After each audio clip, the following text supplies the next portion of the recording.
off with a little bit of creativity with a pre-jump, and this is happening quite a lot at the moment. A lot of people will look at these plays and think, oh, that's complete luck, but it's the adjustment these players are able to make in moments where they're in unorthodox positions. You see Jack using his dodge to cancel his gravity, stabilize his car, he goes back and sets up the pass. And it's this kind of adjustment in the middle of chaotic gameplay that can be the difference for a lot of these top players between scoring and taking themselves out the play for a while. Jack really setting up a beauty there.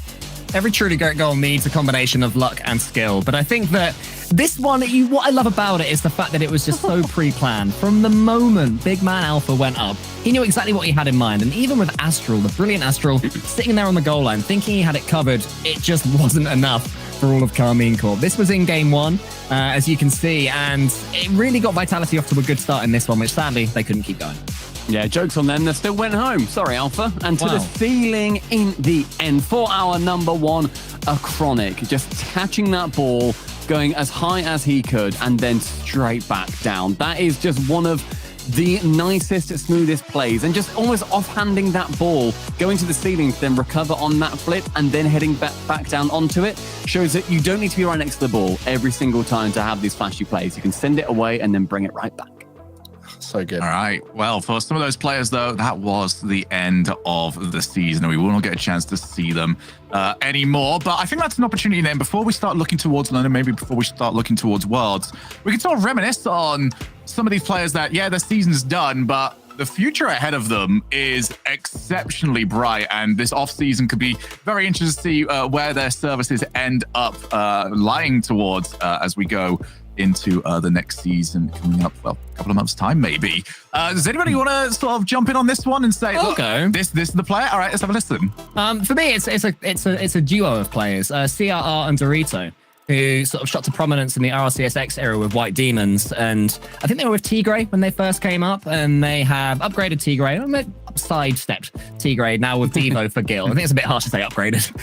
But they're just doing so well as a two. It seems that whenever one of them joins an org or joins a team, the other one isn't too far behind. Maybe CRR slightly ahead of Dorito. But I just love the way they play Rocket League. And we've seen from Guild recently, just even beginning to qualify for these regionals, that they're able to battle through, and now they can start taking scouts, and they're doing it more and more.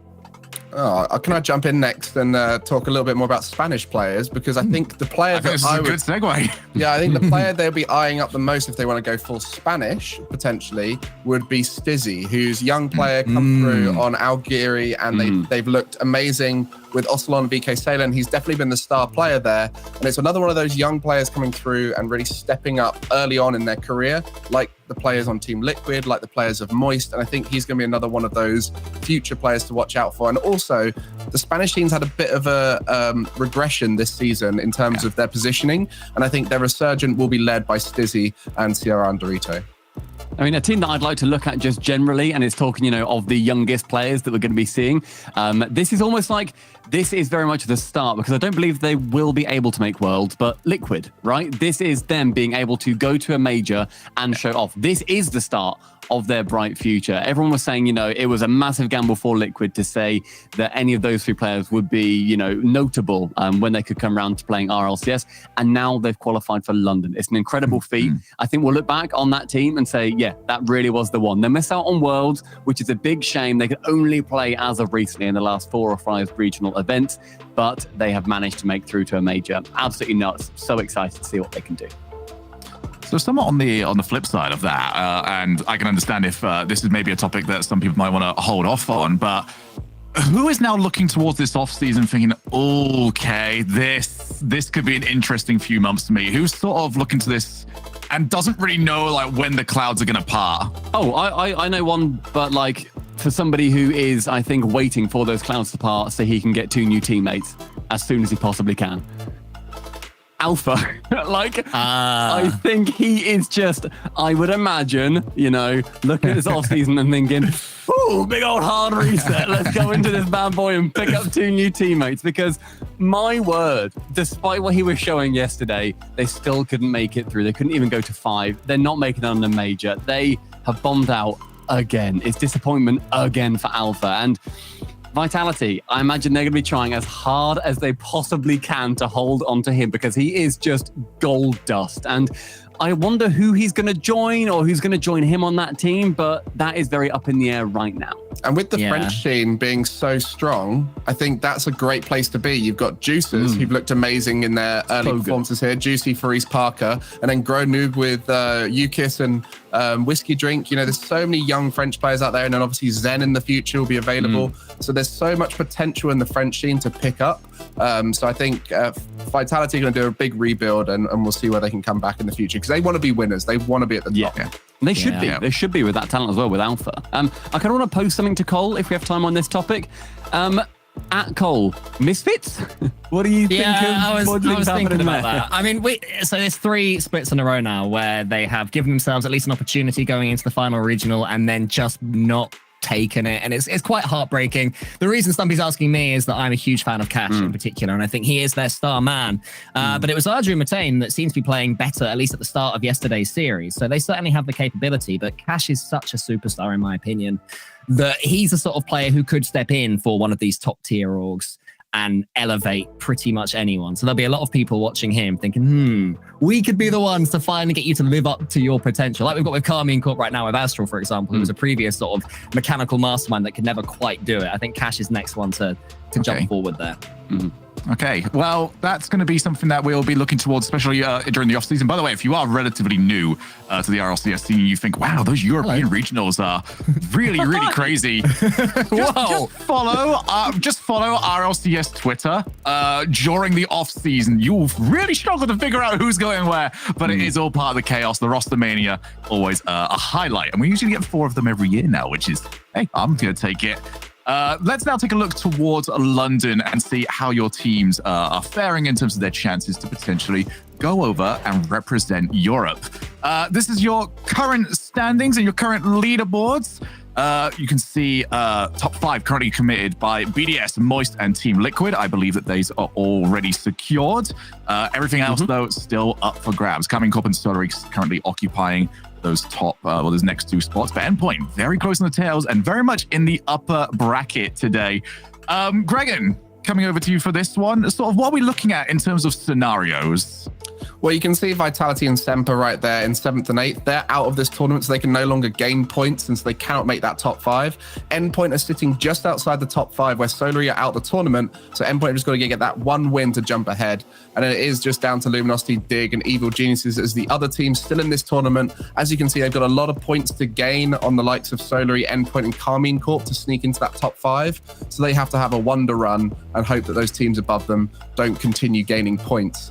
But yeah, it's very much I think it's gonna go down to the top 4 we currently see, and then Solar and Endpoint to make that top 5. Yep. So realistically for today, it's just continue on winning. And if you see your team in that lower bracket, it's a scary place to be. Endpoint definitely holding the majority of the cards, given how things are looking overall. But for some of them, it's going to be an awful lot of fight backs to do. And we've also seen how that can affect Europe as well. We remember all the way back in the very first split where it just felt like anybody win and you get to go over to the major. And unfortunately, everyone just really struggled to try and convert from there.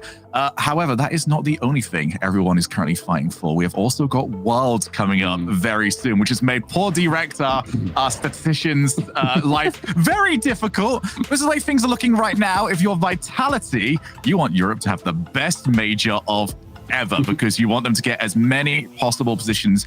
Right now, though, Europe's kind of looking towards maybe 6 teams being sent between Worlds and Wildcards. So I'm not very good at sort of figuring out translating future points into sort of final standing. So I was looking at Team Liquid and their Worlds opportunities earlier, and I thought, okay, they're too far down. They've come into the season too late. But Direct, who is a man who understands statistics better than anybody, says Liquid has an actual okay shot at Worlds. I'm thinking, wow, really? And then he says, brackets, if they win the major. So all the way there down in, hey, we're laughing. There is a possibility, you know, maybe they'll go in there thinking they don't have any pressure and they'll suddenly find themselves in, I don't know, the upper semis, and then it starts to get very, very feasible. The thing is, yeah. I was going to say, so the thing is with Liquid is they aren't an org that thought this team would make Worlds for full, like, disclosure. Exactly, They did not compete in fall. They didn't compete for half of winter. And they are still in the potential contention to make Worlds is a crazy feat. And it really goes forward to show just how well they've done. Apparently, Oscar is just put in the Twitch chat easy. So Love that. I'm looking forward to seeing it. I'm looking forward to seeing it. So now we've sort of broken down a little bit as to what teams are needing for both Worlds and for London. Now we're going to sort of explain what we expect to happen. We're going to go over to a topic we call top tier. Stumpy, have you got a hold of the whiteboard? Da-na-na-na. Look at this. Whoa! Oh, he's well and truly sorted it. Gregan looks way actually impressed. Wow. I mean, I genuinely thought he was going to show that and it was just going to be blank and we had to tell him what to do. No, I did this before. How dare you? Fair play, fair play. The way we are going to work this is we are now going to rank the teams still in London contention. If we put them in E tier, they're not making it, unfortunately. We just don't think that they're really going to have a chance. Anything above that is dependent on their positioning that we expect them to get over at London. So D tier would be towards that 12th to sort of 16th range. Then you sort of moving up towards there, all the way towards the very top being making you top 4 grand finals. So let's get ourselves into this. We'll start easy-ish. Evil Geniuses, currently the ones furthest back. How's at that the moment. easy-ish? That's like a rough one. They're E. Evil Geniuses are eliminated today with a finish of 3rd or worse this weekend. So is there a question? Are Evil Geniuses going to get 3rd or worse, or 3rd or better? I haven't. You want me to write Evil Geniuses instantly in E? That's how we're starting this off. Just put a G after the E at the bottom. Okay, Stumpy, while you're at it, put BDS in A, just so we can sort of balance out. Why are we being so boring? Why are we just up and tailing this table? Well, which one do you disagree with, Stumpy? All right, both of you. Stumpy, this is a quick coach talk of it. You are the one with the whiteboard. Oh, that's a good Shogun, sorry, this is your idea. Can you show it some respect, please, and not try and encourage Stumpy to be naughty? Yeah, you're not allowed to put much of an opinion in Stumpy because you just need to write. Okay. It's like you're giving him blue sweeties and told him to behave. I've added you guys in tiers as well. So Shogun's in A, and then Cole and Gregan are both in E tier. Where are you, Goblin? I'm off the board, mate. I'm S. S for Stumpy. S Stumpy. Right, next. What have we got next? All right, let's go to the next one up on the list. Dignitas. Dignitas. I like tier list. Okay, sorry. Dignitas need a finish of 3rd or better. You're joking. The Ignitas EG. It's too easy. I think we have to put Gregan, I think we need to put Dignitas in D, because it's still unlikely, but they're better than Evil Geniuses, despite the fact they beat them at the major, but whatever. But then the tier list is E is not making major, D is position at major. Fine, well, I think they're going to make the major, and I've got the whiteboard, idiot. Okay, wow, I can't believe you would possibly... Listen, I regret... Why did you think this was going to go any other way? I know Stumpy very well, and I know when not to bother. If we weren't on broadcast right now, I'd be walking off and making myself a lemonade. I want to point out as well, with Stumpy Goblin now putting Dignitas in there, we only have 1 spot left. I think he thinks it's how it's spelt, so he's put Dignitas in D because they begin with a D, and Evil Geniuses in E. Gregan. Stumpy's thinking, I'm really good at this. I'm so clever. Yeah, I got BDS wrong, but that's fine. All right, so who's the other team we're sending then? We've got Carmine Corp. I don't even think that's possible. I don't think that's possible. You cannot have Endpoint and Dignitas going. Surely it's Carmine Corp. Surely it's Carmine Corp on this one. All they have to do is beat Evil Geniuses. No, Carmine Corp in C, because it begins with the C, right? Carmine Corp begins with the C. Oh, you're so silly. Right, well, all right. I moved Dignitas down to E, and I'll put... You've got to put Endpoint in, like, B tier. Okay. Yeah, they're fine if they're at the right time, which is... Yeah, I think they are. I think they're doing very, very well. I think Archie was the perfect person. We're pretty much looking at. Sounds about right. I think they've been top 8 before. There we go. Do you want to hoy Moist in there with BDS in A? I think that's fair. Would you guys agree? You're up against 2 teams up there? Yeah. Top 4, yeah, I think that's fair. So. Okay. E will be a lot better at this major than they were at last one. I think we have to be. We have to be. There we go, Moist. All right. I'm writing quite small. So that means where are we putting Liquid then? Back then C. You know, it's their first one, and they will have a little bit of pressure on them. Now they know that they can make worlds. Despite Oski saying it's easy. Said experience, and they ended up just smashing it. Like every single... I feel like Liquid could do a Moist / Akato back at the Winter Major and do really well. Carmine Corp in there? Where are we putting them? My vibe. Carmine Corp have to be making it, and I'd say B. Give him a top 16. I think. I reckon Carmine. Carmine Corp pull a reciprocity on us. Oh no! Oh, You're gonna make God, Yummy that sad. Poor old little Okay, Yummy's gonna wait, be so we fine. want Carmine Tier indeed. list here. Yeah, I think so. This And is a that's terrible half tier five. list, and I regret It is starting horrific. this process. Carmine. Okay, well that is okay. Anyone wants to screenshot that for posterity? Oh, Yeah. it's called prosperity. I think it's pos.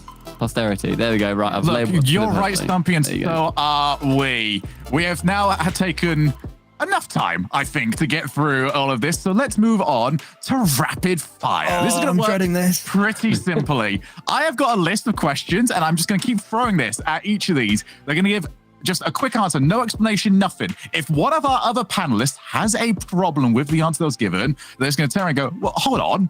And then they're going to argue why that is wrong. Sort of arbitrary. I'm going to announce a winner at the end of this. It's kind of arbitrary as to how we're doing it. Don't tell No, them it's that. skill-based. But if it's not challenged, it's a little bit of a push towards you. If it's challenged and the person that's challenged kind of sways me, hey, that's pretty good. And if you're challenged and you successfully defend your point, that's pretty good, mate.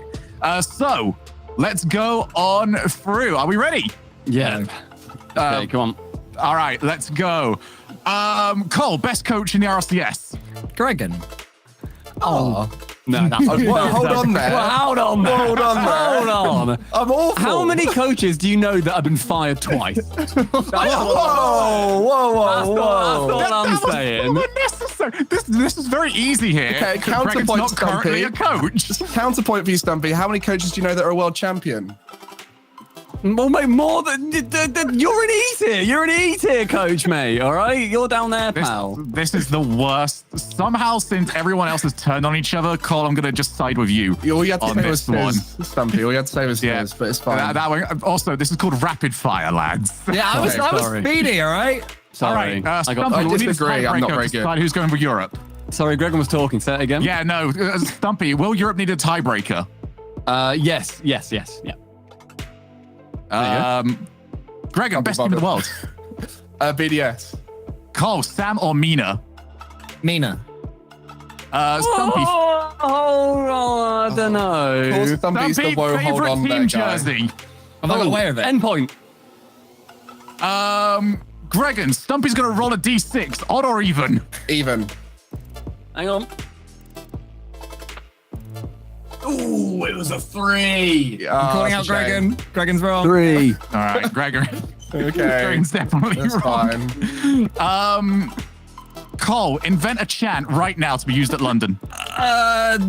Oski says it's easy. Oski says it's easy. La la la la la la la la.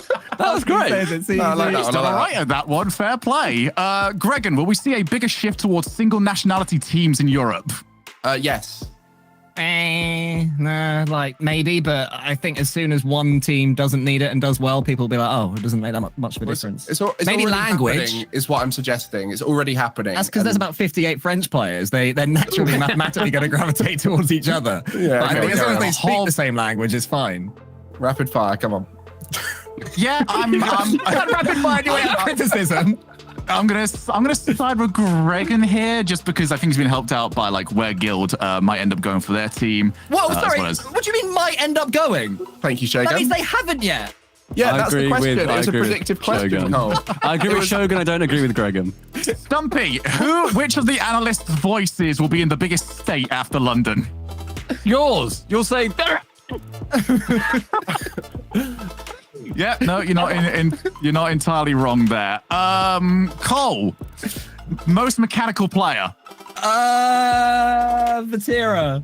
Whoa, hold on there. What? Hold on there, Gregan. Sorry, you you did not take it, sound you take it. confident right there, Cole. And there's Because I know the reason for that is my peek behind the curtain, everyone. In pre-show, we tested this, and I said Astral just like as quick as I could. So I was thinking, don't say Astral, don't say Astral.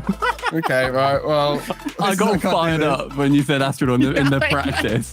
I said it, and then I thought, not for about a year and a half. Why did I say that? yeah, probably Seiko or something, isn't it? All right, final question here. Come on, Gregan, best team stream of the season. Guild. Very well. No, he's a smart boy. That They one. won it with All the right. flossing. They definitely tipped it over the edge of the flossing. There G2. you go. Who? Right, well, my completely arbitrary winner of this one is Gregan. Thank you very much. He was very decisive, all right? This was rapid fire, not fire. Because Gil My let's time take a Spanish look player. Well done, Gregan. at what the bracket currently looks like. For those of you just joining us, these are the order of the matches for today. Moist versus Liquid, BDS against Endpoint, and Carmine Corp up against Evil Geniuses. That is, if you're in the low bracket, you lose that, you are out. And here is the schedule for today. As you can see towards the bottom, a couple of teams, a couple of matches that we haven't decided yet because we need to see what is going to happen elsewhere. But up first, we have got Evil Geniuses taking on Carmine Corp. Huge ramifications towards this matchup. If Carmine Corp win this, then they are pretty much a lock-in at this rate towards going towards London. And it's a team that has had a lot of ups and downs towards their own individual seasons. Looking to try and put this right here. For Evil Geniuses, they always seem to be about this area, don't they? They're always stuck somewhat close towards making the qualifications, and they need to get a win today. But for Astral, it was all about proving the doubters wrong. We had a chance to sit down with him and hear what he had to say.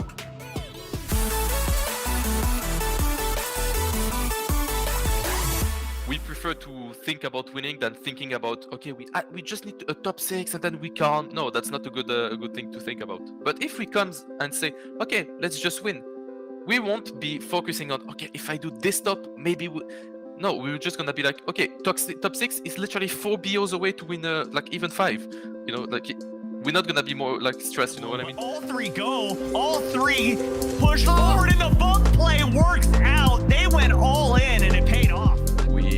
We really enjoy what we're doing together, and I think that bringing up Noli, that was super motivated after the season he had, like he participated to 3 regions not that old, like he was super motivated, and he got dropped for no reason.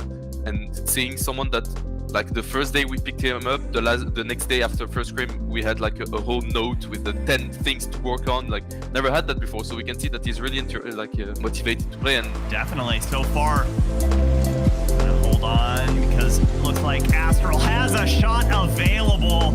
I saw it, it was open, he saw it too. If we choke, I'm gonna, like, there is no way we choke. Like, I don't want to put Karma OS, but with how we're feeling, there is no way we choke. And the funny thing is, at any time we can qualify to London, and arriving to London we can qualify to Worlds. We just need a top 12 to go up AG, and we win Worlds. So With him, here is Astro, wants to tee up Itachi, he doesn't need the Chronic, will do the job for him, and it's 1-0 KC. Just a beautiful 50 in the box here. Nolly goes over, and he's been so critical with those bumps in midair, but that 50-50. now we're in a good position. That's where we're gonna see if we choke or not. If we do, it's live, but we're confident. We're really confident. Right then, let's get ourselves with our predictions out there. But before then, we need to hear what you at home think. Get yourself into the chat and give us hashtag EG if you think Evil Geniuses are going to move on, or hashtag KC if you think Carmine Corp are going to continue their rise during this split. Now we need to get our own predictions out there. We're going to go from Stumpy, move its way back over towards me. So Stumpy, what are you predicting? I think that my heart originally was saying KC. I think Carmine Corp are just better right now. I think they're the better team. They did well with Burst Vitality, etc. But then I looked at the record between them. The last 4 times they've played, 2 of them being in the Winter Regionals, Evil Geniuses won them both. 3-2. It went to 5, sure, but it was close. I just think that KC right now, despite that, they're going to turn the tide. I think they're the better team. Put me down as Carmine Corp. I really feel like this is that roster that has made the change to Astral and the team as a whole. All right, Cole. I feel like Evil Geniuses, excuse me, are going to want to frustrate Carmine Corp, but this is going to be one of those days where Carmine Corp cannot be frustrated. Astral, the most mechanical player in EU, is going to 1v3 the lot of them, scoring all sorts of banging goals. It's going to be fun. Nah, I changed my mind back to Astral. I'm Team Astral, mate. Always happy. KC, let's do it. Dragon. I mean, I'm going to try and predict what I think is the most likely outcome, but like all of these kind of games in the later stages of tournaments, especially when there's pressure on the line, it can go against the expected outcome just based off of the pressure factor. I do think Carmine Corp have shown they're getting better under pressure, and because of that reason, I still back them as the favorites to win this game. Look, a Chiefs told me yesterday that in this situation, it's my job to go the other way, okay? But I'm not going to do that because I like being right more than anything else. I'm also going for Carmine Corp. If they win this, then they will clinch their spot over at London. I think that's enough going for them that they won't be too worried about much else. They just know exactly what the task is. Let's see, though, what you at home think. All of us believing that K-Corp are going to move on. Whoa! They've got such a big fan base, Casey. It's like fair on a fan And going from what we think as well, it could be a very big fan base that I got very big predictions. Let's get ourselves into this, though. Evil Geniuses looking to try and slow the tide, but for Karmine Corp, it has been all season waiting for moments like this. Bringing you all of the action is Jamespot and Corelli.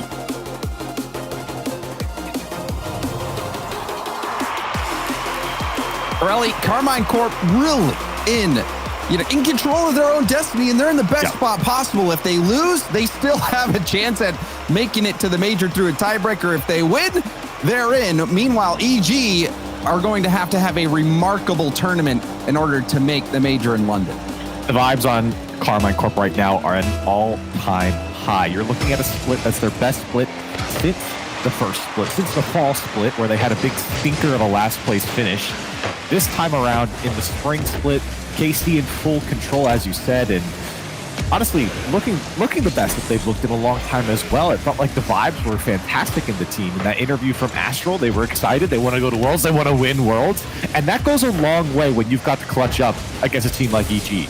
And, Nolly has really been a fantastic addition to this team.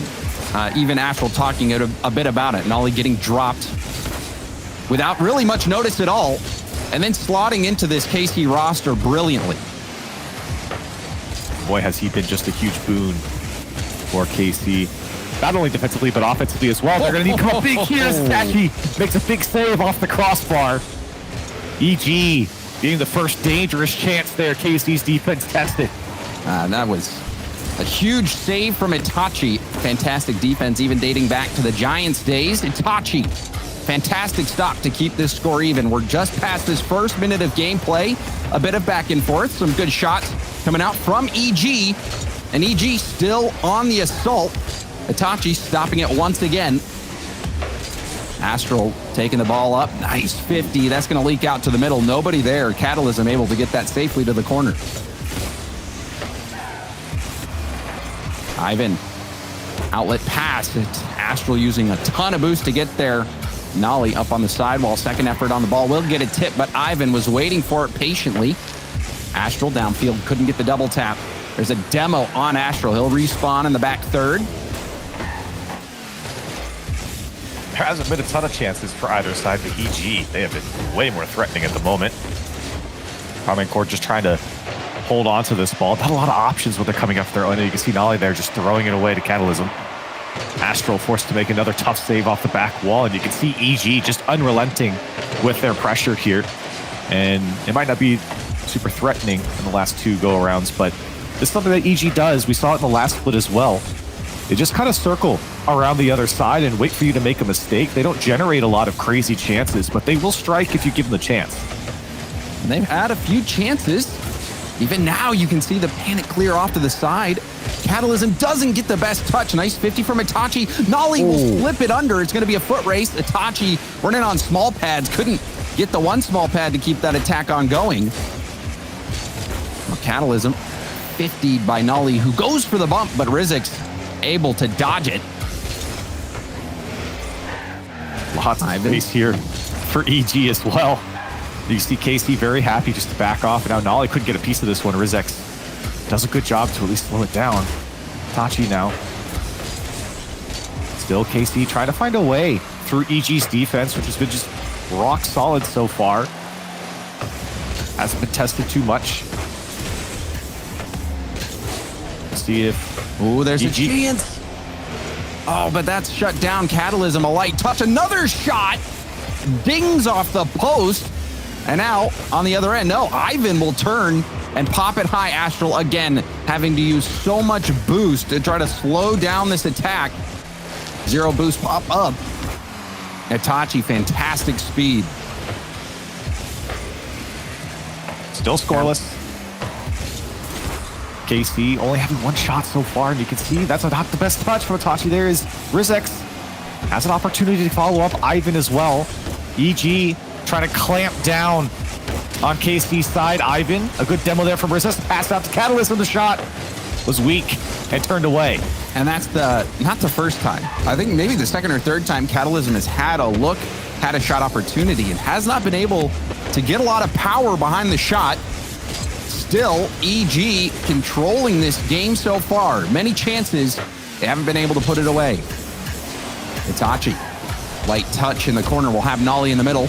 Nolly, great speed, beats 2 defenders. Numbers advantage for KC. That shot will be blocked by Rizex. And maybe the best chance that KC's had all game to go from Evil Geniuses, and the counter was on.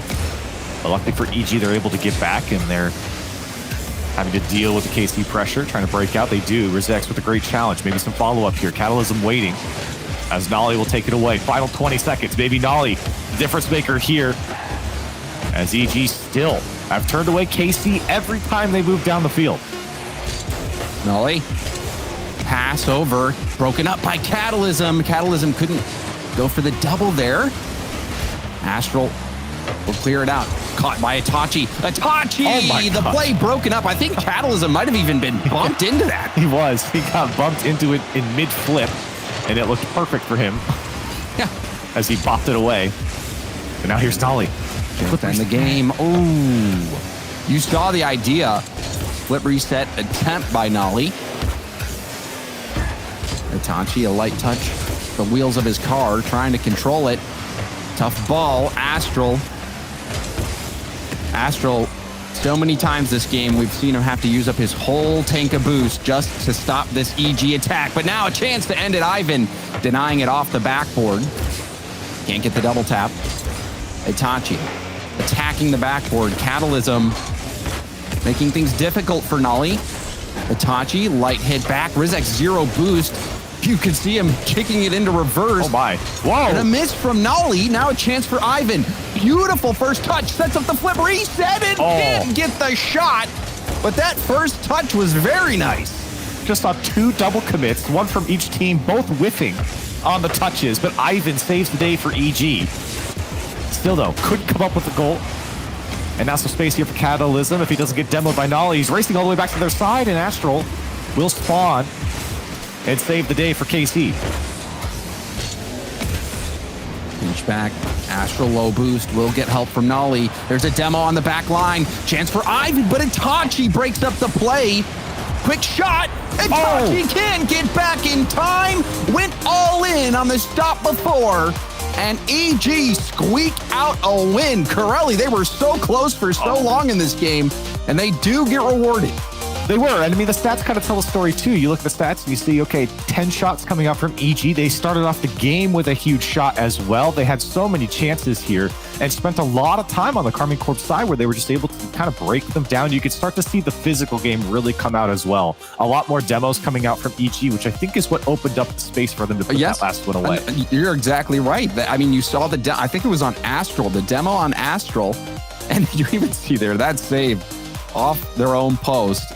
Karmine Corp very, very close in this one, but forced to play a lot of defense. But you had mentioned the demos and the physicality. That last goal, exactly a result of a demo. You saw the demo on Astral, I believe, which forced Itachi to try to slow down the play no matter what, and cut across the net, was able to make that first save. But then you're at the mercy of where the spawn comes in, and it looked like Astral spawned on the same side as where the ball was. No one could get back in time to cover the net, and EG just able to put it right back on immediately after that hit from Itachi. So well done by EG. But we did see a few times with Catalysm, Corelli, where the ball was in a very good shooting position, but Catalysm just couldn't get the power behind it. So if EG starts finding power on their shots and can couple that with the amount of chances they had this game, this is a very competitive series for EG. They might take down Karmine Corp and force them into a situation where maybe they're going to have to play in a tiebreaker.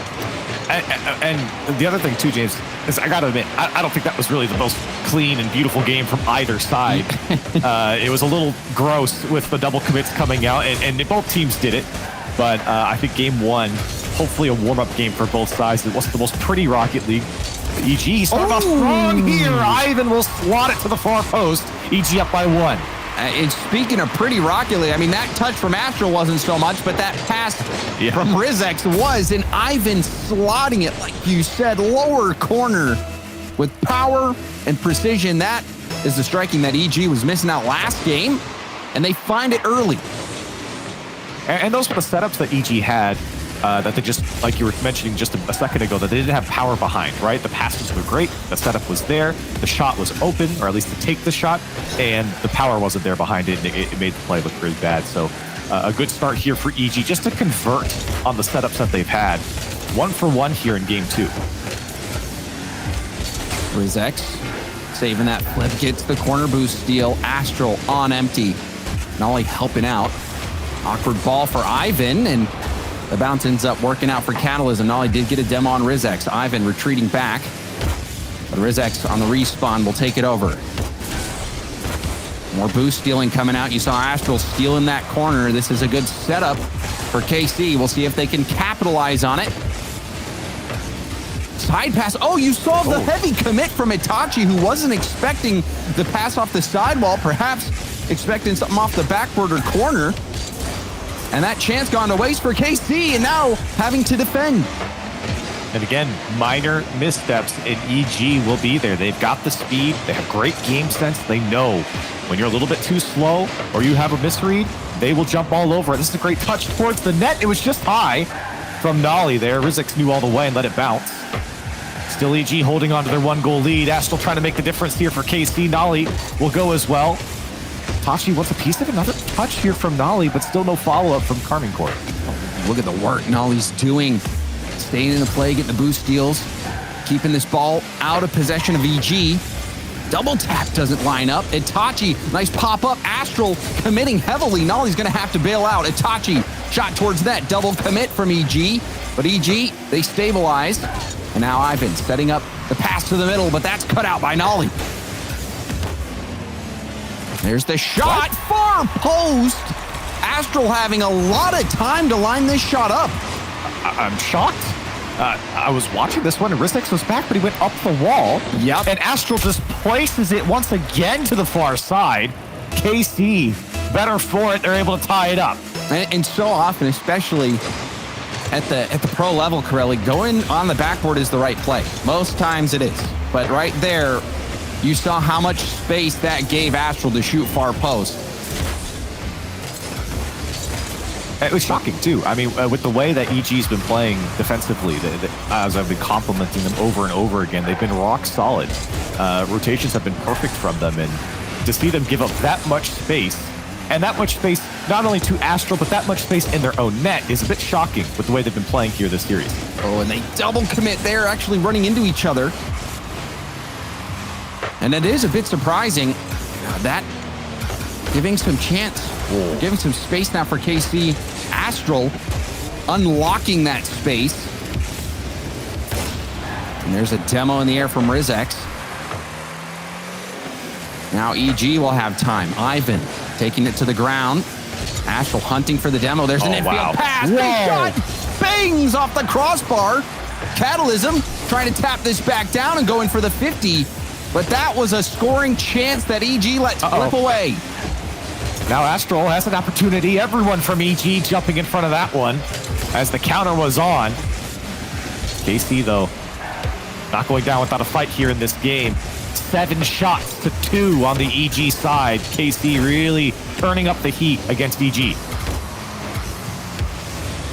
Astral the pinch out. Ivan tons of time, but will bang it up right away and then gives it up to Itachi. Flip reset from Itachi doesn't come through.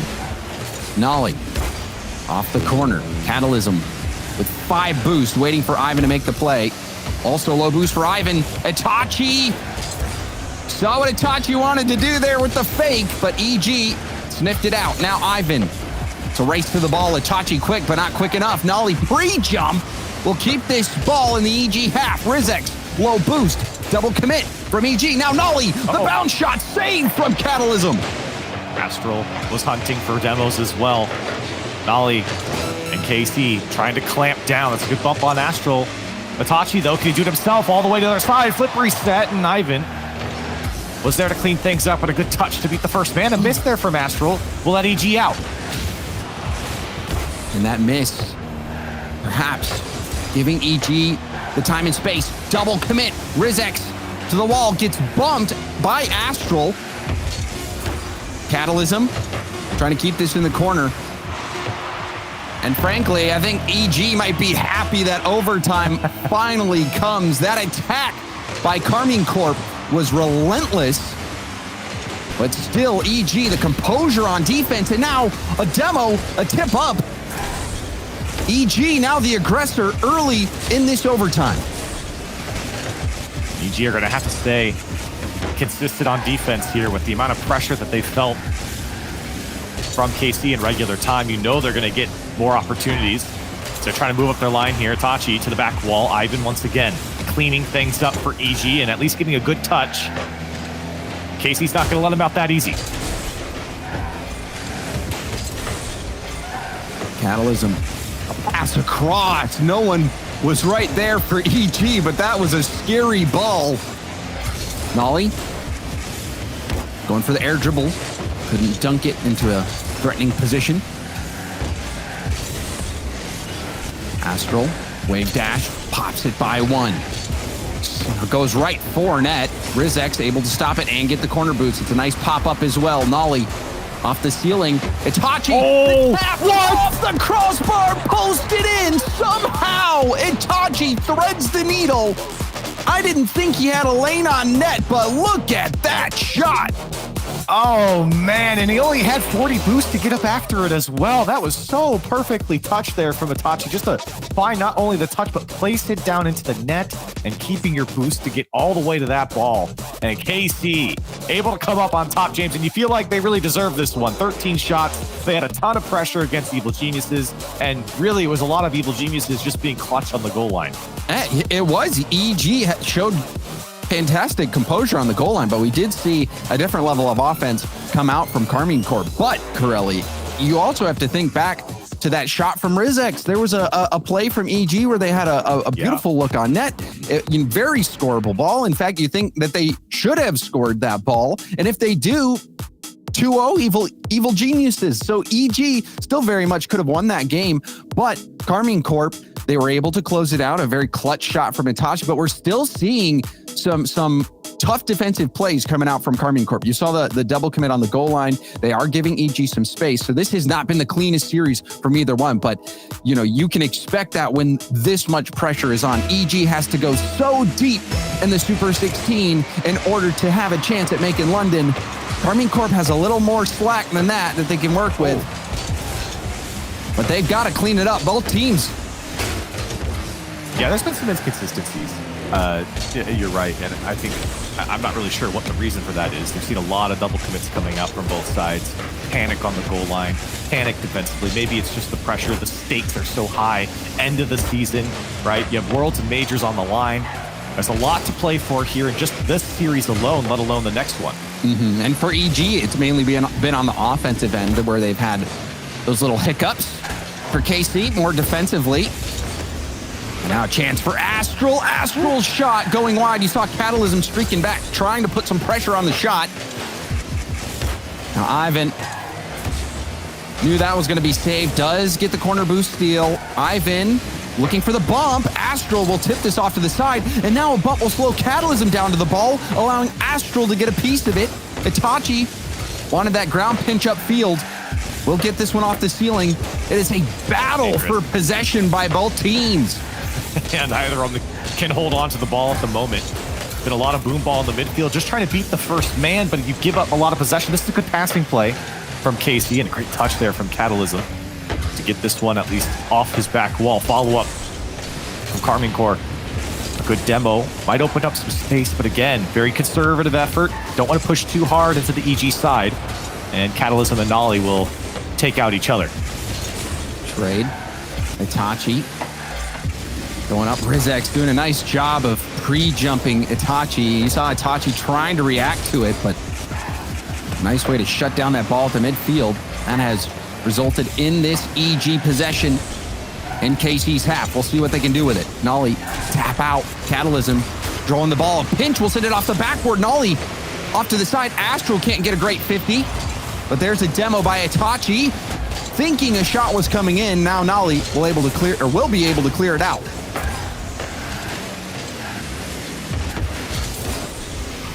Now the ball Flying across the field, Astral trying to set up the double tap, but Rizek's there to get the stop. Not much possession still for either team. It's been maybe 1-2 touches at most. And like you said, most of those boom ball touches. Catalysm looking for an infield. Oh, great pass. Finds Ivan. And Ivan hitting the same spot he did last time, getting EG the lead. And you can see again, EG, they have a lot of passing plays just like this that have been cut out by KC, but finally they get one clean across the box. And of course, the follow-up is there from Ivan. He has been crucial on the offense here for EG in this series. Comes up big off the great pass. EG in the lead. Itachi. Clear off to the sidewall. Rizek back down to the corner. Nolly and Astral both getting in each other's way, and they both go for it again. Another double commit, and now plenty of time. The shot towards net. It's off the post and out. Ivan, it was a good call. That corner was open. Also had an option to pass in the middle. I mean, it would have been a fantastic shot had he put it away. But you're right. Maybe the passing play was a little bit more consistent. Still EG in the lead here. And KC sending a lot of players after a single ball. A couple double commits have really cost them. Luckily, the last one didn't go in. Now a follow-up here from Astral. He can't get to it quick enough. Catalysm there to slow things down, and EG able to break up the offense. Ivan. The pop-up, Itachi down to Nolly. Nolly, this shot off the post, and now rebound off the crossbar. Carmine Corp. Oh, that was the best look that they've had maybe all series. You expected them to put that in, and they were not able to. Maybe another one here. Itachi is well denied, but you're right. Great power and almost perfect placement on the KC side, just a bit wide and high. And that might come back to bite him here. Down a goal, 50 seconds left. Another big drive, but turned away by the defense. Now the 6th save on the EG side. Now EG threatening here as KC looking for a way out. There's a cute little bump play. Ivan able to delay the flip, get the hit on the ball, and then get the bump. Final 30 seconds. Itachi backboard attempt. Wonderful defense by Catalysm, who will shadow that ball and get some help from Itachi to clear this back.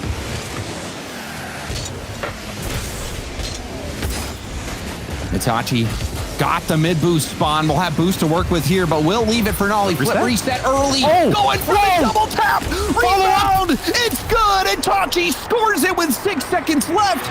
But this play from Nolly. The flip reset, double tap. That gave the space to Itachi. Getting the flip reset on the touch that you control the ball with is insane from Nolly. And then to use that to follow up, double tap it to set up your teammate. It is just beautiful to put that one away. And for KC, a much needed goal, but here comes Rizek and EG. Into overtime we go. Incredible pass from Nolly. And that gives KC life in a game where you thought it was all over. And in a game where KC has 12 shots now to Evil Genius's 5. And I should just say it's Ivan's 5. He's had all 5 of Evil Genius's shots. And the only goal for EG in this game. Catalysm up to Ivan, 14. Boost in a dream, but doesn't come to fruition. Rebound in front of net. Nolly gets bumped. Low corner shot from Rizek, and EG win it in overtime. Was that Ivan coming off the back wall with no boost, just jumping, backflipping in the way of Nolly, disrupting his attack onto the ball, and Rizek then has an open net to shoot on. What a great heads-up play there from Ivan, even with no boost after he had just landed, to come off the back wall of the opposition and to break up the defense still is so crucial for EG. And of course, Rizek's there coming up big with his only shot of the game, 1 for 1. And EG, they come out on top after they were tested defensively once again. They were tested indeed. And for Carmine Corp, they had that shot. They blasted off the post, blasted off the crossbar. It was a great pass from Nolly to be able to tie this game up. But Ivan, he really made some great plays. And especially that last play, like you had mentioned, Corelli, that slight touch on Nolly on the bump, well, that was enough. You could, if you watch back on the replay, you'll see that caused Nolly to not get a clean jump at the ball, forcing the miss, opening up that shooting lane, and EG steal that game. So fantastic game from EG. They've been battling this whole series. It has mainly just been a battle for possession. Yeah. So, neither team able to really slow the ball down and control it and look for some infield passing plays. We saw a couple of attempts, but it has just been fast gameplay where they're booming it back and forth, a battle for every single shot. And that battle continues. Here we've got game 4, a chance for EG to close this series out. And EG, they could be in control of their own destiny. But an early goal from Astral will put KC off on the right foot. And this is a great touch here from Nolly. Hard to the backboard. Catalysm, I mean, he got a piece of it, but another follow-up from Nolly keeps it in play, keeps it in the mix. And Astral, a great closer here for KC to put that one home. And James, I just want to talk about your point, though, getting into this game. It seems like both sides have been very, very panicked behind the ball, whether it's defensively or offensively. Everyone's very gung-ho to get after it. But it's funny, when you watch, especially a team like EG really slow things down, a lot of magic happens, right? Those passing plays come alive. And I think that's where EG is really missing out on their opportunities. They're trying to play at the pace of KC. And if they just slow down the game and go back to that passing style that we see a couple times, I feel like that's where they really thrive. We'll see if they can pull it out, or if KC will just not give them the space to do so.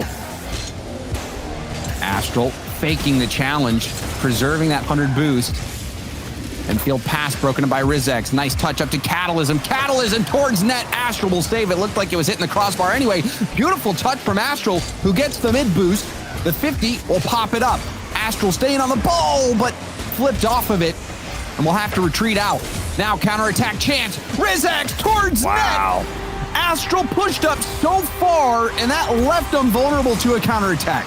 Yep, the line was way up for KC, and you can see quickly how fast Evil Geniuses there are able to counter. They knew that KC overextended for just the slightest moment. And an easy ball there for Rizex to put home, tied up.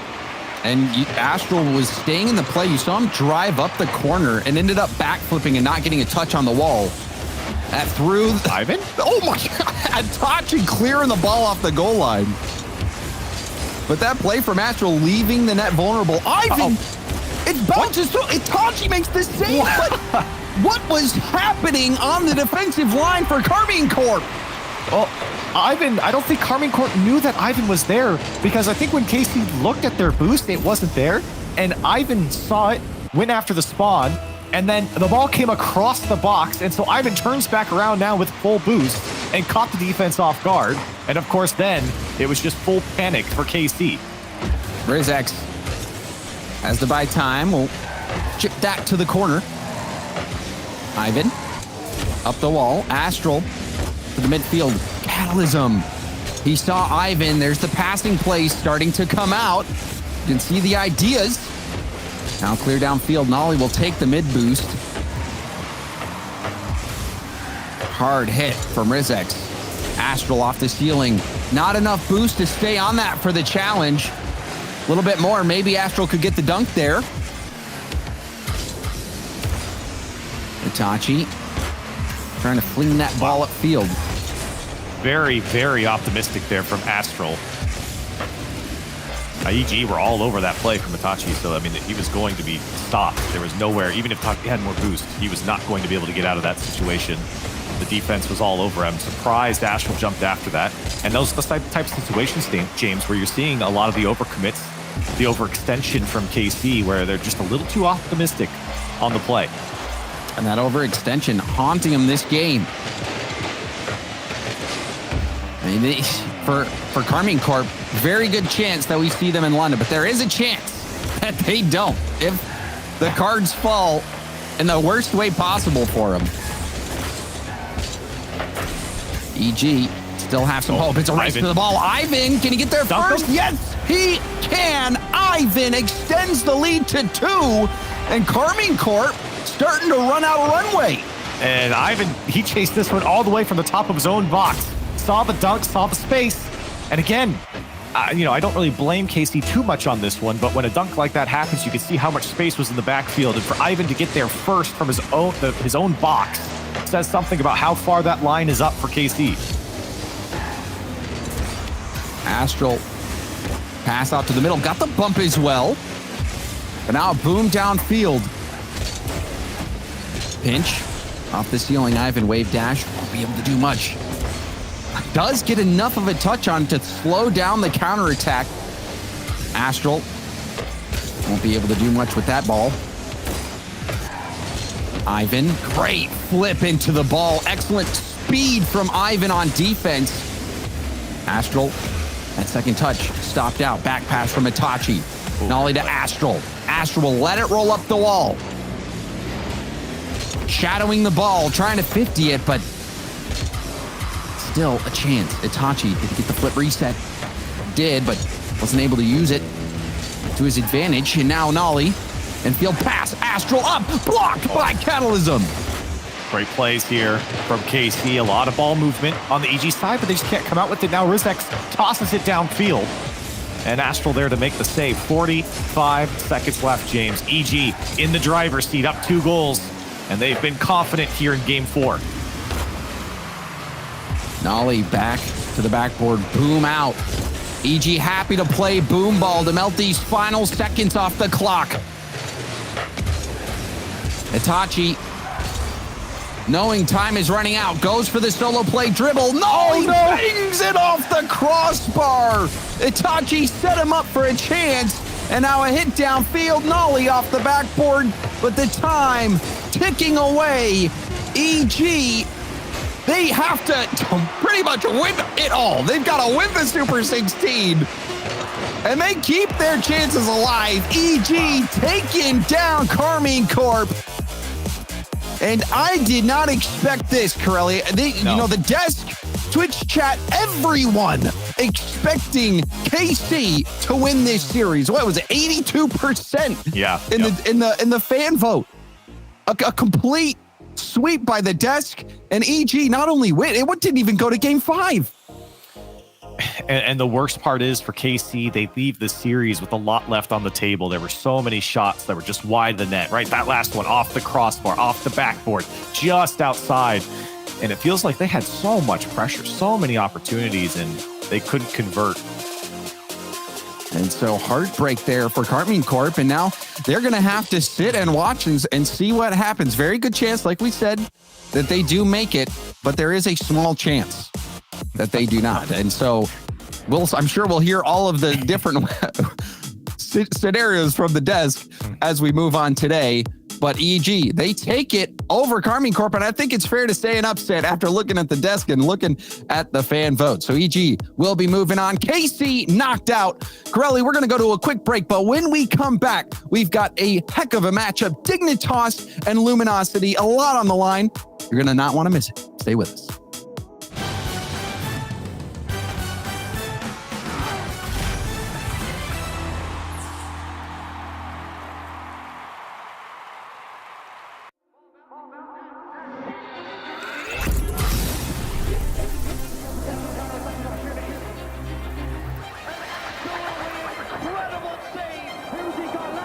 World Championship is where the greats become legendary.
Welcome back. We just saw EG take down Karmine Corp.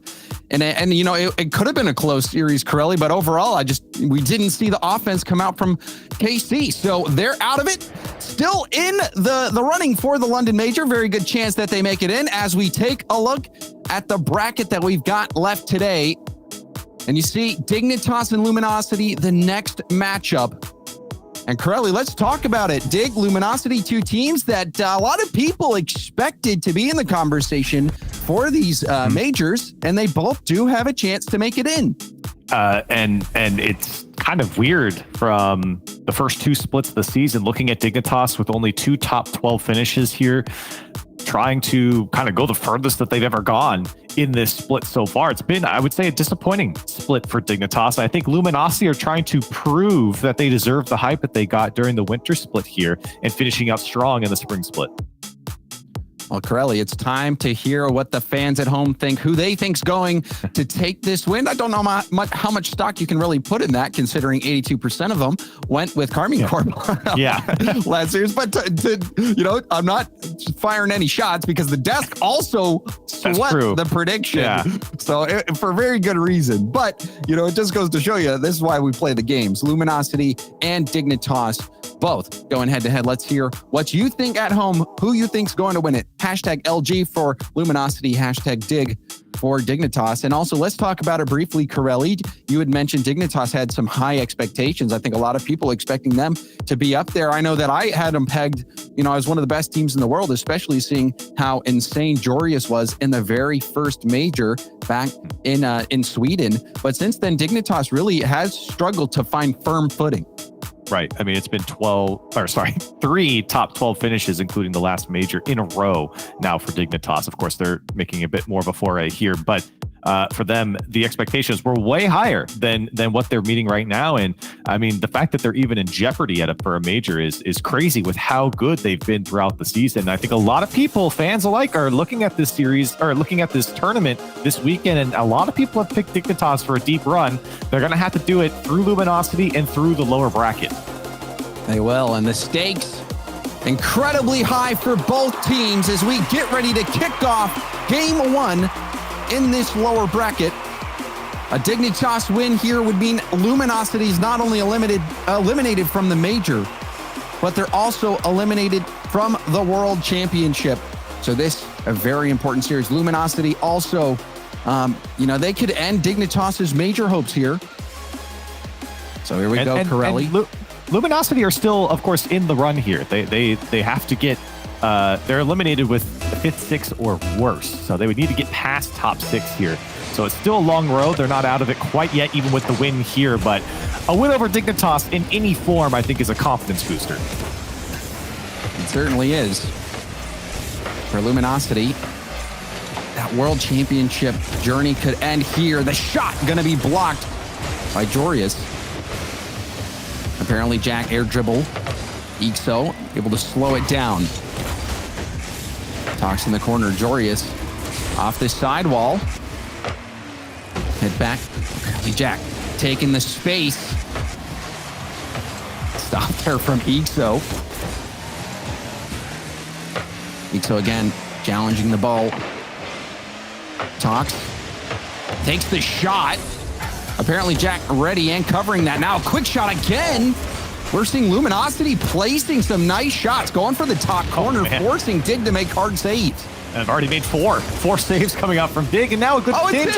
It's going to go in. Atomic can't get back, and Ixo just stops and stares as it flies into his own net. Oh, and there was the miscommunication. Ixo barreling in. You saw Tox thinking that he's helping in that situation. I don't know if that helped too much on that touch. In fact, it may have made things worse.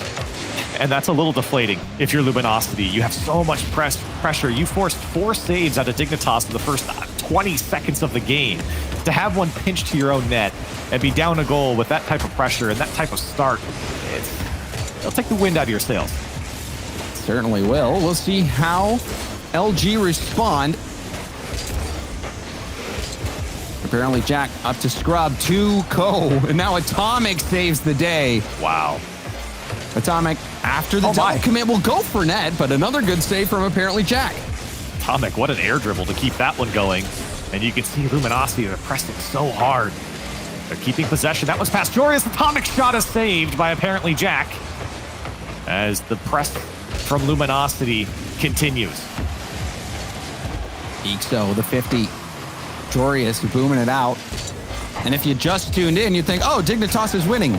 They must be controlling this game. Hasn't really been the case so far. Dignitas, the one breakout goal, but Luminosity has had so much possession and pressure. Even the long-range shot threatening from Luminosity. Another one just fired right at a defender. Saves coming out from Dignitas. They're up to 8. Dignitas able to clog up those shooting lanes. Nice play from Scrub. That 50 will get it out. Tox beat to the ball by Jorius. And now apparently Jack challenging to the corner. Scrub, double tap. Doesn't leak out far enough. Ixo, a chance to break out. Hitting it upfield. Nice touch and control from apparently Jack and the 50. Some solid defense coming out of Dignitas. Yeah. You can't blame the defensive effort here from Dignitas. It has been spectacular. They're going to need to come up big here again. It's not going to happen with Ixo coming through. We're tied up. And this was such a nice read from Ixo. Ixo sees Scrub Killers floating in the air, blocking the high option. Jorius waiting in the middle. Ixo doesn't rush the shot, takes his time, goes low. That was a heads-up shot from Ixo, and that ties up the game. And finally, I think Luminosity happy to see one drop. Dignitas have just stopped everything. This is the difference. Difficult spot. Jack with a flip reset and wanted another touch.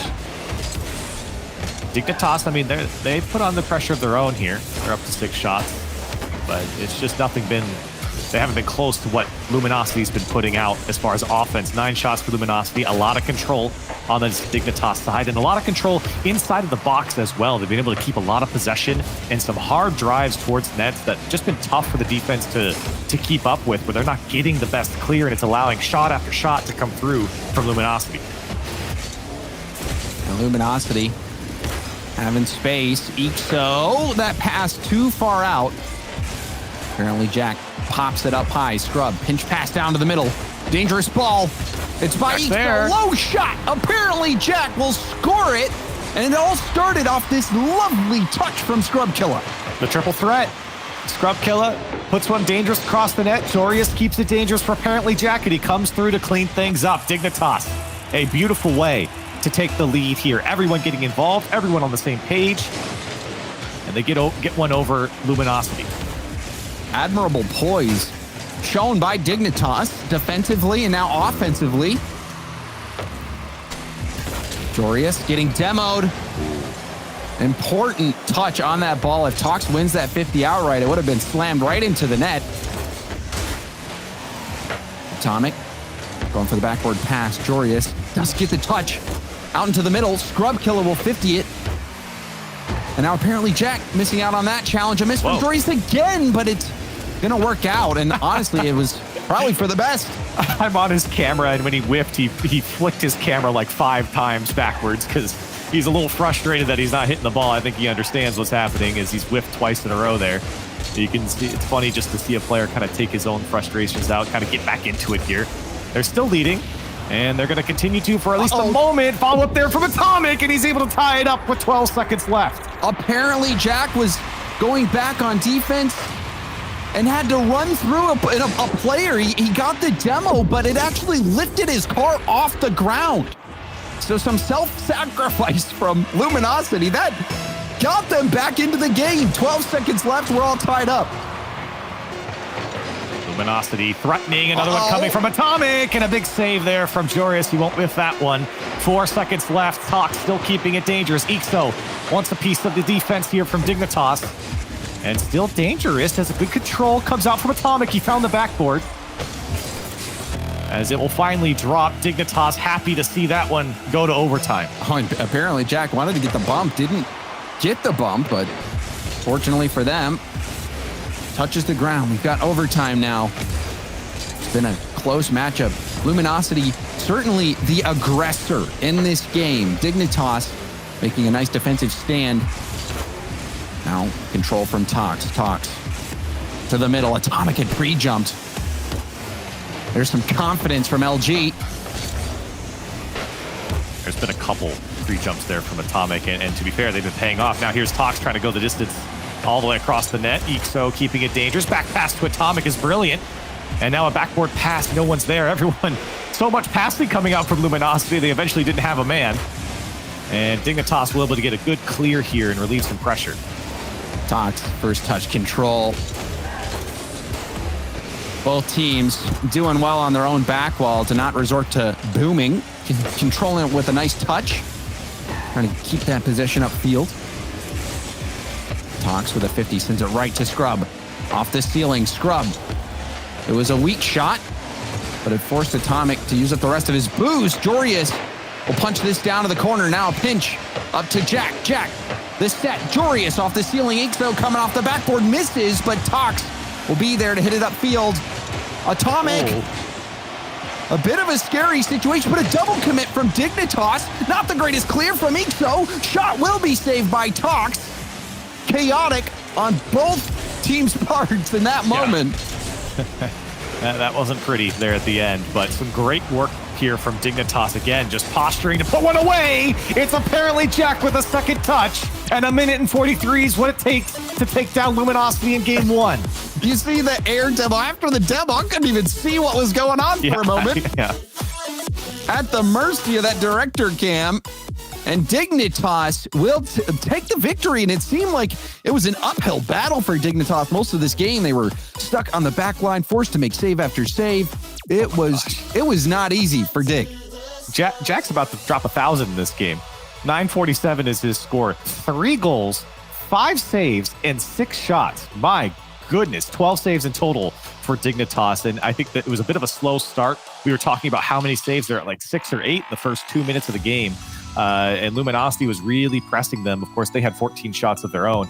But for Dignitas, I think they really settled into this game, kind of got their bearings. You could see them control the game a lot more. And you'd mentioned that. And I think you're absolutely right, James. This game from both sides was about control.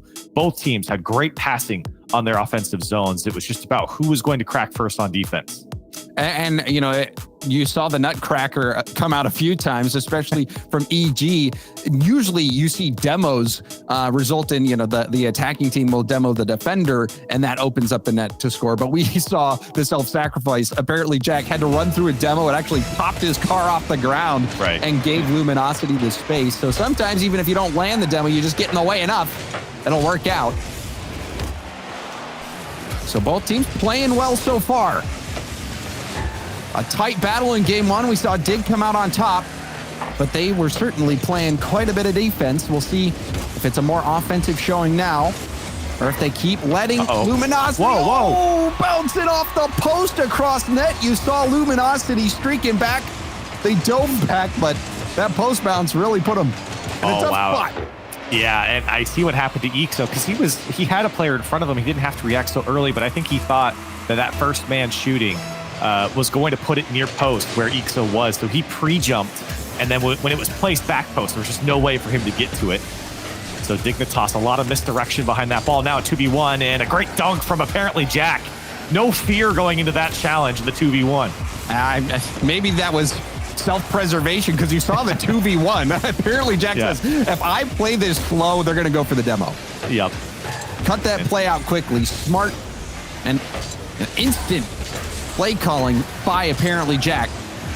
And now, boom, is anyone back in net? Tox is there. We'll clear it off to the side. Jorius infield to Scrub. Scrub back to Jorius. The shot blocked. Rebound off the ceiling. Tox will clear it out, but that is some nice passing from Dignitas. Yeah, they're looking really good in the passing department. Again, oh my, look at the bumps here from Ixo. At least relieve Scrub of his touch there, but Luminosity will get one here as everyone from Dignitas kind of just watch it fly in. I don't know what happened on the organization defensively here for Dignitas. It seemed like apparently Jack fixated on that first challenge, ended up poking it past the challenge, but unintentionally setting up the center ball for Luminosity Gaming. Quick shot comes out that beats the Dignitas defense. And Jorius, second effort on the ball, that pinches back towards that Scrub killer there just in time. Saw the speed flip. Scrub killer stretching and making the play. It's off the ceiling, can't get the second touch. Apparently Jack. Nice flick around one. Threatening the bump. There's a demo from Scrub. Jorius! Whoa! It's still gonna set up the goal. Jorius! We have to take another look at this touch off the double tap. What is that? Oh man, and robbed by the post. But his buddy Jack on the back post to put it home for him. It'd at least get in the highlight reel for him. What a touch though from Jorius, because I mean, if he doesn't get a touch like that, it's not the best ball coming across the box. It was something that Luminosity could react to. It had to be a touch like that to keep it dangerous. Yep. Well done from Jorius. You need to get that ball out in the middle. I thought he was gonna score it. Wow, what a play. And then Jorius, on the goal line, we'll clear it out. Never punished. Jorius was sitting at the midfield waiting for the mid boost, and he left that net open. He gets bailed out.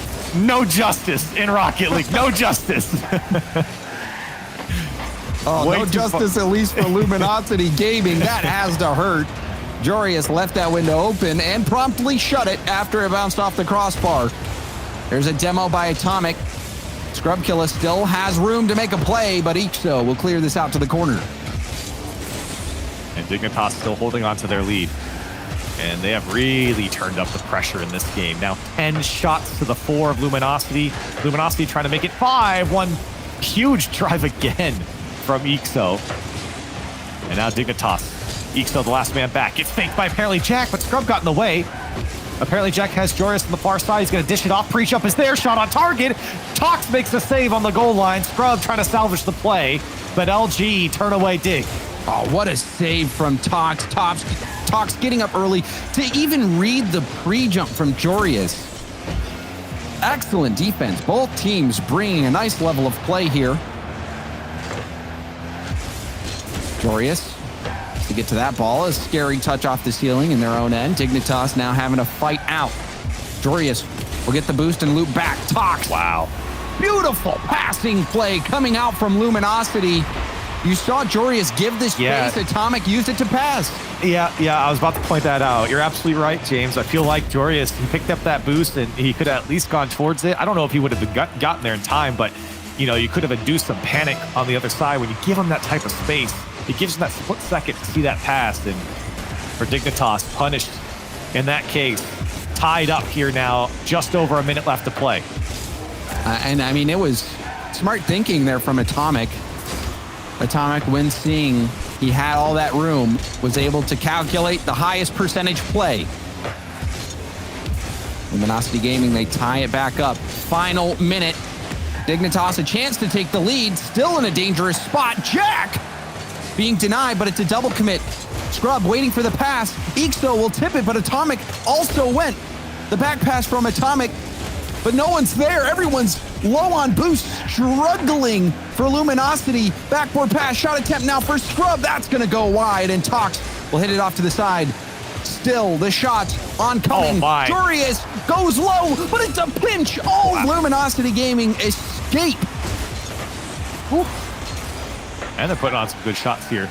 Last 20 seconds. Luminosity, can they come up clutch? Dignitas' defense. It's been a brick wall here.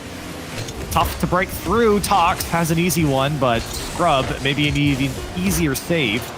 As the final 5 seconds tick down, Luminosity trying to have the last laugh.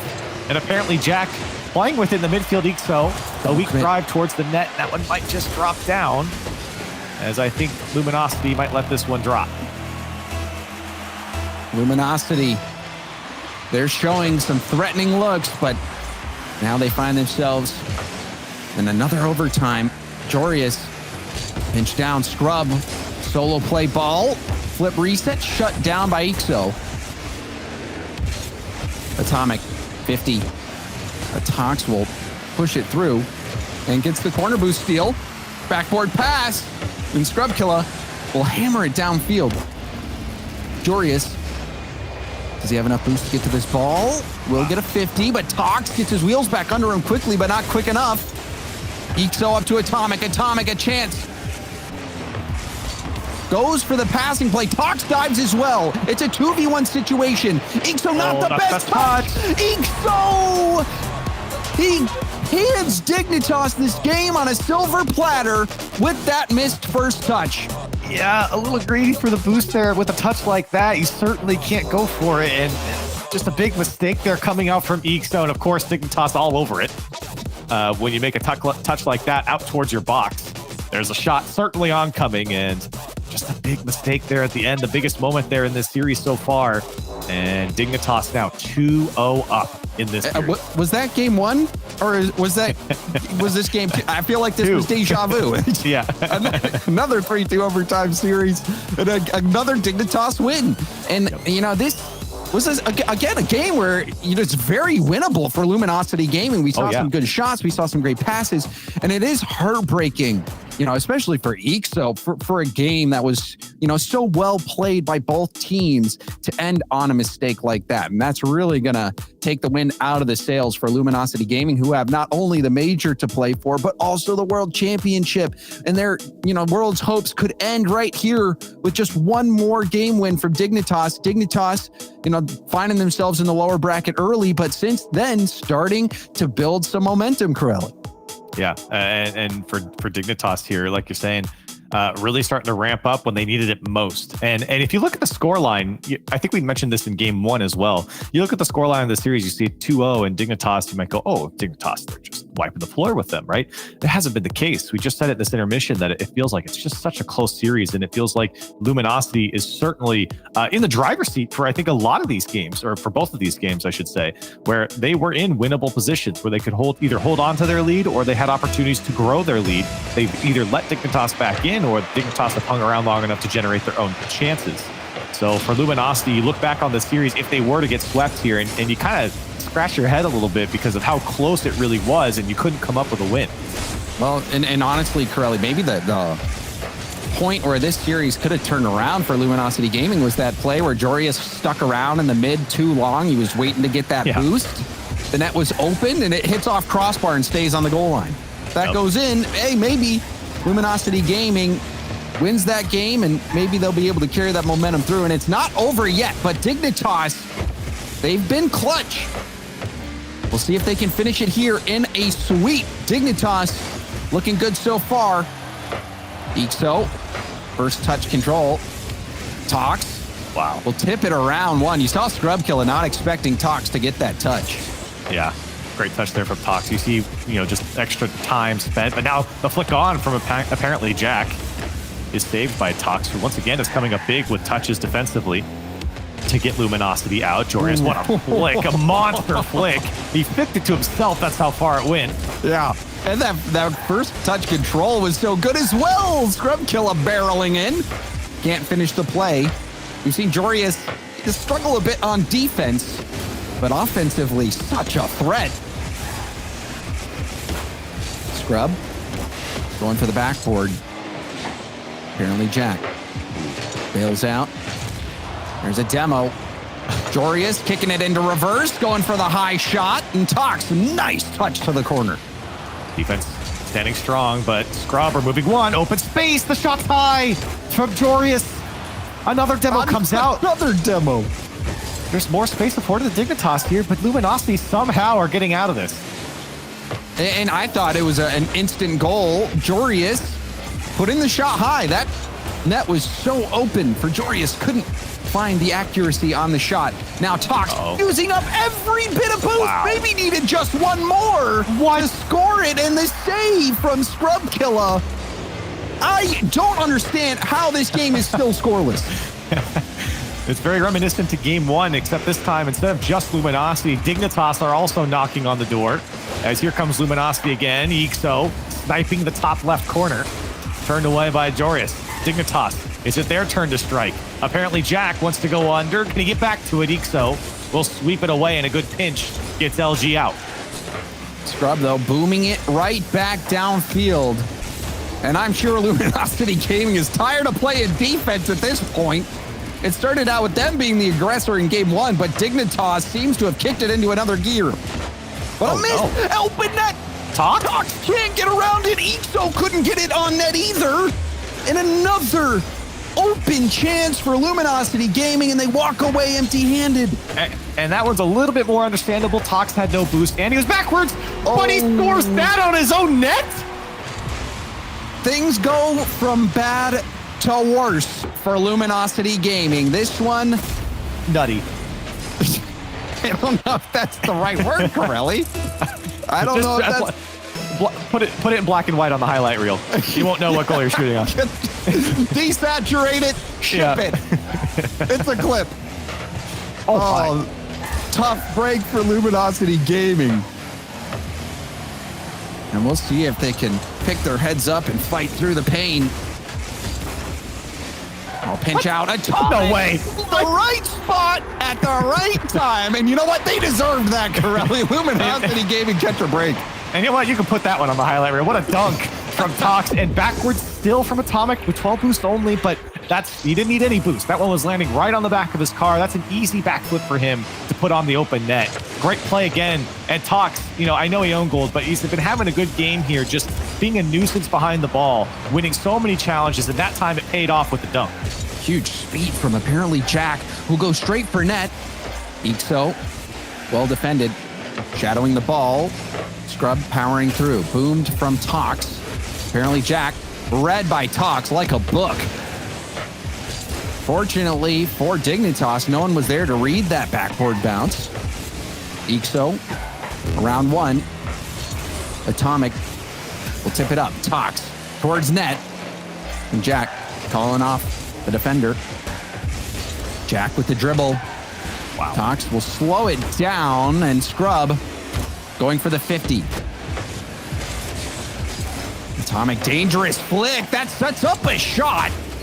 And now bump on Jorius. Tox able to prevent Jorius from getting a clean hit. He's so annoying. Tox is just everywhere, bumping players or being behind the ball, waiting the challenges. He's just a nuisance for Dignitas. And unfortunately, it didn't pay off there, but it has paid off earlier in this game. And he's going to have to come up big here as Jorius off the backboard. Everyone retreating for Dignitas. 15 seconds left. Jack getting bumped off the ball in the air. Jorius off the sidewall. Can he get to the ball in time? Jorius! He puts it top shelf. It was a foot race. Atomic goes all in on that challenge and will lose it. Oh, he's just so fast. And he had just enough boost to jump up and use a little bit of boost to get after that ball. That speed in the final seconds here puts Dignitas into the lead, trying to sweep out LG. Oh, in the miss on the follow-up, the cheat on the kickoff was there. It was a good ball for it, but Luminosity Gaming couldn't pull it together in the final moments. Dignitas winning by a goal each game, sweep it, and we'll be moving on. Dignitas, what a performance from them, Corelli. Well, and I have to say, take away maybe the first couple of minutes from game 1. Since then, I feel very confident and very comfortable with the way Dignitas is playing today. It feels like, I don't want to say it too early, but it feels like a return to form here, where it Corelli, just felt not curse a team. I'm sorry. But they looked good. I'm just trying to give them a compliment. I felt like they looked really good here, and there was a few mistakes here and there, but for the most part, Luminosity is a very good team. And for Dignitas, they handle them pretty comfortably. I think it bodes very well for them in this tournament. And sometimes you just need to catch a break. I mean, you saw the touch from EXO. That gave away the game essentially. And then in this last one, the own goal from Toxin, another 1-goal game. So not only did Dignitas play well, but they got a little bit of help. And sometimes that's all you need. And with that result, Karmine Corp is through to the majors. So all those KC fans at home can breathe a sigh of relief. It's done. And so is LG for the season. They will not be at the major or the World Championship. Dignitas moving on. How far can they go? A lot of people expecting this team to do great things. They've done so far in the Super 16. But Corelli, we're going to go to a quick break. And when we come back, more RLCS.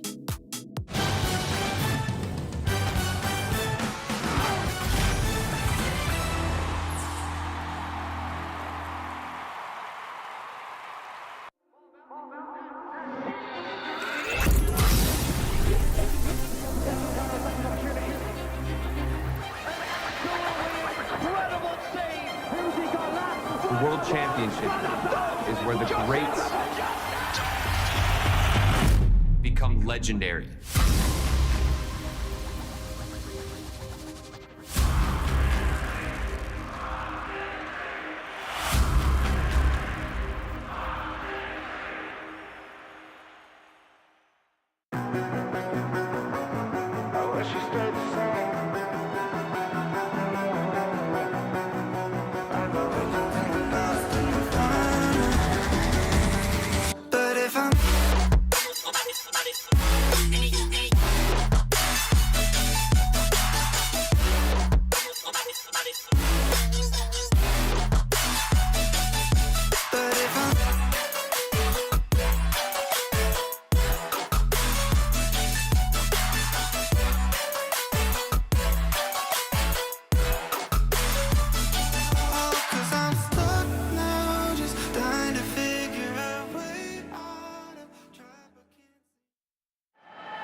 Ladies and gentlemen, welcome back to the Rocket League Championship Series. We're on day 2 of the Super 16. It's the last European regional for the season. Everything coming down to this. Let's start talking about some stuff. I'm Leaf Greg and Shogun and Johnny Boy here to talk about those things. It's Rocket League all day. You're on the right spot. Let's get to recapping so we can start talking about the matches coming up, because we got a lot of good Rocket League coming your way. Let's start off with that Carmine Corp versus Evil Geniuses match. Johnny Boy.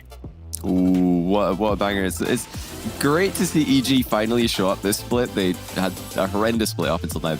We weren't even talking about them in the contender for Spring Major because the first 2 events went so poorly for them. But now they're really putting together a good run, and they're on a bit of a bracket of death at the moment. They've taken down Misfits, they've taken down Semper, they've taken down Carmine Corp. I mean, how far can they go? They're still mathematically in the running for London with this success, but I think the top-heavy teams ahead of them are going to have something to say about that.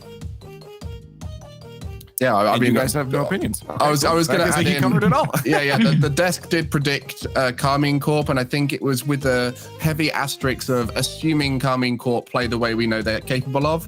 But seeing off the back of social media, seeing the way Carmine Corp played, it seemed like the team were quite nervous because, it was a massive game to clench them the spot.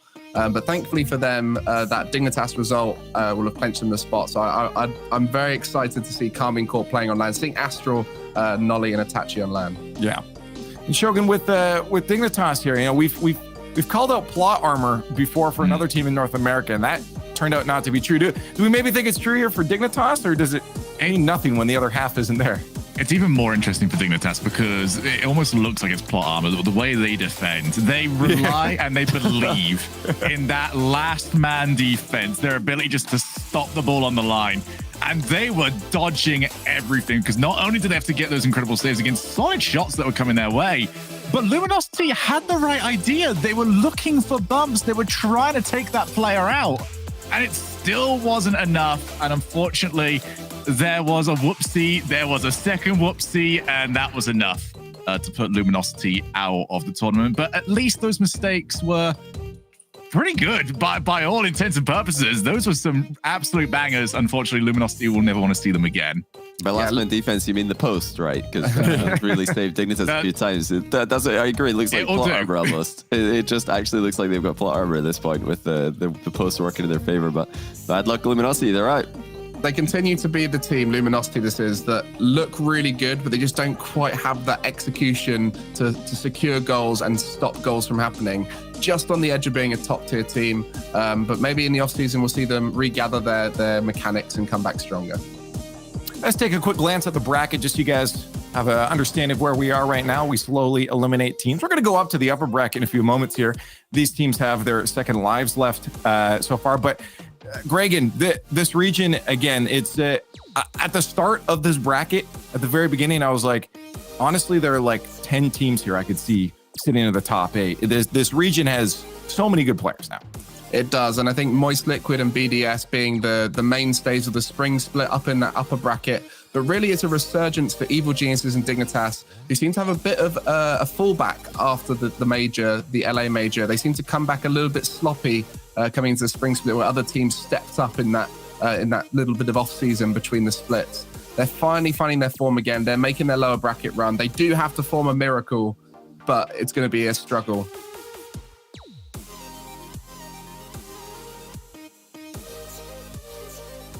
And sorry, I'm looking at the numbers here. Let's get to something complicated. Let's take a look at points, Gregan, because points. I don't know. You guys have been talking math, and I have no idea what's happening. So walk me through this. Yeah. So the spring split is pretty simple. There are 4 teams clinched right now. Team BDS clinched #1 seed. Moist and Liquid still fighting for those 2 and 3 seeds. Carmine Corp will be stuck at #4 most likely, and it's that #5 spot that we're looking to see any of these teams compete for. Solary by default make #5 if every team from now on loses, who needs to make a good run. But Endpoint with 1 win will overtake Solary, and then you've got the likes of Dignitas and Evil Geniuses you can see in 10th and 11th there. They're miles away from making that top 5, but if they make a super run into that #1 spot, then they have a chance to make it into the top 5, but it does rely on some other results. Okay, and this isn't the only thing we're looking at. We're also looking at Worlds coming our way, Johnny. What do we have for that? Yeah, so for EG fans, this one is a lot more promising. They are currently sitting 6th, but that is a vulnerable 6th with Carmine Corp right behind them. Guaranteed landing already. That's more points for them. So they're almost certainly going to pass EG. But look at EG Semper. That is close enough now for EG to overtake Semper with just 1 more series win. So this lower bracket run, even if it's not enough to get them into London, it might be enough to get them into World's wildcard, because that top 6 is where you want to be in EU right now. They might lose out to Carmine Corp, but pass by Semper and scrape into the wildcard. So that's what EG fans, you've got to at least, I mean, you've got to take it 1 series at a time now, of course, but you've got to get past 1 more team. It's going to be the loser of Team Liquid Moist. If they can do that, they're probably going to World's wildcard, which is crazy for a team who started off so poorly this split. And after that, it's only up from there. How far can they go? If they win that one, they're only a couple series away from making London. So it is really just an uphill battle, but an exciting one for EG. Well, let's start talking about that match then, because Moist Esports versus Team Liquid is going to be coming your.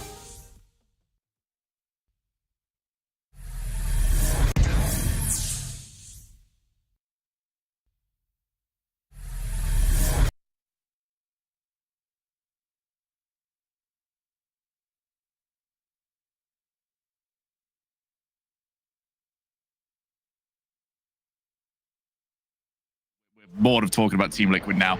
And instead of doing what we've seen a lot of orgs do, where they just go, all right, what can we get now? What can give us some short-term success? They look to the future. They kind of sat out half a split or so. They picked up 3 incredible future talents. And I say future talents because this is way ahead of schedule. These are not players that should be this good this quickly, but they are, and that's terrifying. Well, before we get into this match and get predictions on the board here, we had a chance to sit with a Chronic and talk to them about their last push for London, so let's take a listen.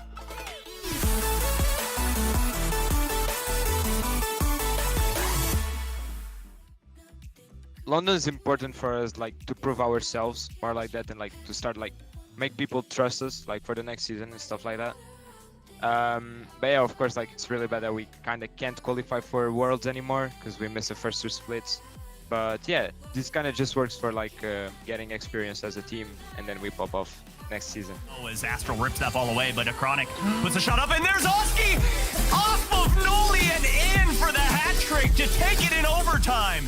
Being our like first LAN playing with together as well, it's gonna make us like have lots of experience and stuff and understand how things work, because it works really different like online and then like in LAN. How do you think like it would be like playing in front of the crowd? Oh, he said easy. Okay, he said easy. Pressure right now, he gets the double tap, but not quite on target. Ato is there. Ato puts it on target. Liquid have equalized. We kind of like say the basics of our play style, like we always say how we should play and etc. And basically, as like self-confidence, we always say that like we are better than anyone in the field, so we get confidence, and then like we can win the team that we're playing against. Chronic now. First touch is good. Wants to get a second and does. Is anyone there? It's Oski. Yes, it is. Just like that, Liquid back in it. So unselfish, a Chronic. He goes up and We're gonna pop off. We're gonna destroy everyone. We're gonna try to win BDS this time if we get to the finals against them.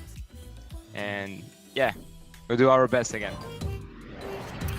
Well, it's time to get chat involved. You guys know what it is. Let's start getting some predictions out there. Let's get the fan vote on the board right away. Hashtag MST or hashtag TL in the chat now. Vote for the team you think's moving on. It's going to be a great battle regardless, and I'm very curious to see what the analysts think about this one. Johnny, you were talking about these guys during the point scenario. How do you feel it's going to go?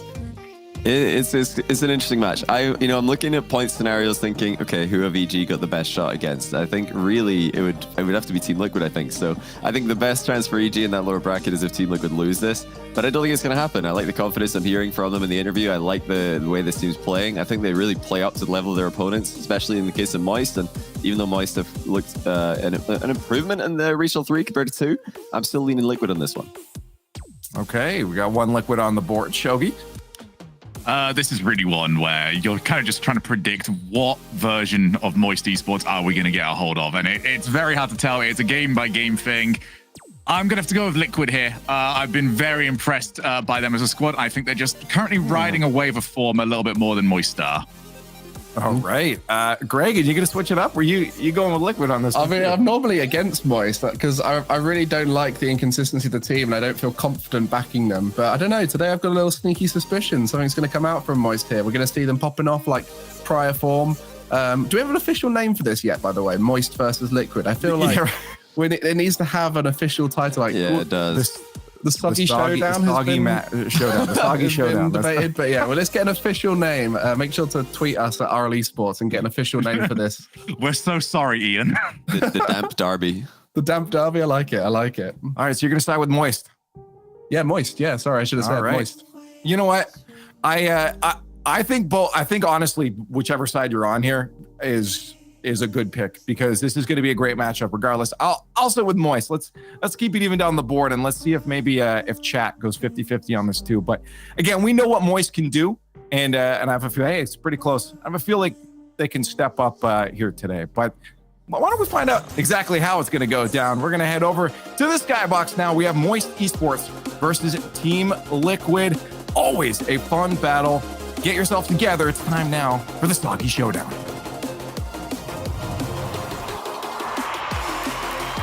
The Soggy Showdown indeed. I also like Johnny's shout out of the Damp Darby. Stacks and achieves here for our first upper bracket match. We go to best of sevens now and achieves. Two teams here that don't have nearly the level of pressure on them in the Super 16 now that they've both clinched their spot at the major in London.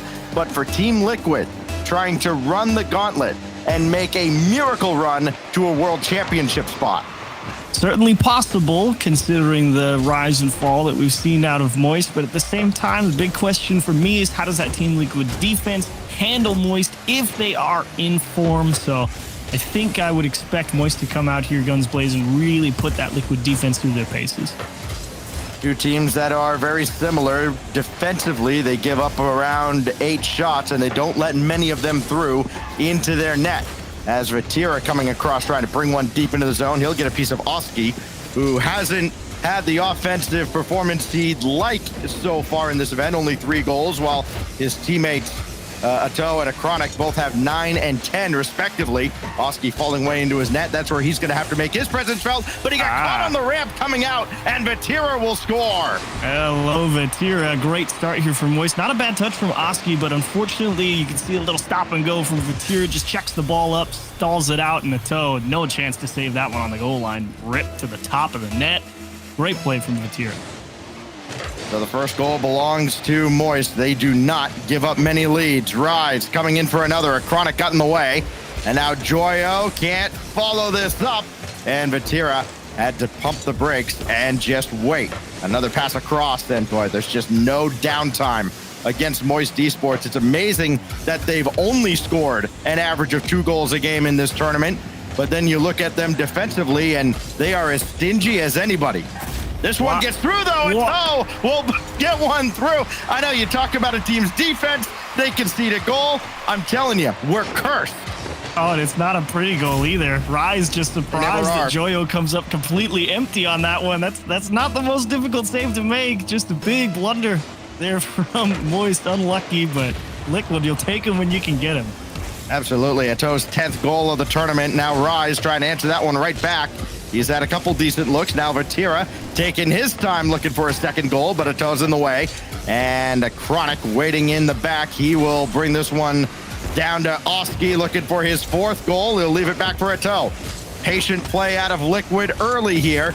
But it looks like Moist is going to weather the storm, though they might have been a little nonchalant coming out of the zone. And Joyo had to hold his ground for the save. Great movement for Liquid on the ball. The only problem is that the shot was just coming from so far away. A lot of time to react for Moist, and another one pumped off the wall. Rise and contested with an easy poke away, but both teams moving the ball incredibly effectively over on the offensive half, getting the ball in positions where they can take shots on target. Ato right back where this came from, and Joyo tried to set up Rise. Point blank range, got this through, and Vatira comes in to clean it up. I got worried there for a second. Vatira may not have the time with Joyo taking this one away or Rise taking it away from Joyo, excuse me, but thankfully nobody in position for Liquid. They all got beat by the challenge on the back wall, and Vatira just enough time to come in there, squeeze that one past the goal line. Great opening from both teams. Really enjoying the show that they're putting on in terms of the offensive output. Oh, Moist right now just happy that they got any goals against Liquid. After the last time they played, a perfect sweep from Team Liquid. A Chronic going after Rise. Did not connect, and Vatira will send this away. Vatira recently putting out a call to have an RLCS LAN of some kind, either a World Championship or a major or anything in France. And it feels like, geez, that'd be kind of long overdue. I mean, you look at the French evolution in the RLCS, even going back to the days of the Rival Series where they really burst into the scene. This event alone, in the Super 16, there were 15 starting French players. Well, one never knows. Maybe one day we wind up out there in France for a World Championship. Oh my goodness, great shot on target. Huge save from Ato, and a breakout chance here for Liquid if they can get the ball through Joyo. That's a great pass to a Chronic, flow to the corner. Here's Ato, and unfortunately Rise has enough time to recover, but it would be fun to have a live event out in France, and look forward to it maybe one day.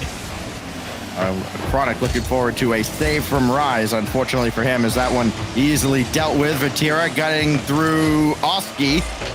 But Ato is there, trying to find a Chronic in the middle of the field, out from the corner. And Vatira got a piece of this to set up Rise, and that just kind of slow things down against Liquid just a little bit, and maybe just enough that everybody can get boosted up, back in position, and lead another charge downfield that a Chronic has to dish out to the corner.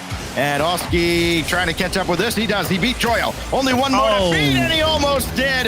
It really did beat Vatira, but unfortunately the shot just off the near side. The one time you don't get the lucky bounce off the post would have been a beautiful goal, but now you're looking at Liquid and how they're moving the ball out of their own half on defense as well. Also quite effective. And in general, I like their stance in the midfield. They've got a lot of decent pressure, and they're not really allowing too many dangerous counterattacks from Moist. So I think in general, Liquid, moving the ball a little bit better on both sides of the pitch than Moist is. Rise going after Oski. Oski kind of ducked into the net to avoid him and made the stop there. Joyo against a Chronic. A Chronic has this all day. Dropped down to Oski, and he was looking for a toe. Again, the shooting hasn't been there for Oski. He tried to dish that one off. It was intercepted. And now Vatira with 13 seconds. One more clear needed. Rise, can he follow this one up? No, a Chronic got in the way. What a recovery out of a Chronic to at least keep Liquid alive here in the closing seconds. Ato over to Oski. Off the backboard. It's got to be a Chronic, and Joyo sends it aside. Moist take a game off Liquid. Not enough time for them to really try and execute a 0-second play. Great couple of goals for Moist in game one, but you wonder about game two. I did like the ball movement. Liquid, I think, showing a lot of good promise here in this one, but Moist standing pretty firm. Apart from the one goal that they gave up, really was a complete fluke. I'll consider this one a shutout in my book. So good defensive game for Moist in general, even if they didn't necessarily get to all the shots on target that they would have liked, despite having, 5-7-9 for them. But in general, Team Liquid's defense, pretty solid. Yeah, 6 shots on or around the target for Team Liquid. Only the 2 saves required for Moist Esports. Liquid probably going to feel like maybe they let this one get away. They also let Vatira get going. He nearly doubled his goal count for the event in that one game. He is a force to be reckoned with when he is moving downhill like this. And now we go on to Aquadome, and I worry about Liquid's chances. Obviously, they are quite capable of handling Moist Esports, so we'll see if they can bounce back on Aquadome in game 2. But it's going to be an uphill battle, I think, for Liquid if they don't get those shots on target. You can have 8 or 9 shots. Cool. You have to make the defense work a little bit, and I don't think they made Moist work as much as they would have liked to have made them work. Gotta agree with that. And it really does come down to, sure, you're looking pretty solid at the midfield line, and dipped out. Nice steal from Vatira just coming across the goal line, but here's the real problem. When Team Liquid do get pushed back onto their own third like this, it's pretty efficient in terms of possession for Moist Esports here at the midfield line, but that's a little misplay from Vatira. It ends up going straight back to Joyo, but Liquid having to spend a lot of time regaining possession whenever they get one punched over their head in the midfield line. Otto with Oski to his right. He'll fall in behind. Chronic is up ahead as well, and Joyo still in the way. Joyo defensively has been great, but he let things slip here. Oski will roll one home. His 4th goal of the Super 16 as things just break down with a little physicality. Oh, and I think Rise just missed the demo on Oski. Flipped into him in the corner, but I think his wheels ended up kissing the roof of his car instead of the nose contacting the back. And that means Oski just completely uncontested, and pretty much Moist get caught handing the cookie jar right there, a little too far forward.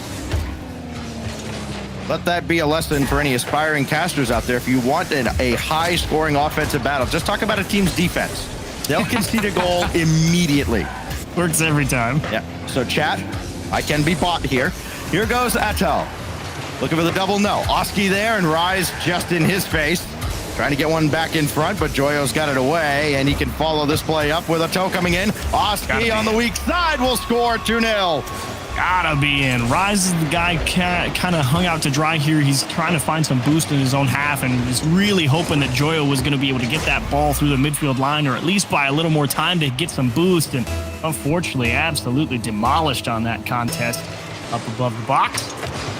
And Liquid up 2 now. Rise may get one back here with a little help, and unfortunately, Oski able to poke that one out towards the middle.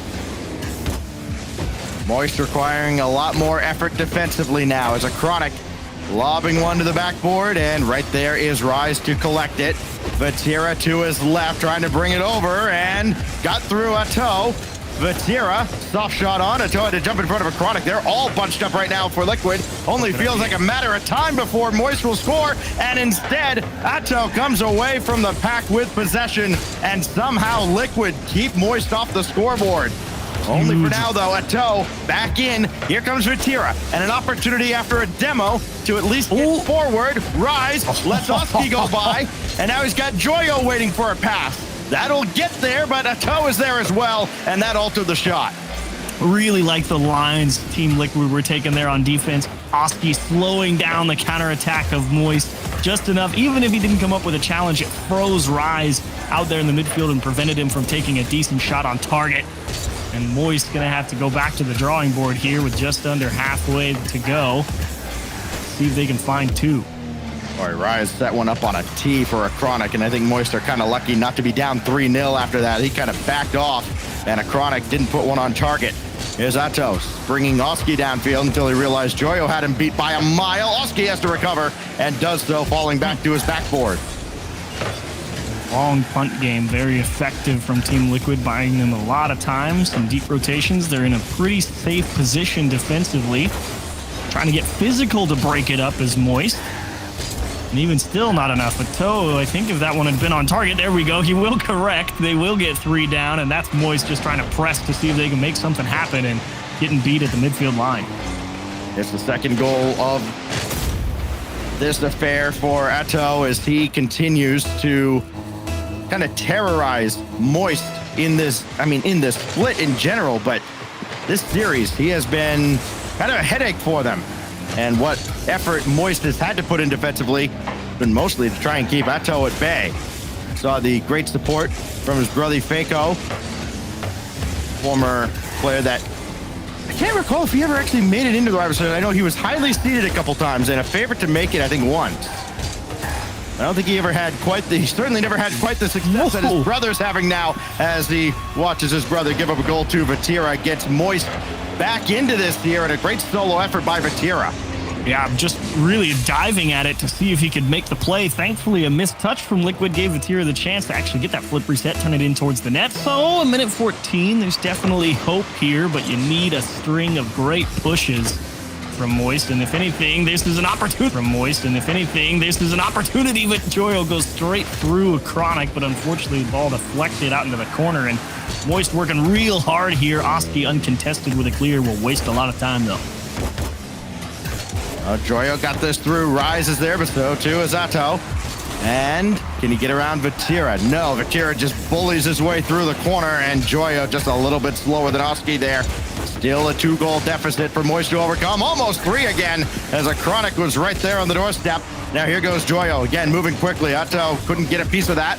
Rise, beaten a little bit by Oski as that goes out to the corner. That's good enough defensively, but now in front, Atto with the big clear, got around Vatira, and that's the break that Liquid needed. Try to put it away. Rise keeps it out, and there's still a chance. Joyo for Vatira. They combine for a shot. Sent away. The ingenuity was there, but the result was not. Team Liquid a little bit better in game 2 as Atto will make one more clear, and a furious comeback charge dies with just the 1 goal from Vatira as Liquid tie the series. Whew, huge game for Liquid, but a close shave at that. Yeah, it's by 2, but a couple of opportunities quite dangerous there towards the end of the game. Moist just missing a pinch. Fortunate that Rise didn't have enough boost to actually execute the shot on the open net. Liquid very fortunate to not have to play a 0-second situation, but one way or the other, you gotta love how they played this one. Again, a lot of saves to be made on the Liquid side. Moist putting on some decent shots on target. A few more shots for Liquid as well, however, 6 for Oski and 2 between a Chronic and a Toe back the other way. But in general, Moist really focused on getting a lot of those big scores in the midfield, forcing Liquid to make sequences of saves, and Liquid's defense standing pretty tall. That's what I was worried about, and they're doing a good job of it. Yeah, numbers rarely tell the entire story of a team's run up to a certain point. Both Vatira and Oski, by far the fewest goals among their teams, but they are the ones taking center stage here. So Oski with a couple of goals there. Vatira's got all 3 goals in this series for Moist Esports. Somebody else has got to step up. I mean, we know how great Vatira was going into the Winter Major, and then the historic performance from Rise.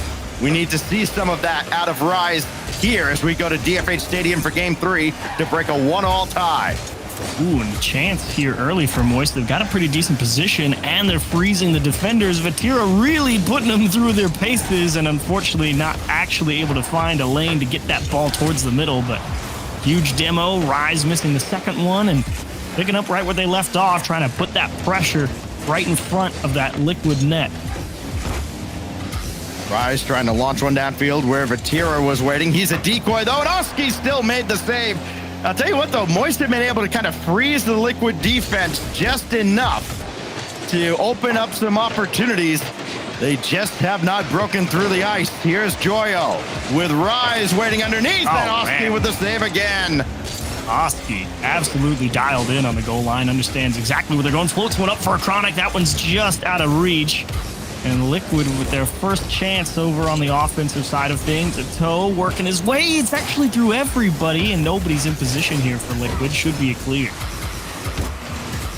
We're seeing Atto go way up to the ceiling, try to make some desperation stops multiple times. Hasn't been caught out of position yet as Oski hit the crossbar. Atto missed well wide. Oski turns and scores. Gotta wonder where everybody on Moist ran off to again. It's Rise all on his lonesome. I think he just didn't even know Atto was sitting right there in the midfield. I think he tried to catch that ball and then saw him out of the corner of his eye as he turned to actually face the ball, and tried to recover and do what he could, but unfortunately just getting crushed on the challenge. And Moist again down early, but Rise one-on-one versus Oski. Little fake and nice recovery from a Chronic, able to squeeze in there behind him on the goal line. Team Liquid has been very good defensively this entire split, and Moist got to be feeling a little frustrated now after the past game and a half. Joyo couldn't get this off the side. Rise will, but Oski's right there, so Vatira has to come racing back. Try to waterfall this down. It didn't work out. Vatira will repel, but only temporarily. Here comes a Chronic again. Gave up that midfield boost. Nobody's bothered to take it. Rise will get it on his way out. Can they spring him downfield? No. They had to make a save, and Joyo couldn't hang in the air long enough, and Oski's reign of terror continues. Huge game for Oski here. Little floater, huge setup from a Chronic as well. Really taking it away from the defense, and Joyo going to be frustrated that he couldn't make that one. He had a pretty decent dismount, but unfortunately he only had 3 boosts, so he had to take his best guess. Unfortunately wasn't able to make the reaction save. 2-0 for Liquid early on, before halftime even in game 3. And Moist, pretty much the exact same scenario as game 2. Wouldn't be surprised to see him press get 8-9 shots and nothing again, because on that goal line, Oski, an absolute menace, dumped into the middle, and he will get dunked through. A Chronic gonna collect the pass from a toe. There we go. So too many A's. And a good pass that it was too. Just let a Chronic run into this in stride. His momentum carries him through the challenge.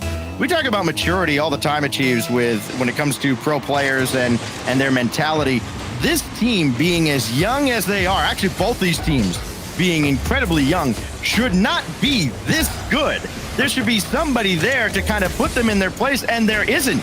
These are the second and third best teams in the European region. Oh, to be young and amazing again. Oh, I know, right? If only. Being young, I was never amazing at anything. Here goes Rise up top with a Chronic right there. Again, just it's something to marvel when you think about how other young players kind of fold under the pressure, and these guys, especially Moist with their incredible performance at the Winter Major. So Chronic will have one out, Vatira all the way across, intercepted by Oski, and here comes Liquid again, only as far as Rise. Oh, he needs a lot of help for this one. Boy, I don't know if Moist have it in the tank. It's just, they're really struggling. They're not connecting physically over on the other side. Yeah, it happens right there, but now how do you regain the ball? That's the problem. You can't. Really loving the Liquid defense here. Atto jump in front. That's served up though for Rise. Joyo will tee off and get him back within 2. Well, the physicality connects with the midfield line this time around, and Atto, no support. Oski having to dodge, the physicality coming through in the corner as well. Has to take a little bit of a delayed line back to the net and just push the ball out into the middle. Tons of space to shoot with, and Joyo did not disappoint. Oski has figuratively stood on his head to keep Moist off the scoreboard up until that point. Probably going to be wondering, hey, can I get a little help here? Coming up on the final minute, and a chance for Moist to cut the lead even more, but it's Rise who has to intercept at midfield and reset for Moist Esports. Oski and a Chronic, though, not quite on the same page. This is that window that Moist needed. Oski slams it shut. My goodness.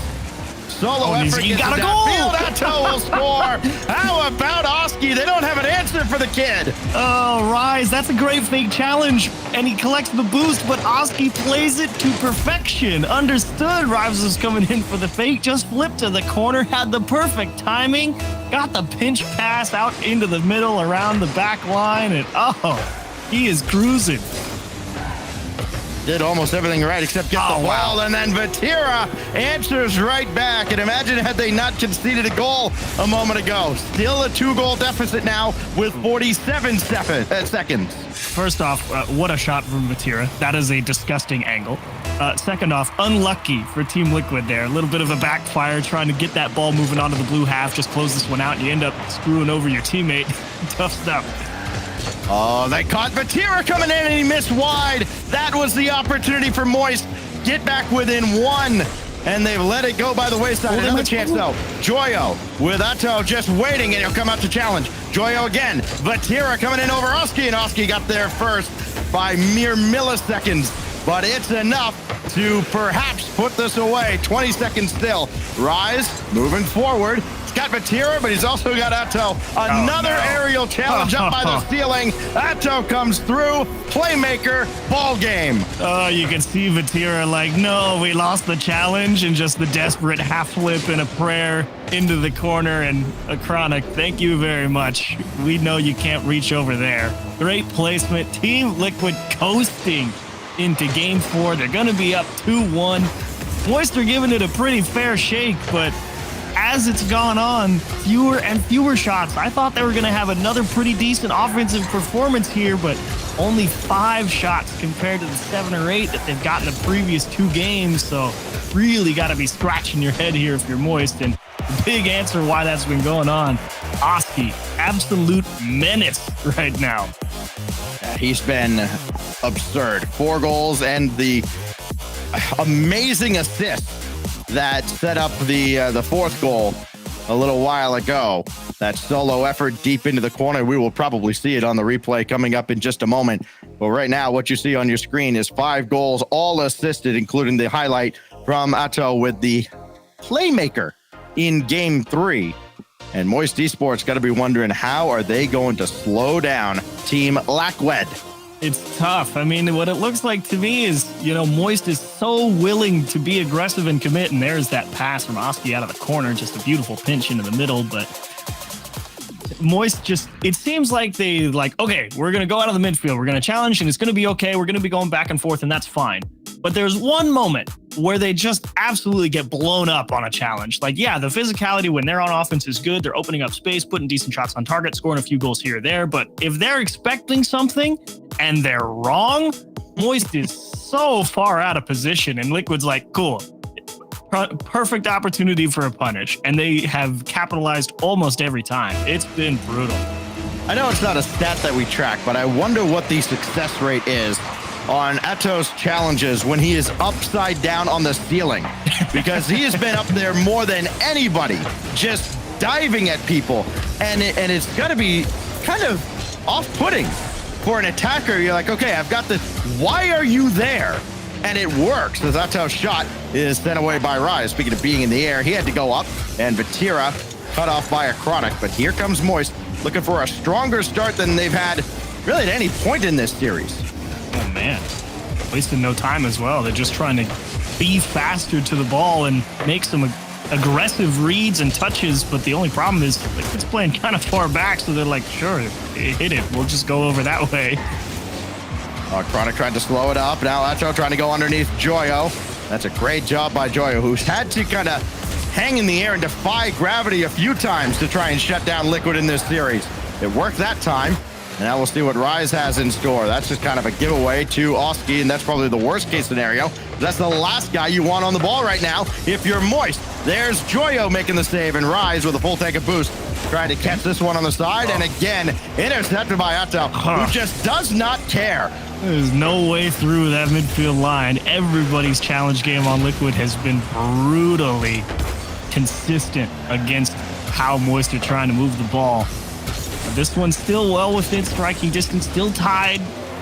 Moist definitely not allowing a lot of shots on target early on. Yeah, there's 3 registered, but they haven't been particularly dangerous and easy to handle. So Moist got to be feeling at least like they're in a better spot than they have been the previous 2 games where they were down 2 fairly early. Rise with a chance, one-on-one, and Oski will deny. Joyo will collect. Unfortunate for Oski, the save tips off the inside of the post and goes right back into the mix. Huge first save, though.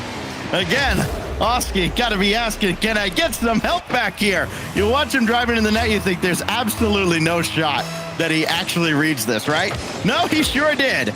But still, the shot goes through on the follow-up, and Moist have a lead. But for how long? Joyo at the back making the initial stop, and he'll slow things down, waiting for Rise to get that demolition.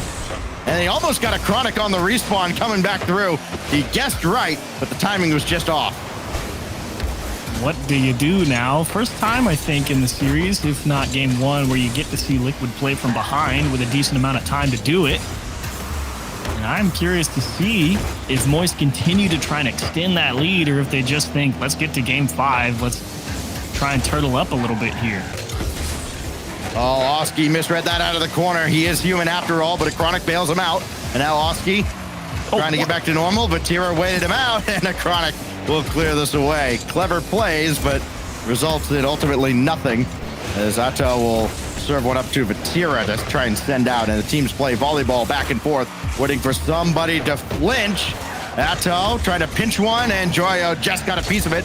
That works out, though, for Liquid. It's Acronic in the air, trying to get his second goal denied, and Atto can't bring this central just yet. He did for Acronic, who tried to fake them out, but Rise got the clear. They tried to double dip a little stutter step, and they almost got Moist, but they were ready this time. Unfortunately, that's a huge pinch back towards the middle, and Atto just going to float that one out towards the midfield line. Moist trying to figure out if they can extend here, but it does appear like they're not pressing super hard. Definitely. Oh, well, that's just unlucky. Fake challenge baits out a poor touch from Team Liquid, and Moist will say, thank you very much. We will extend here. Atto coming in. Oski had jumped, and that just made it impossible to recover. Nobody else in the vicinity. 2-0 now for Moist Esports, trying to battle back and tie this series up, effectively making it a best of 3. Oski intercepted by Joyo. Had there been somebody across the way, that would have been a great ball, but Acronic was actually in behind him. And see Rise saying, come get it. You got a minute and a half to score two. There goes Acronic as he'll bully one through and gets Liquid on the board. Oh, man. They're like, yeah, we'll come take the ball. And then the physicality, Atto forcing 2 members of Moist to get out of the way, and somehow Acronic able to just jump, dip, dive, dodge, duck around everybody and take the ball home with him. What a show. My goodness, and he almost got sprung for another golden opportunity, but he'll have to wait at the back now and wait his turn. Atto trying to bring one forward. Acronic was coming up to midfield. Fortunately, Oski in position in the back. That's where it's amazing that he spent so much time on those back lines playing stellar defense and still leads the team with 4 goals. And Atto almost tied him and almost tied this game. Now Oski got around Rise. Got around Joyo. Got around Vatira. Triple decker. Oski comes through. How in the world? I mean, again, the physicality out of the corner. Rise has got to be kicking himself for just not even hitting that ball. It felt like it was pretty simple, but maybe he got a little confused on Oski's approach and started overcompensating for a touch. But Oski more than happy to collect. Oh, that's tragic if you're a Moist fan. All that work to open up a 2-0 lead has gone by the wayside, as Oski single-handedly beats the entire Moist defense. And now it's Joyo at the back. What? And Why? dunked him, but it just went wide. Oh, man. I can imagine Joyo got a little uncomfortable in his chair for a moment as Rise tried to bring one out. Unfortunately for him, Oski's there, but Vatira got around him. Now Acronic with 10 seconds left. Drop down in the middle. Joyo is there, and Atto will get back to make sure there's no cheap one. We could be headed for our first overtime of the series, unless Liquid have other plans. Atto not going to get to this, but Vatira will. Got the flip reset, and Atto right there to stop him. Man, what a read from Atto. Just tried to cover as many options as possible, and he succeeded. Joyo super aggressive, puts Vatira in a kind of awkward position, but he did recover, make a decent touch, even if it cost him a little bit of a bump. Now it's Rise one-on-one versus Oski. Back the other way. Atto coming in for support. Acronic will just kick that out to the sidewall to buy a little extra time for everything to reset. And OT, some sparks, but no real flame. Of the 6 overtimes we've had today, this is the 3rd one in a row that's been 2-2 coming in, and Oski makes the save again at the end. Another savior medal for the defensive wizard, and Atto will leave this one alone. In the corner, trying to find Oski. No, Vatira with a timely demo. This will run well wide. Acronic off the respawn. They couldn't pinch in front. Everybody drives around the ball, and finally this goes to the corner. And Moist Esports have left one on the table here. Oski just denied by Joyo, and Rise will win the race to the boost. It was a good idea for Moist. I'm not sure they actually could have reached it. That pinch up the field was pretty quick and headed deep into that corner. And thankfully, Team Liquid, like you said, just enough time to get themselves out of a tight spot. And overtime will continue, but Moist seeming to find a little more of a stride here. They do have 3 people forward. They're through 2 defenders, and it's over Joyo's shoulder. Well, if Oski's not back, nobody is. Oh, he backflipped and still made the save. Are you kidding me, Oski? Even when you make a mistake mechanically, it still worked out. I don't believe that.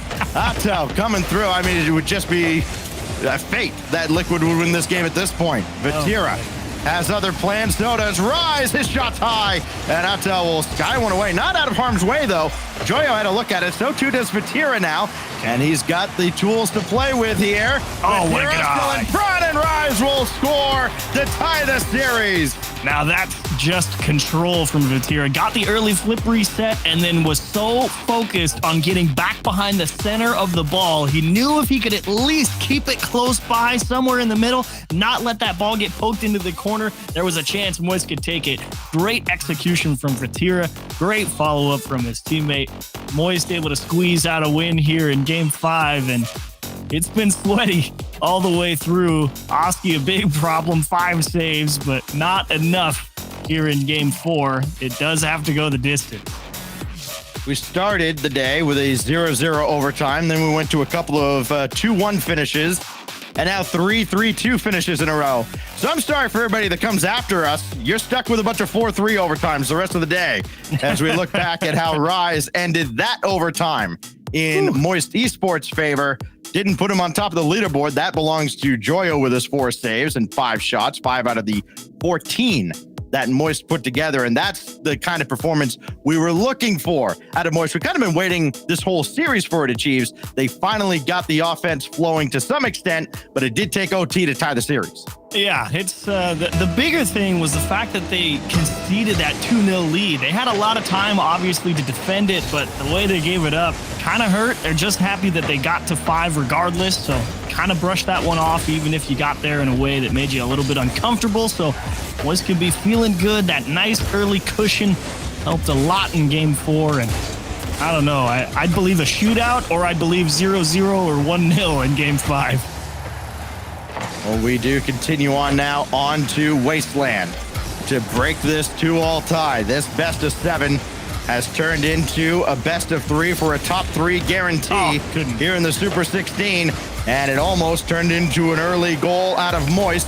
But now Oski will lead the charge forward. Got the second touch, and Vatira is right there to read it all the way. Boy, there's not much catching and dribbling going on here. There's just one touch and go, as Atto will sky one up, but right there is Joyo to send it away. Yeah, pretty common tactic when Game 5 begins. Feel a little bit of that extra pressure. You know this is it, and you don't want to be the one to make a mistake or think you have time to get dribbled and get dunked. Here, Vatira recognizes he does indeed have the time. Skimmed off his car with a lot of pace, though. And Moist just trying to figure out how to reset here in the midfield. That's a big miss from Oski. A Chronic just really forcing Moist to use boost on defense. While not going to net any opportunities in terms of goal-scoring shot chances, it does kind of limit Moist's ability to go up and challenge effectively. Well, Atto will dump one in as the teams kind of jockey for position. It almost feels like a reset in the series here, as everything's kind of gone back to what maybe we're used to seeing. Lower scoring, teams trying to pass the ball around a little bit more, then teams reading those passes, getting a little predictable, perhaps. Of course, a lot of familiarity. Here goes Rise. Oh, what a fake. Gave up the double, and Vatira's shot rings off the post. He had such a brilliant start where he scored the first 3 goals for Moist in the series, but he's gone ice cold since, and Atto's shot goes wide. Joyo might have got a piece of it. Both teams, I mean, golden opportunities on target. One off the post, one just couldn't quite get a handle on it. Either way, locked at 0 heading towards halftime. Joyo one-on-one with Oski and forces Oski to actually give up that corner boost because he realized that maybe Joyo had a catch and a hard cut towards the middle. Vatira, huge read. Buy some extra time here on defense. Yeah, if he doesn't get there, it is 1-0. That shot was not getting stopped by anybody on the way back. Rise, powerful, clear. There's not a lot of point-to-point passing at this point now. Oski from the wing. Try to drop one in. Double by Vatira and Joyo. Joyo recovers. Vatira's in the net. now coming out and Rise. Last man back as he got back in time. Will try and lead them out of the zone unsuccessfully. Chronic is there. So too is Joyo. Moist having to work incredibly hard defensively now as Atto denied by Joyo, and he also beat Oski. That leaves Rise open net 1-0. Couple of stingy challenges from Joyo. Through one great recovery on the wall. You saw him actually cut to the right to get a little bit of extra height as he went into that challenge to make sure that he would have a decent line at it. And that little correction paid dividends, went straight over the top of the other guy too, and everybody on Liquid kind of scratching their heads. Rise trying to break from the pack again. He's done so, and Vatira denied by Atto and Oski.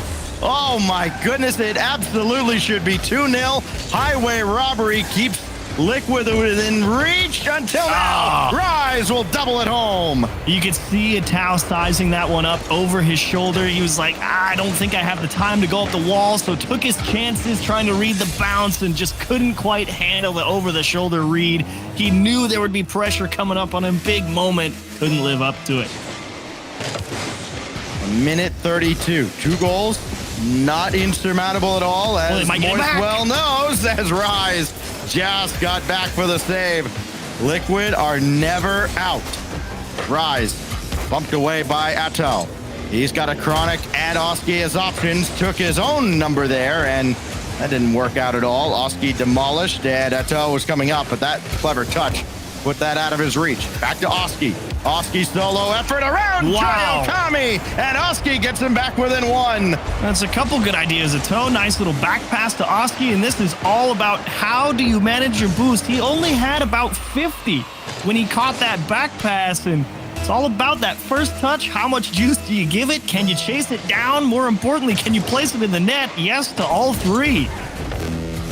Oh, this pinch is wide. Vatira's there to make it a 2-goal game again. How about Vatira's instincts to catch up to this one? Oh, devastating as well for a Chronic. His instincts are thinking, I mean, it might just pinch and go forward, maybe straight up, and he's kind of right. It did go straight up, but then it kicked to that corner and went all the way across the pitch, and you're right. Vatira, he could sense something was up. That's a huge insurance goal. And I think that's one that you just kind of tip your cap and go, you know what? If you can read it, you can have it. Vatira on target there, maybe a little high. A Chronic credited with the save. Back to the 2-goal lead, though, as Moist were in danger of watching another 2-goal lead evaporate. The Chronic intercepted by Joyo. Atto's right there, though. He's got Oski. That's his trouble. Vatira sends it away out of traffic. Oski at least trying to keep this alive, but another good clear by Vatira. And that may run Liquid out of time unless they can get downfield real quick. And they might just. That's got to be on point, and it is. Good back pass for Vatira. And they've just got Liquid chasing their own tail here. Down to 10 seconds. Vatira in front. Demo on a Chronic. It is just about hopeless. Rise will pick it off, and that's going to do it for Game 5. So kind of a shootout, but a one-sided one. 4 goals for Moist in Game 5, and a couple of big breakaway chances. Some challenges gone awry, and the beautiful show from Liquid all amounts to naught. Picked apart at the end. Rise, Joyo, and Vatira. Vengeance for the perfect sweep in the previous matchup. Yeah, so far, as Liquid opened up a 5-2 can in Game 3, and they've finally been paid back. Moist gets it in Game 5, and they're that much closer now. Going on match point, trying to put Liquid down into the lower bracket. The loser here would face Evil Geniuses, as Liquid has taken a timeout, and I'm wondering. This was 5. Oh my gosh! You know, I wasn't gonna hang you out to dry there. I was just gonna kind of keep on going. Like, no, we're good. Yes. I thought that was the end right there. Oh my That goodness. means we get timeouts, and that means Liquid's going to take one. We haven't seen many timeouts in recent times. We've seen some teams just kind of opt to go, you know what? That minute in between games, that's fine. We don't need the extra minute.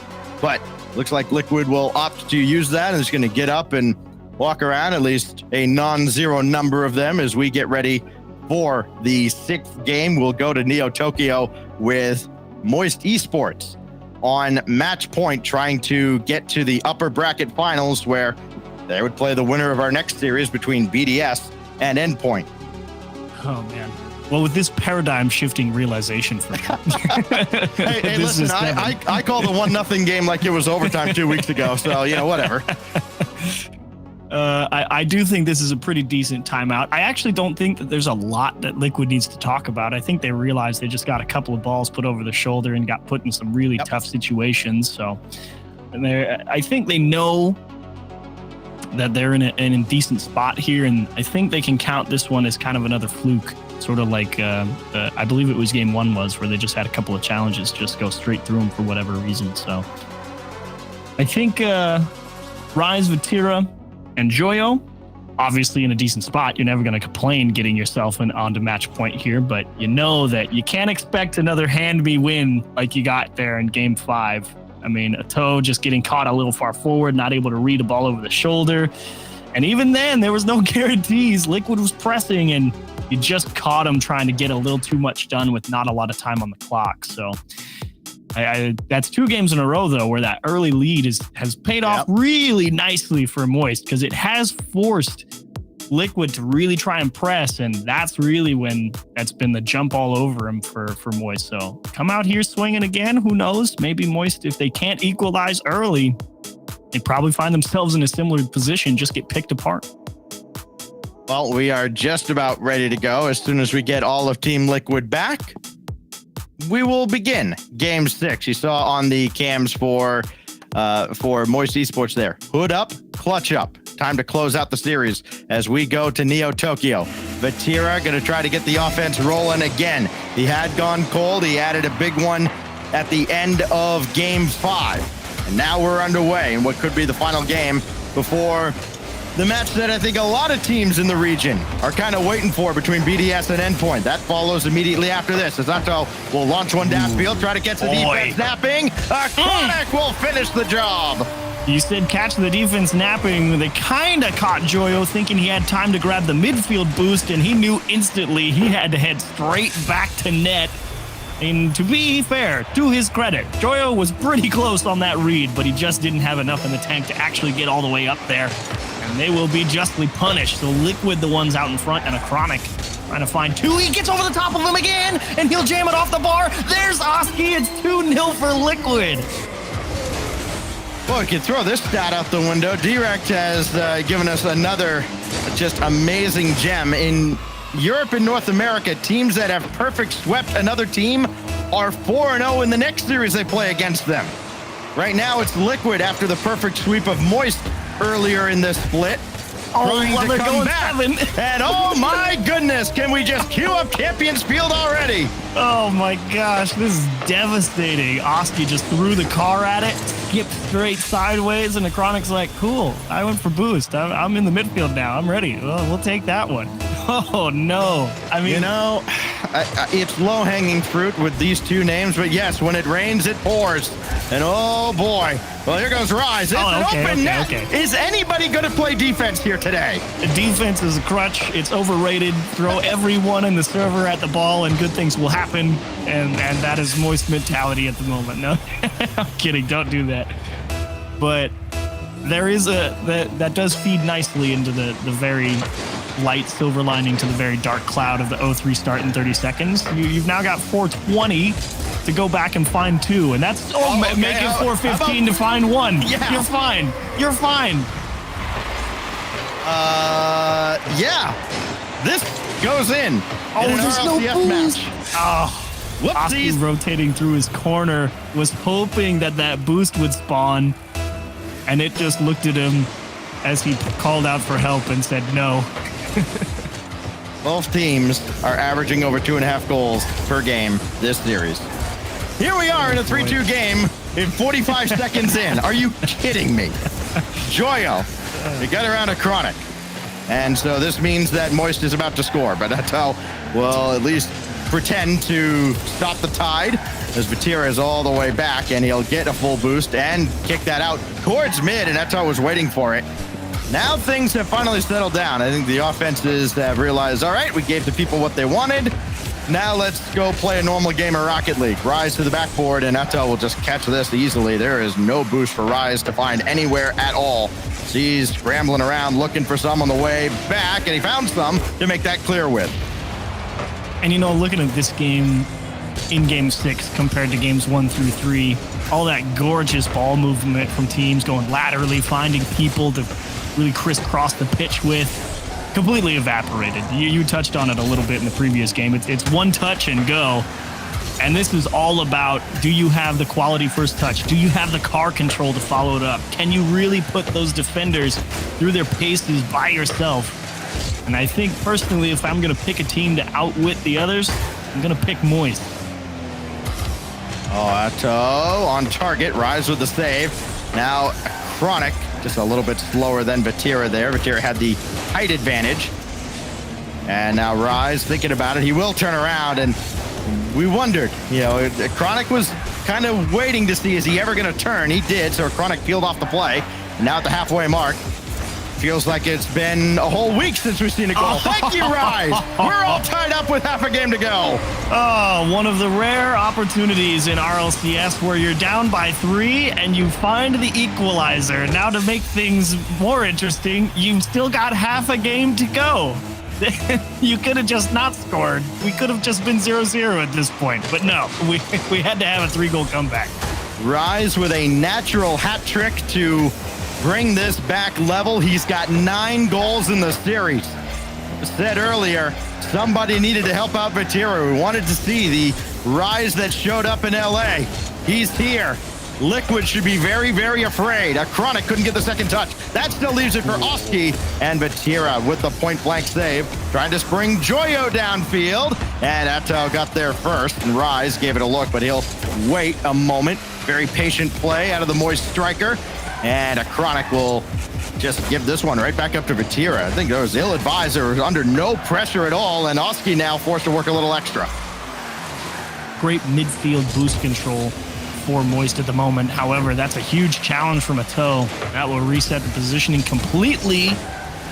However, it only matters if your midfield defense is set up to the task. And unfortunately for them, Team Liquid just bombed out of a challenge, and they're right in the situation they just were in. These teams have scored 15 goals each. Rise with the save. And now Oski try to drop down to Atto. No, take it himself, and Rise makes that stop as well. Vatira trying to spring Rise down the field. He's looking for boost on the other side. That means there's nobody else but Joyo to make the save, and he does. Just barely got there. That was a scary moment defensively for Moist. It worked out. Now Atto looking for Oski. Could not connect.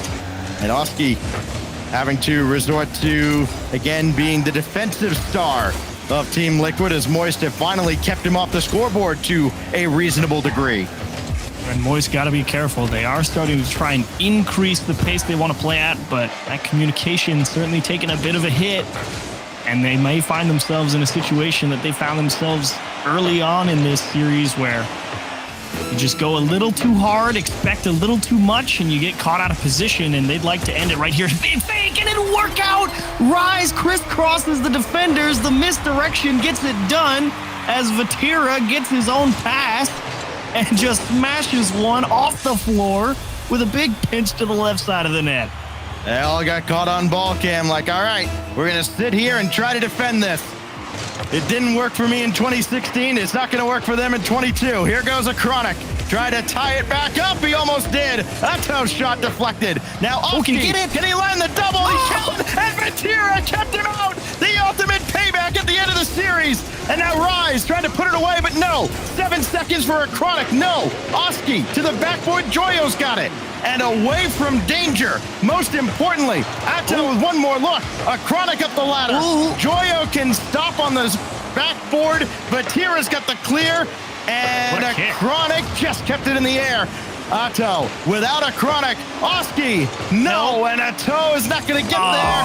And Moist Esports survives a scare in 6. Liquid fought for it, but eventually the 0-second boost game came back to haunt them. Just not enough to get the job done. Moist executing on that physicality in the midfield, taking away the one person who might have had enough to actually make something happen. 2 people, not enough to crack Moist.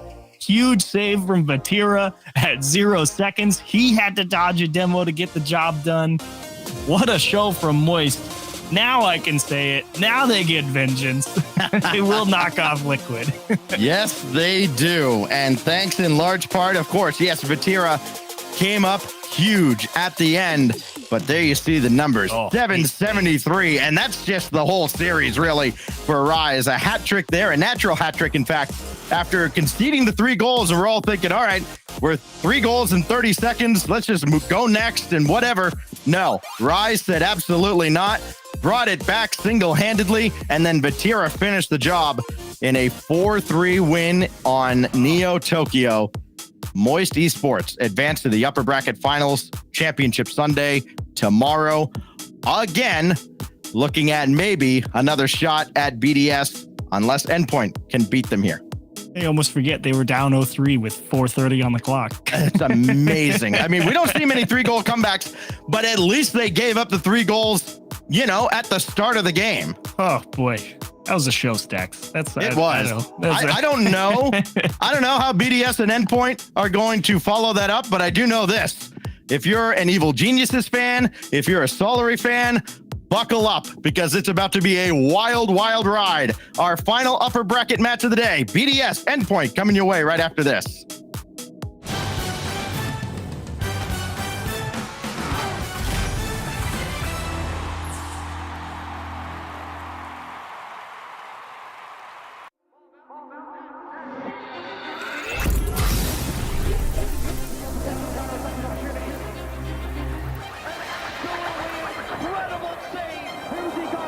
The World Championship is where the greats become legendary.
seek to find is a world that's mine.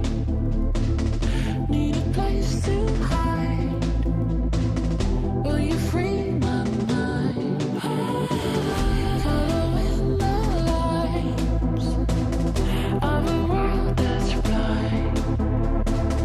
In your eyes I see there's a place for me.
Welcome back to the Super 16. We're on moving day here Saturday as things start to shape up for the London Major. It's our last regional, and geez, we just saw the Hydro Hype Show as Moist got revenge on Liquid for earlier on in the split.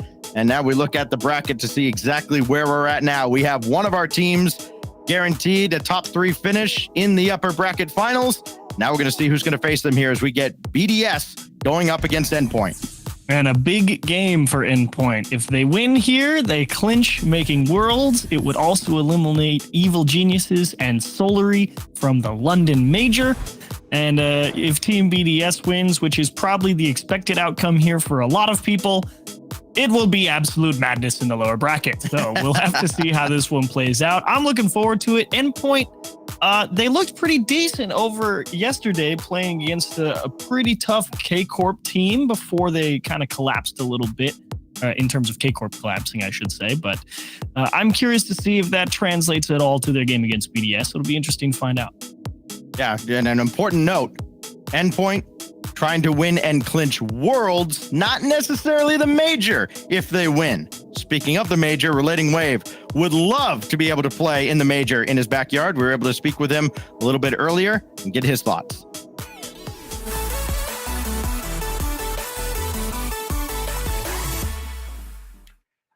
It was difficult. It was difficult to start with. He was the integral part of the team as the main offense guy, I assume. But I don't think it was as bad as we expected it to go at first because one, Archie's a great player to substitute in, and two, we miss Seiko, but he's happy. He's winning now, so we'll see if Semper has what it takes now. Double tap. No way! With a spear into the net. A beautiful goal. Oh, and he breathes something from a Relating Wave. I think we have to place top 3 or 4. So not too out of proportion, but well, we're going to a boot camp in the centre of London as well next week. So we're going to spend a lot of time there. And that's just really going to be our final push. Shooting from Relating Wave. That's what's been lacking for Semper. But Relating Wave. I mean, playing in London would be phenomenal because obviously I also went to the one in 4 years ago now to watch. And I got photos, I got videos and stuff there. But again, it would be. I would love to make it. It's home territory as well. It's something you want to be proud of. It's something you want to do.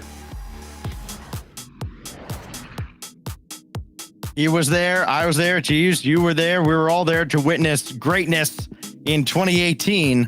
And just a few days removed from the 4-year anniversary of that epic final, we're trying to send teams there once and for all here from Europe. Still a couple of spots up for grabs. In fact, exactly 2, as we now get all of your thoughts here.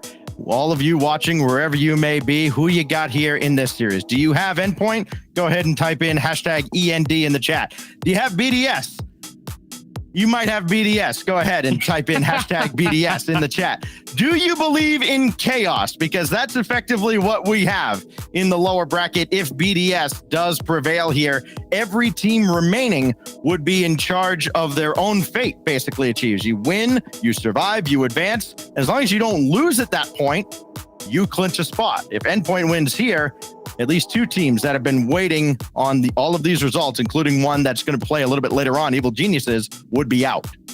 And I did like how Relating Wave was like aware of that expectation coming into that. If you heard on the video, he's like, I think we have to make top 3, top 4, something like that. So it's not that far out of the realm of what we hope to accomplish. And they know that it's doable. It's just, the draw of the bracket that you run into the team that's been an absolute beast all split. So we'll see what Endpoint does. I think they'll give it a pretty fair show. And yesterday, the Endpoint offense made a few good things happen, and nobody in chat believes them except the die-hard Endpoint fans. Now, it's been interesting to hear how the teams have kind of talked about what they need to do. All the bracketology and all the scoreboard watching. Astral came into this just like, I don't care what we need to do. Let's just win. And Relating Waves like, I think we need this, we need that. We probably need this to go our way. Hey, they can take care of business right here. All they've got to do is beat the most intimidating roster Europe has ever seen. I know that's a bold claim, but you've got Monkey Moon, Extra, and Seiko. They only got better, if you can believe that. And now, the #1 guaranteed seed for Europe tries to take care of business yet again. A lot of expectation as well for BDS. Imagine if they actually ended up losing this one to Endpoint. Starts the question if they pull the G2 or they just slip at the finish line on the final regional. They would like to make their 3-peat. G2 kind of fumbling at the finish line there as this shot going to be sent away by Relating Wave. It got us thinking too when Falcons swept the region, not just, a split. They went 9 for 9, winning all of their regional events in the MENA region. Had anybody ever done it in Europe? No, and not even the great Team BDS squads of RLCSX. They slipped up somewhere along the way. A team like Endpoint would get them. Vitality, somebody would nip them at some point. As Extra waiting on the doorstep, shots sent away. But Team BDS are just swarming the Endpoint half of the field at the moment. Archie trying to catch this one off the bounce. He's got through, but Extra's there to stop him. Metz and Norris denied on the doorstep by Monkey Moon. And somehow Endpoint don't get the opening goal. That Endpoint counterattack, so dangerous, even if it does come with a bit of a risk. You don't like to give a lot of space or time with BDS playing offense, but see if they've got a pretty good midfield setup, because that would probably be their biggest route to success. Metza with a chance. He had everybody beat up above the bar. That's Archie. He will turn it in. Nice little placement on the pass, catching BDS flat-footed on the goal line with just enough pace to get over everybody. Everybody jumps, everybody gets beat. Archie gets the opening goal here. One of the weirder roster changes of the time in between splits here, with Archie on loan from Semper. We hadn't really seen it in the RLCS. We've seen it for one-off events, but this is kind of an extended version, as Seiko will go up to challenge Archie. Not his former teammate. Archie is the replacement for Seiko. Heard Relating Waves say they kind of miss Seiko, and it's hard not to. Yeah. They're going to get plenty of them here, whether they like it or not. Archie couldn't get this. It pinballs around, and Relating Wave rolls it out. Oh, it works out perfectly for Endpoint. Here comes Archie from the ceiling. Goodness. Archie Pickball comes through. You're going to go all the way here after you get the most bonkers pinball clear in the series probably in this tournament so far. No idea how BDS don't put one into the back there. I mean, the missed touch from Archie, you think their fate is sealed, and then his teammate bails him out, kicks it up into his nose, and you go the distance. You're up 2, maybe 3. Unfortunately, Metza and Archie not able to combine their powers to put this one kind of out of reach if you go under halfway. Never mind. Extra just barely got there. Actually, Extra's had a couple critical touches either against the ball or an attacker, as Seiko will send one out to the side, denying any kind of follow-up effort. There was a touch right off the kickoff where I think it was Relating Wave just got slowed up a little bit and he couldn't get forward as much as he would have liked. I think if he avoids contact there, it would have been 3-0. Not that that's an insurmountable lead at any point. I'm getting exactly what I wanted here out of Endpoint. I know, right? I wanted to see a really tough midfield defense, and so far it's been pretty much just that for the past couple of minutes. BDS really struggling to find a way out of their own half. Relating Wave is going to smash a ball through. Archie will collect his 3rd goal on the day.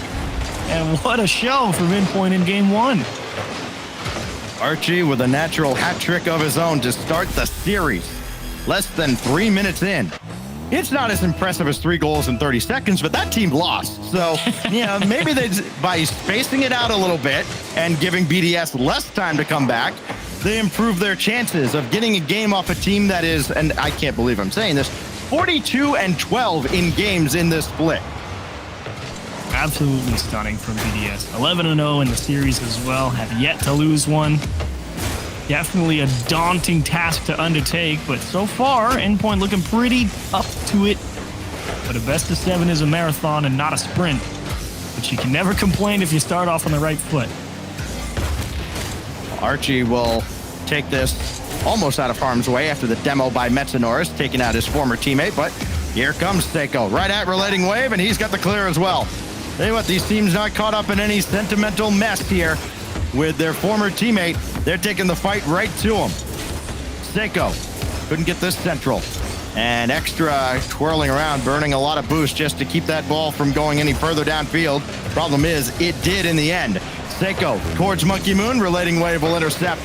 And right now, it feels like Team Endpoint has Team BDS downloaded, at least for 1 game, but it's a very small sample size in our best of 7 in the upper bracket. I would not be surprised to see BDS try and take a little bit more of a trap-focused approach moving forward in this series if they can. Kind of just roll the nose back if anything's in the air, try and stick it on the car. Is that one just off the wall? Endpoint fortunate to not concede one back, but time definitely the biggest problem for BDS at the moment. They're going to slip up on the banana peel at the start of the series, it would seem. One lob towards the BDS net again. That's just been the theme of Game 1. Everything on the orange half of the pitch as Team Endpoint have utterly dominated Team BDS to the tune of at least 3-0. And Metzanorris trying to add one more for good measure. He will not, courtesy of Extra. 3 is enough as Endpoint gets a convincing dub to open the series. All right, there we go. Excellent challenge game at the midfield line.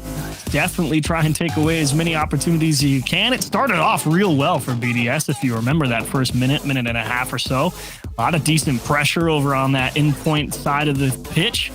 Unfortunately for them, though, not able to materialize into any scores.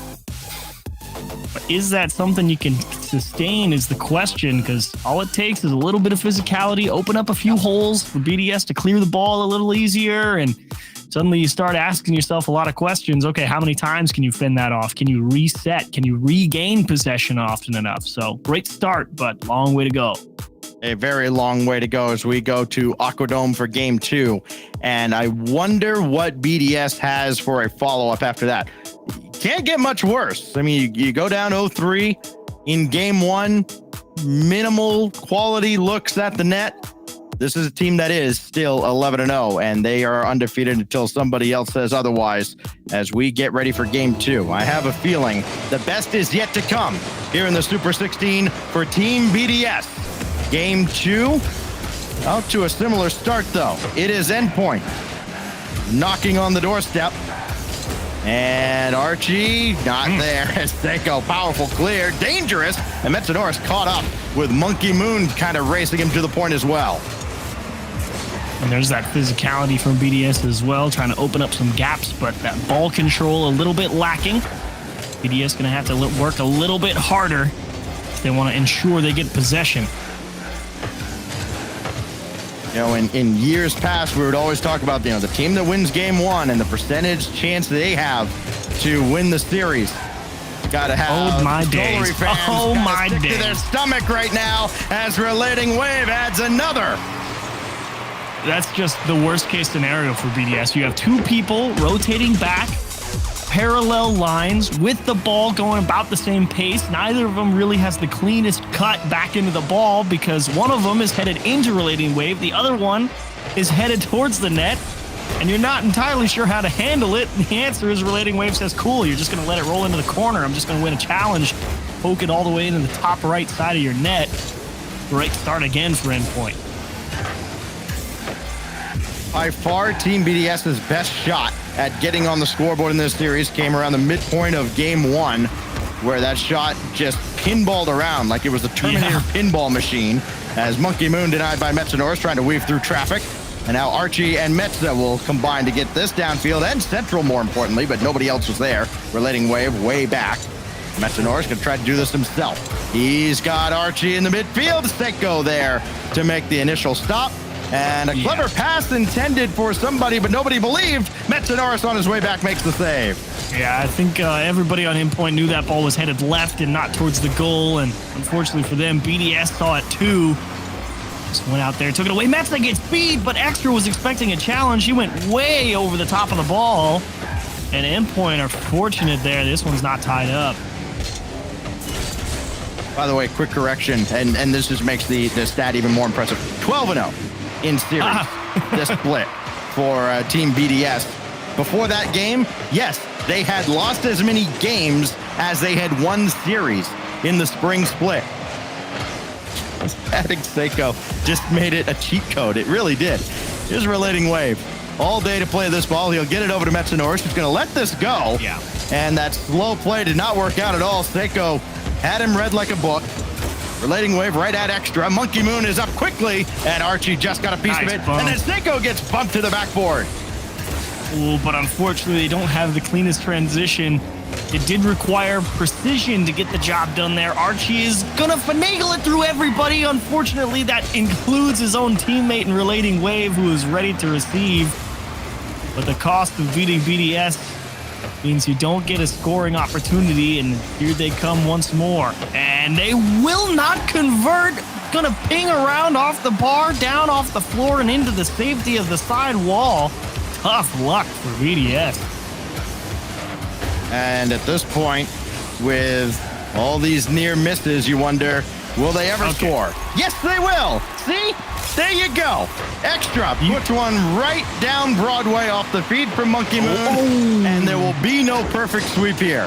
Yeah, and I think Relating Wave was the last man there, either them or Metanoris, but somewhere along the line, somebody jumped for a challenge that they had no business going for, and they both collided, and they were never going to make it back in time.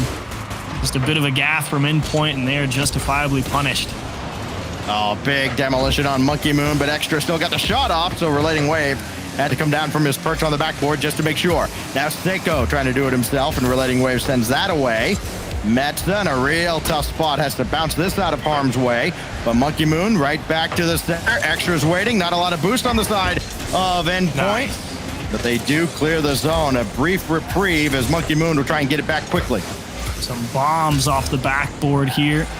And ball gathering speed, and will end up favoring Endpoint here. BDS taking great care to secure their own corner boosts. No, they can't afford to get boost starved with this ball hovering so high up in the corners and above the bar as much as it is. Comes down to the floor. Monkey Moon, great pinch clear. And an excellent read, too, to realize he could get that out of the zone quickly. Now Metanoris just ahead of Seiko, but Monkey Moon is right there. His shot. Oh, no, it's on the crossbar. Oh, he's hit everything except the net, and now he has BDS in front. thought for sure Endpoint were going to find a clear here. Nice little bit of physicality from Seiko. Extra needed the help. I thought Relating Wave might have been able to get to it, but upon further review, the ball actually placed beautifully well out of reach of Relating Wave, and Monkey Moon snipes it top right. Great closing shot for BDS to try and tie things up in the series. No surprise that Hillary would be cheering for all the French players, but they watched that French team give up another one. This time Relating Wave adding his second as he just single-handedly beats two and ties the game. Oh, and Extra got caught kind of hovering in the midfield. He's not like in a bad spot. The only problem is he's got no boost. And as soon as Relating Wave just steals that ball, he's like, I'm not set up to handle this. And the team paid the price. We've had 6 overtimes today. We could be headed for a 7th. Monkey Moon disagrees. Tried to take it himself. Oh, he had 2 going, but Seiko couldn't get around for the shot. Oh, now Extra easily at Archie, and he'll try to bring this to ground. Seiko almost got to it, but we do go to overtime for the 7th time today. Half have been under a minute, half have been over a minute, but none over 2. As Archie brings it in, he'll try to end it quickly, and he got a piece of Seiko, but that's sent away. Oh, but they throw it right back to him. By Relating Wave. Oh, we've seen some of these cheeky counterattacks achieved, some that have almost no business getting started, but they do. Oh, just squeezing the ball through some incredibly tight windows. And for some reason, people are in position to receive them and try and make something happen. And over on the other side, defense is having to make some snap decisions. Monkey Moon, little float into the middle, trying to tie up all of Endpoint. Extra's trying to figure out exactly the line he needs to take. And Endpoint will stave off another BDS push. I think the Endpoint defense at this point can be summed up by, oh my God, panic. There's Relating Wave denied by Seiko. It's working out for Endpoint, at least for now. They're on the offensive end. And they'll score! Monkey Moon couldn't get to it. Metsonoris makes it a 2-0 series. There's 2 people in the net. Monkey Moon's playing near post. Seiko is rotating back post, and it's just over his shoulder. Seiko probably not thinking he has to actually make a save. I mean, his teammate's right there, right? But the ball was placed so well with just enough force. BDS, reeling after being up, looking like they're going to win this one. And then, of course, it's Relating Wave over the midfield. Free opportunity. Extra with no boost can do nothing. They can see the equalizer and then a disaster in overtime. Oh, man. Yeah, you know what?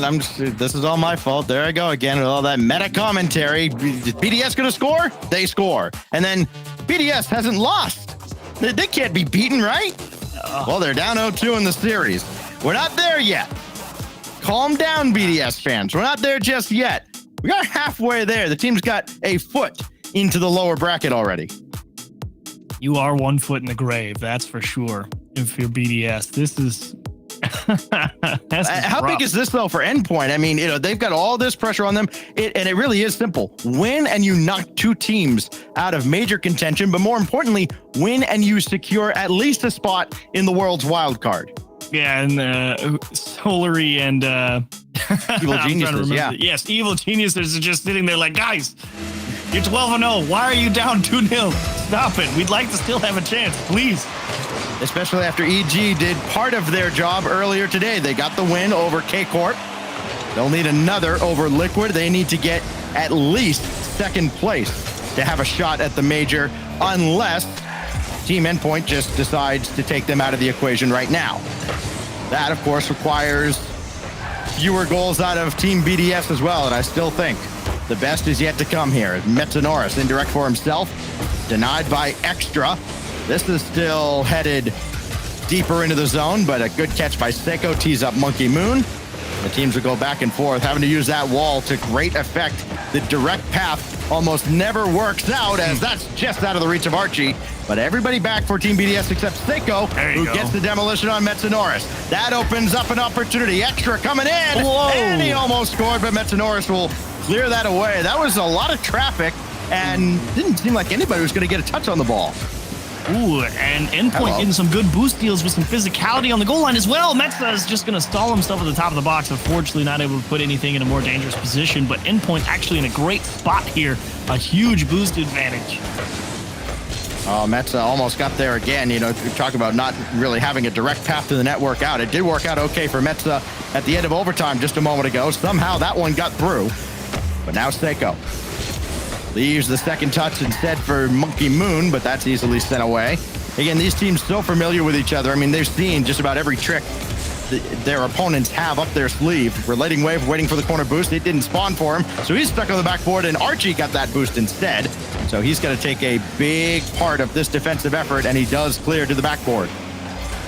BDS just trying to figure out a way where they can connect on any one of these passes and communication as well. Perhaps figuring out Seiko's got no boost and just let Monkey Moon go for it. And BDS struggling to connect with any of their teammates.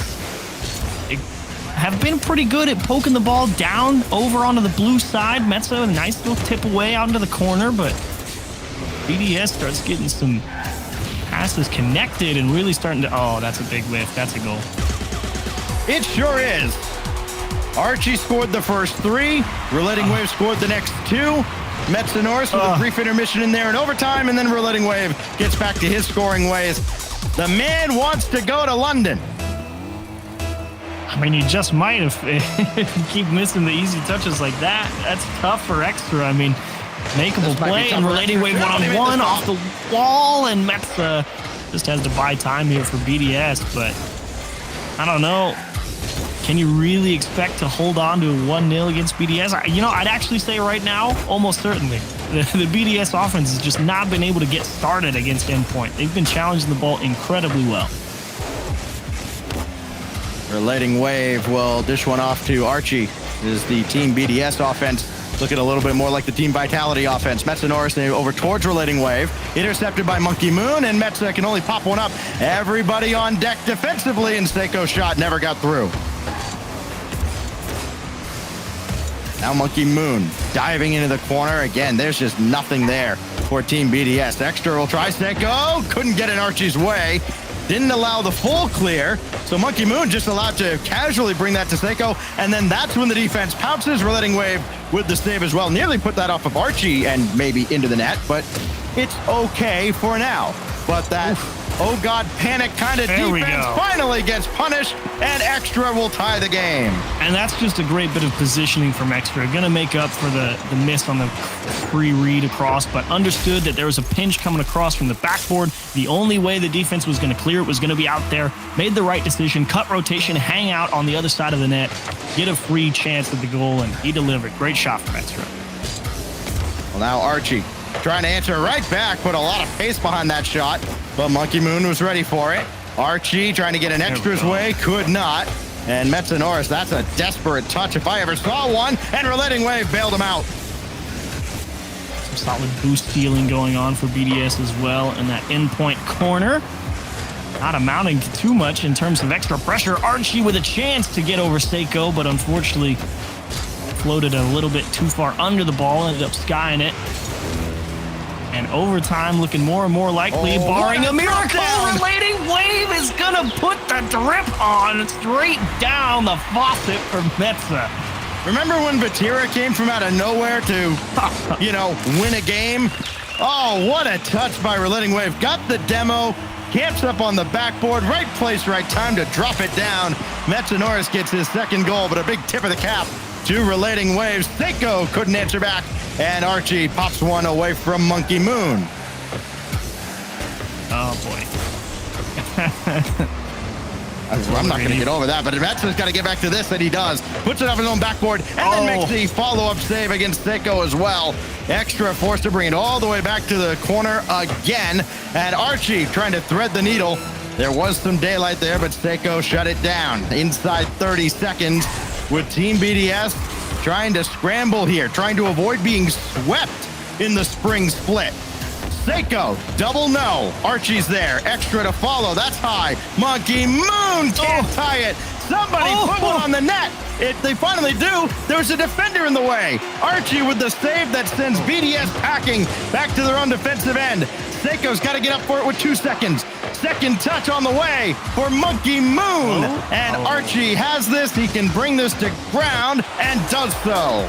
And Monkey Moon is trying his best to tip that one across the box, but when you're playing on such a thin margin of error as 0 seconds and you're trying to cover as many things as possible, sometimes you just don't have the positioning to make it work. Endpoint gonna get stingy on the goal line. They're gonna make, what is that, 8, 9, 10, 11 saves off of what? 14 shots from Team BDS to stall out a one-goal lead, I should say. And oh my goodness gracious me. What is going on here? To the surprise of exactly nobody. Timeout Team BDS. Down 3-0 in the series. And you know what? I love this. This is a team that has number 1 locked up.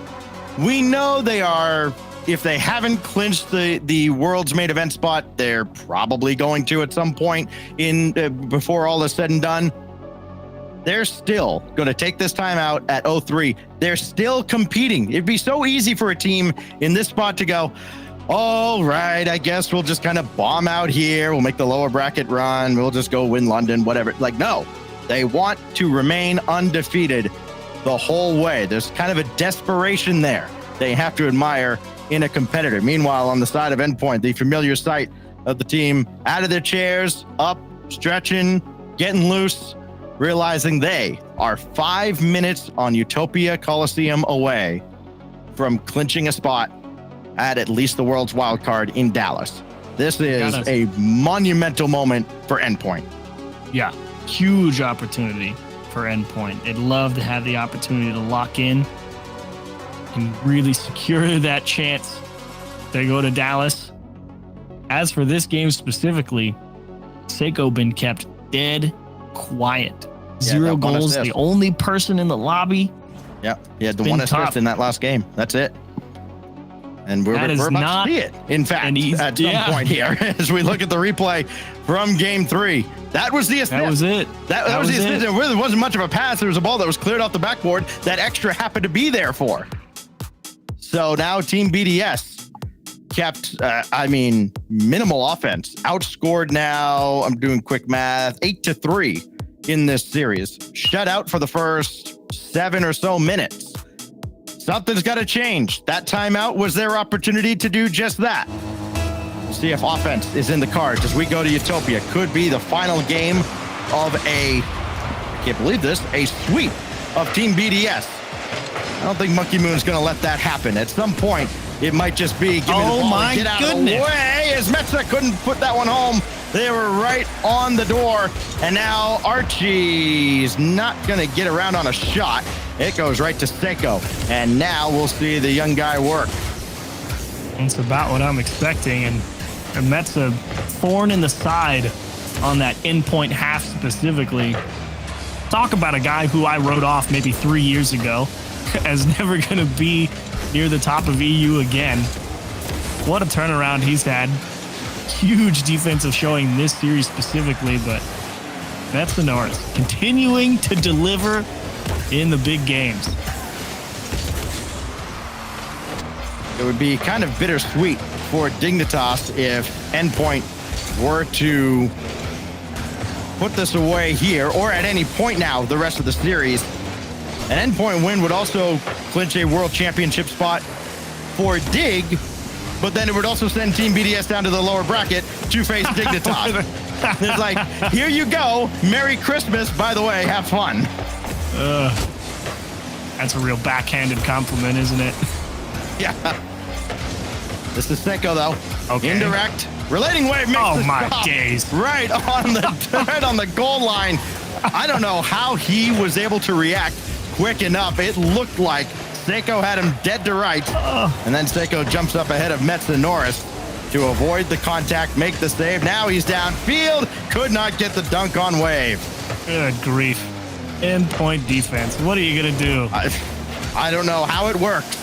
It's almost like WWE writing. It shouldn't work, but it does. Seiko got this one away as Archie racing extra to the ball. Okay. And Seiko shot denied by Metza Norris. It's just uncanny. They're trying to feed the guy, too. We're sitting here saying Seiko has yet to score the whole series, and they're like, all right, Seiko, start shooting everything. And Endpoint's still just like, no. It is unbelievable. Relating Wave. No way they score this. No, Monkey Moon. It was wide anyways. Monkey Moon got the clear away. Now RG intended for Relating Wave. Extra read it. And that is BDS's strength, cutting out those infield passing plays. And then Archie has to make the stop here. His third already. And Metanoris and Archie will combine to send this back towards the orange half. And Extra couldn't get the second touch he needed. Here comes Endpoint again. Metza, no. Relating Wave off the crossbar. Could not get it underneath. Likes the aggression from Metza there. Just throw it off the wall one more time. Put it more in reach of your last player. Unfortunately, Relating Wave not able to squeeze that one under the bar. And BDS actually may have a counterattack here. Just kidding. Relating Wave's going to break it up out of the midfield. And Relating Wave broke it up already. Got the demo, and then Monkey Moon with the save. Seiko spawns ball side, so he's going to be stuck without boost for a while because everybody picked up everything on that side. He's going to Seiko scored! After all of that, that's how Seiko gets his first goal of the series. It took just a flat whiff. Even he's taking it back. I went to his camera. He took ball cam off. He was about to leave, and then he just saw him float by, and he's like, wait, really? I get this one? All right. I think the players, you can see them there. I don't think they could really quite comprehend what just happened, other than Team BDS has a lead. And we haven't said that much. Monkey Moon to the backboard. That will come off cleanly. And Extra swatted away by Relating Wave. Endpoint have not trailed for very long in this series, and they almost tie it again. Metanoris into a sea of BDS defenders. Up to the backboard again. Monkey Moon's got it away, and he can stay with this, which of course is deadly. And Archie right out towards Extra. That's a good win, though, to get it by Metanoris. Liking what we're seeing now out of Endpoint, trying to tie up this game, but nobody else could get there. Monkey Moon and Metza, I think, got caught up. I gotta say, Endpoint learning some things. They're starting to really nail this counterattack approach. Huge steal from Extra. Has to be two. Has to be. It will. And who else but Seiko is, I mean, he certainly wasn't needed for this play. Extra did it plenty well on his own, but Seiko with the extra touch right at the end, just to make sure. 47 seconds remain. Endpoint, you got to feel like... gain back up, you know? Yeah, right? Endpoint, you got to feel like they got to score within 20 seconds here to give themselves a realistic shot. The problem is they almost conceded one. Here goes Archie. After the demo against Seiko, Relating Wave is there. And Metanoris got to chase this down on the side. Coming up on 30 seconds. Metza only slowed down temporarily. Relating Wave coming in. He got the boost, but not the ball. Wave trying to get one out to Archie. No, sir. Demo on Seiko again. He's been a heavy target. And the path way too strong for Relating Wave. Would have needed about 10 times boost to catch up to that. Here's Metza, denied by Extra. Payback again. Man. BDS has been stifled by the Endpoint defense time and time again. They finally come up with a clutch save of their own, and they come up with a few more to go with it. And Endpoint gets shut out with match point, an opportunity to put Team BDS away. And now achieves. We start looking. It took a lot of effort for BDS to get that one, but it is a shutout, and they finally had some things go their way. I will say it is a shutout, but not by their own defense. It's kind of a two-sided coin thing. Yes, there's 12 saves for BDS on this stat sheet. Yes, they did have to make a lot of saves, but if you look back, there's also 15 shots for Endpoint, and those ones that aren't registered as saves got pinged off the post, off the crossbar. I think the shooting did more to harm Endpoint than BDS was thwarting them in the net. I mean, you think about the open net Relating Wave had where he just couldn't get above the ball and get it on the crossbar. That sequence that's the last 30, 45 seconds or whatever it was, a lot of decent chances to put one into the back and just couldn't quite place it properly. So shooting, I think, let Endpoint down a little bit there. I'm just going to throw this out there because, you know, it's me. The only other EU best of 7 reverse sweep, it happened against Endpoint. It was Moist. Oh, don't Moist say it. is waiting for the winner of this in the upper bracket finals tomorrow. I just present the facts without any other context as we go to Game 5 on Wasteland. Don't channel the bad juju, Stacks. Listen, Failures can have his long overtimes. I'm here for Game 7s. Metza and Norris will sky one in. Archie's there as well. Metza still waiting, and Monkey Moon cut him off at, again, point-blank range. And we've seen so many saves on shots just off the offensive player's car. It's been a little bit wild to see as Monkey Moon has to race back, got to the backboard. I guess that works out as Metza couldn't read it. The teams defensively are getting to shots so quickly and getting in position so fast that it's amazing that you can open up a 2 or 3 goal lead at any point. That's a good ball downfield. Archie to Metza for the lead. Denied. No, Metza. You can't get the beautiful laydown from your teammate there and be in the one-on-one and then not absolutely blast that ball. Slight misexecution on the shot. Turned it into a much more manageable save for the BDS defense, and they're gonna get scored on 2. Yep. Monkey Moon will pick the pocket of Endpoint at the midfield. BDS out in front. Solary fans had no doubt just kind of put their heads in their hands like, oh, this is how it goes. We waited all day for this. Hey, wait a minute. Here comes Team BDS. Trying to maintain their unbeaten record in the spring split as Seiko's come unleashed. He scores 2. He scores a gimme to start it up. It kind of feels like when you're playing any other game, you know, and as it starts, you can do no wrong, but as soon as you mess up one time, now you just can't quite seem to stop the other team from making the worst things happen for you. Seiko needed a mistake, and now he's starting to find the back. Monkey Moon trying to get around Relating Wave. Extra will follow this one up with Seiko waiting for Archie's touch. And a little indecisiveness there. He couldn't figure out exactly what BDS was trying to do getting downfield. And Monkey Moon is not going to have that midfield boost available to him, so Extra's got to burn all of his to get to this. Monkey Moon let it go. Seiko denied by Archie as he got that out to the corner.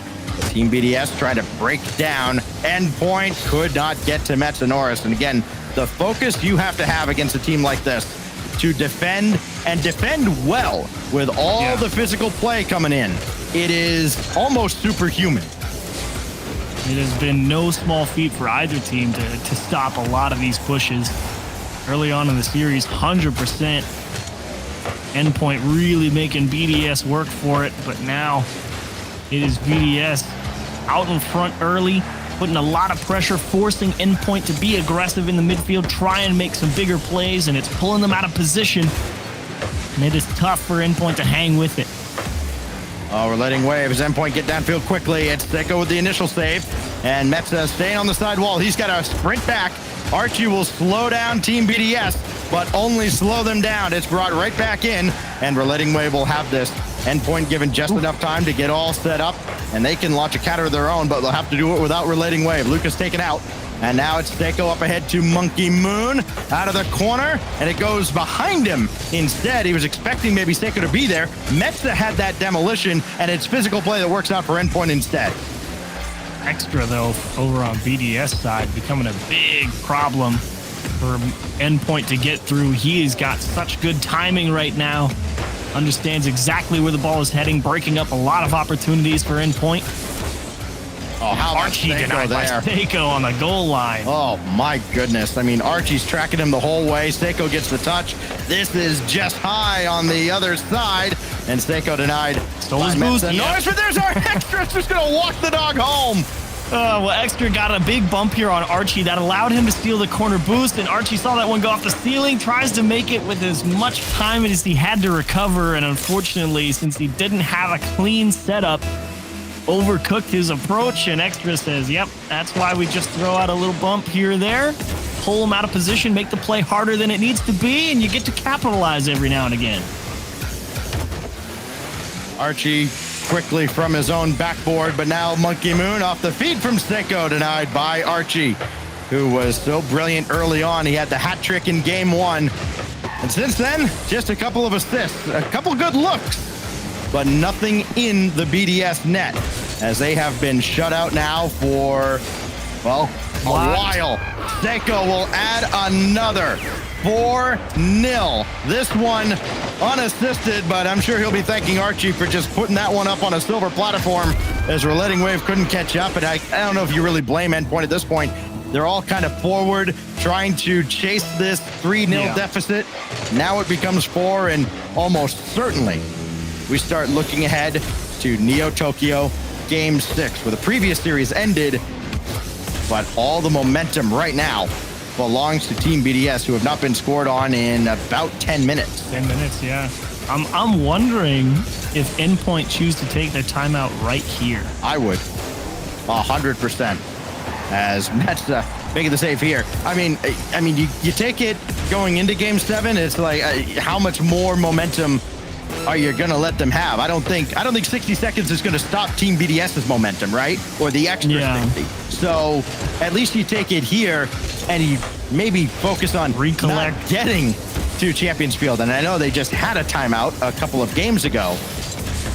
Clearly they need another. Seiko can't drop one down to extra. And it may only be a 4-0 shutout. 6-0 over the last 10 minutes as Team BDS have come roaring back. They were about to get swept to the lower bracket. They were about to hold an L for the first time in the spring split.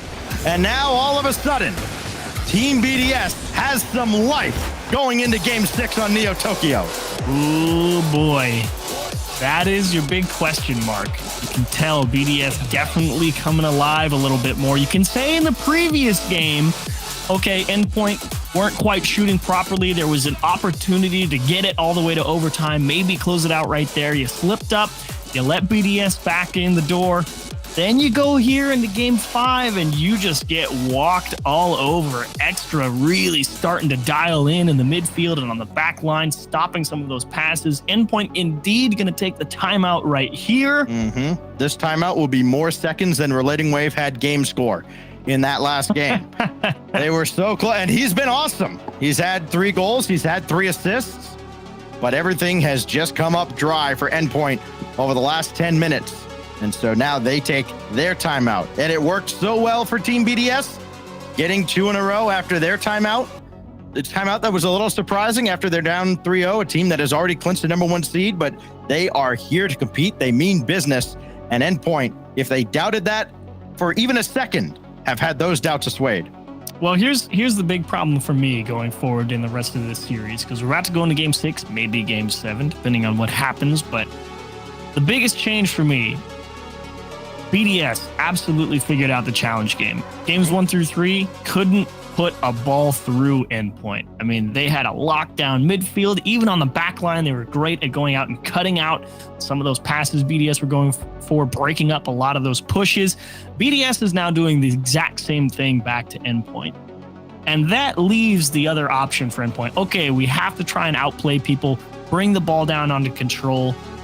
And that is just not Endpoint's good luck against style. BDS, first of all. They're not the mechanical wizards that consistently try and break people down like that. That's just not what they do. And so if you start losing at your own game, which is a decent, strong defensive approach with a good counterattack, I don't know what options you have. You can see a different mood as we were looking in on Endpoint during that timeout. When they're up 3-0, all right, a little loose, just, all right, let's go. We're ready. Going into Game 6, they're like, just kind of bite their fingernails. Like, are we really doing this? Can we just take care of business? It has been Steph Curry-esque, what we've seen out of Seiko, though. No goals and 1 assist through the first 3 games. Since then, 4 goals, 2 assists. Seiko has been awakened, and he's trying to feed extra here, but Metsadorus will have that out to the side. Now Archie way downfield, and the mental jousting begins between BDS and Endpoint. Who's going to blink first in a critical 6th game? Yeah, what a read. Are you kidding me? Yeah, like Relating Wave just hit the world of a pre-jump on that understanding of where that play was headed.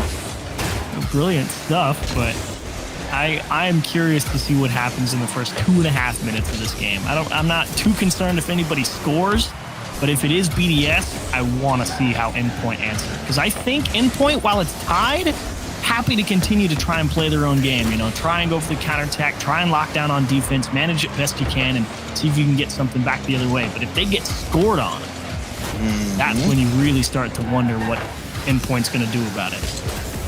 You are never safe on your own back wall against Team BDS. We've seen them time and time again go after demolitions. They finally connected with one, maybe for the first time on the backboard just a moment ago. This goes out to Seiko. Another brilliant challenge sets up another Seiko goal. Endpoint pushed way too far forward here. They definitely should be heading back. Oh, Archie and Relating Wave. It's actually a miscomm. They both turn for the same challenge, thinking they were going to buy time for the other. The challenge goes wrong, which leaves it wide open for Seiko to collect his 5th. Oh boy. Archie will play this one for himself. Get everybody else out of the way. Doesn't work out. Monkey Moon with the clear. Now Seiko chasing this down as well. Couldn't get Relating Wave. Monkey Moon. Oh, rolled that out. I don't think he thought Extra was going to be there, but he was. Now Seiko beaten by Archie, but Monkey Moon is there as the safety valve behind the play. And Archie? Oh, time travel? He wasn't there a moment ago. It's Relating Wave. Lobs one downfield. Metza's right there. So too is Seiko. High bouncer. Easily read by Monkey Moon. And Archie and Extra up at about the same time. Metza with the save. Still a 1-0 BDS lead. But oh boy, I worry about Endpoint now as BDS and threatening immensely to add to it. That's really where you start to see that speed of BDS. The increase in the pace of play is going to start to pay dividends here because they just understand, okay, the ball's going here, and hey, you can't miss the ball like that. Thankfully, Relating Wave is there, but oh, Endpoint, the cracks are showing. Oh, Relating Wave caught him, and he'll score. Relating Wave stymied in Game 5, comes through here with a big one in Game 6 after Archie gets that monstrous challenge, and Relating Wave ties the game. A big sigh of relief for Endpoint fans.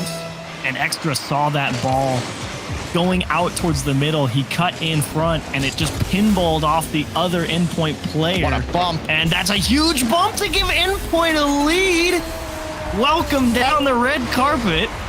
That's 2 for Endpoint. Oh, just the way opened up after that bump at midfield. Archie will score, so he had the challenge that set up the first one. He'll finish the second. And now it's Endpoint that's turned this game, and it's turned Europe on its head. Relating Wave. Oh, he found the soft spot in the defense on the back wall. Nobody could get a clear shot off as Extra will launch one sideward, and Extra's got the second touch. Seiko's down there as well. He's got Monkey Moon waiting, got the demolition, but could not finish the play. Relating Wave spawning on ball side, by the way. That puts him in a real awkward spot, but this rolls right out for Archie, and he will take that away from Extra coming on. It's almost like he kind of held that ball out and baited him in a little bit, and then beat him at the last moment, but now Monkey Moon. Lob downfield with Extra to his left, waiting underneath for a rebound. None coming as it goes to the side. And BDS is looking incredibly willing to send all 3 right here. Throw some demos through the back line of the defense coming from the opposite side. Seiko one-on-one, tipped up by Relating Wave. Archie and Metza both go for it. Monkey Moon's able to stall it in the corner. And BDS, they know they would like to remain undefeated, as you said earlier in the split. And that's why they're so willing to get as aggressive as they can right now and put maximum pressure on that Endpoint defense. That's a big whiff. If you're an Endpoint fan, Solary, Evil Geniuses, Dig, you're all holding your breath on every 50-50. This one, netward, and just a little wide. Extra could not catch up to it, but it did not matter. The post to the rescue. On transition. Back the other way. Seiko got the shot away, and Metza saved it. Hello, Metza. Welcome back. Oh, Metza here. To make it. It's going to She scored. Metza was the decoy. Oh, I don't believe it, Stacks. I don't believe it. Oh, my gosh. Oh, can you imagine? 40 seconds left. If this score holds Endpoint and Dignitas will clinch Worlds. Remember, nobody's clinching the major off of this, but clinching at least a spot at the wild card in Dallas. Archie ahead to Relating Wave. It would also mean that Evil Geniuses and Solary will not go to London. Relating Wave. Double to put it away. No. 20 seconds left. Is Archie trying to waste a little more time? That's being very aggressive with a 2-goal lead. Extra now to Seiko. 15 seconds. Relating Wave, another big win. And Extra, all he can do is dish this off to the corner. And Endpoint closing in on it. Extra led a little too far. 3 seconds. They're going to run out of time. Team Endpoint does what nobody else has done. They've beaten BDS in the spring. Oh, man. Well, I don't really think that that one went the way anybody expected. Pretty sure everybody. It went the way 25 people, or 25% of people in chat, and maybe 25 people total in chat really thought it would go. Unbelievable. Oh my goodness gracious me. I cannot believe Endpoint gets that massive bump to put them up 2-1. And then again, just Endpoint throwing themselves at a ball and it throwing off BDS so much that they just missed the clear. And then all of a sudden, there's just not enough time. What a bonkers game 6.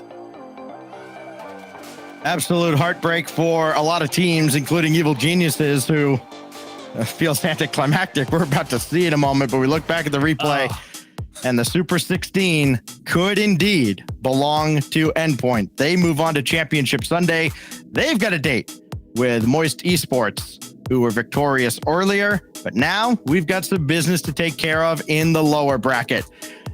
That matchup with Evil Geniuses and Liquid, well, for a little while, it looked like there was a lot on the line. Now Liquid just trying to stay alive, maybe win this event and try to propel themselves to a World Championship spot. Lower brackets on the way right after this.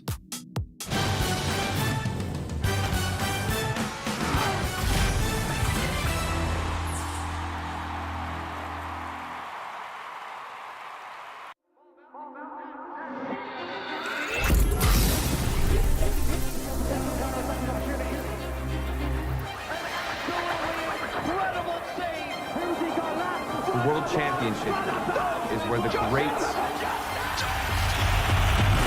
become legendary.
feel this tide choke my neck and I just wonder why I'm buried in the suit I'd never buy, a suit I'd never buy.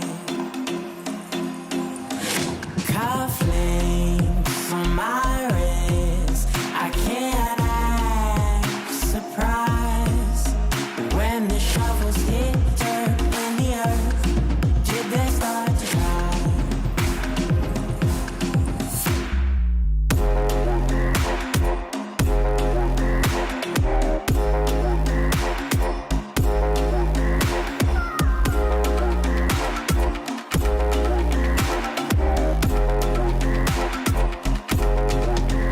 Since I'm 17, I've been looking for a place to make me be complete. I've been looking all alone out there for anything to make me feel alive.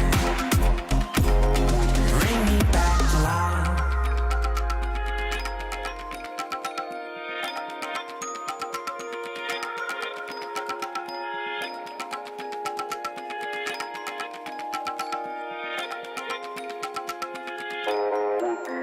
Cufflinks on my wrist, I can't act surprised. When the shovels hit dirt in the earth, did they start to cry?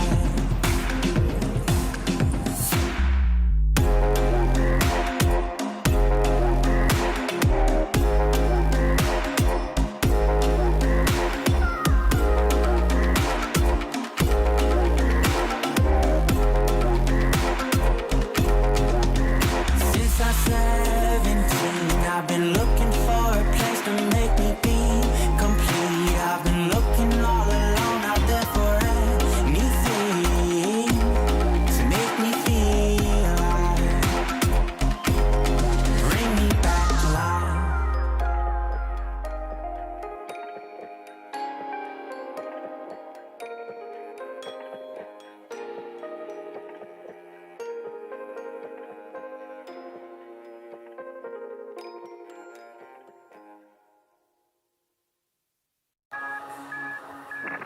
You have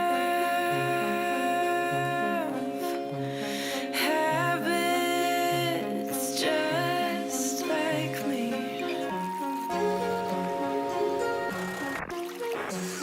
Talk too much with strangers. Get way too serious around family. And I don't have any wishes, but when I kiss you, our lips fit well. And I don't have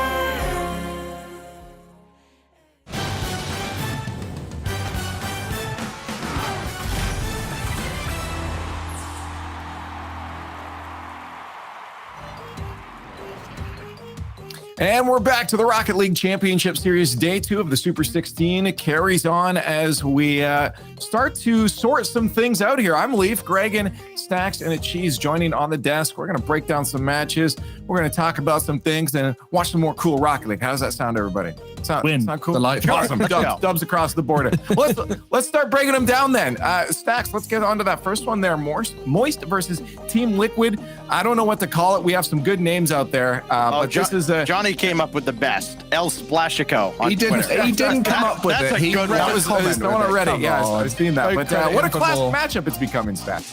Oh yeah, it's a ton of fun to watch these two teams battle. I mean, Moist came out and they struggled early on with Liquid. I wondered if they would get the offense rolling.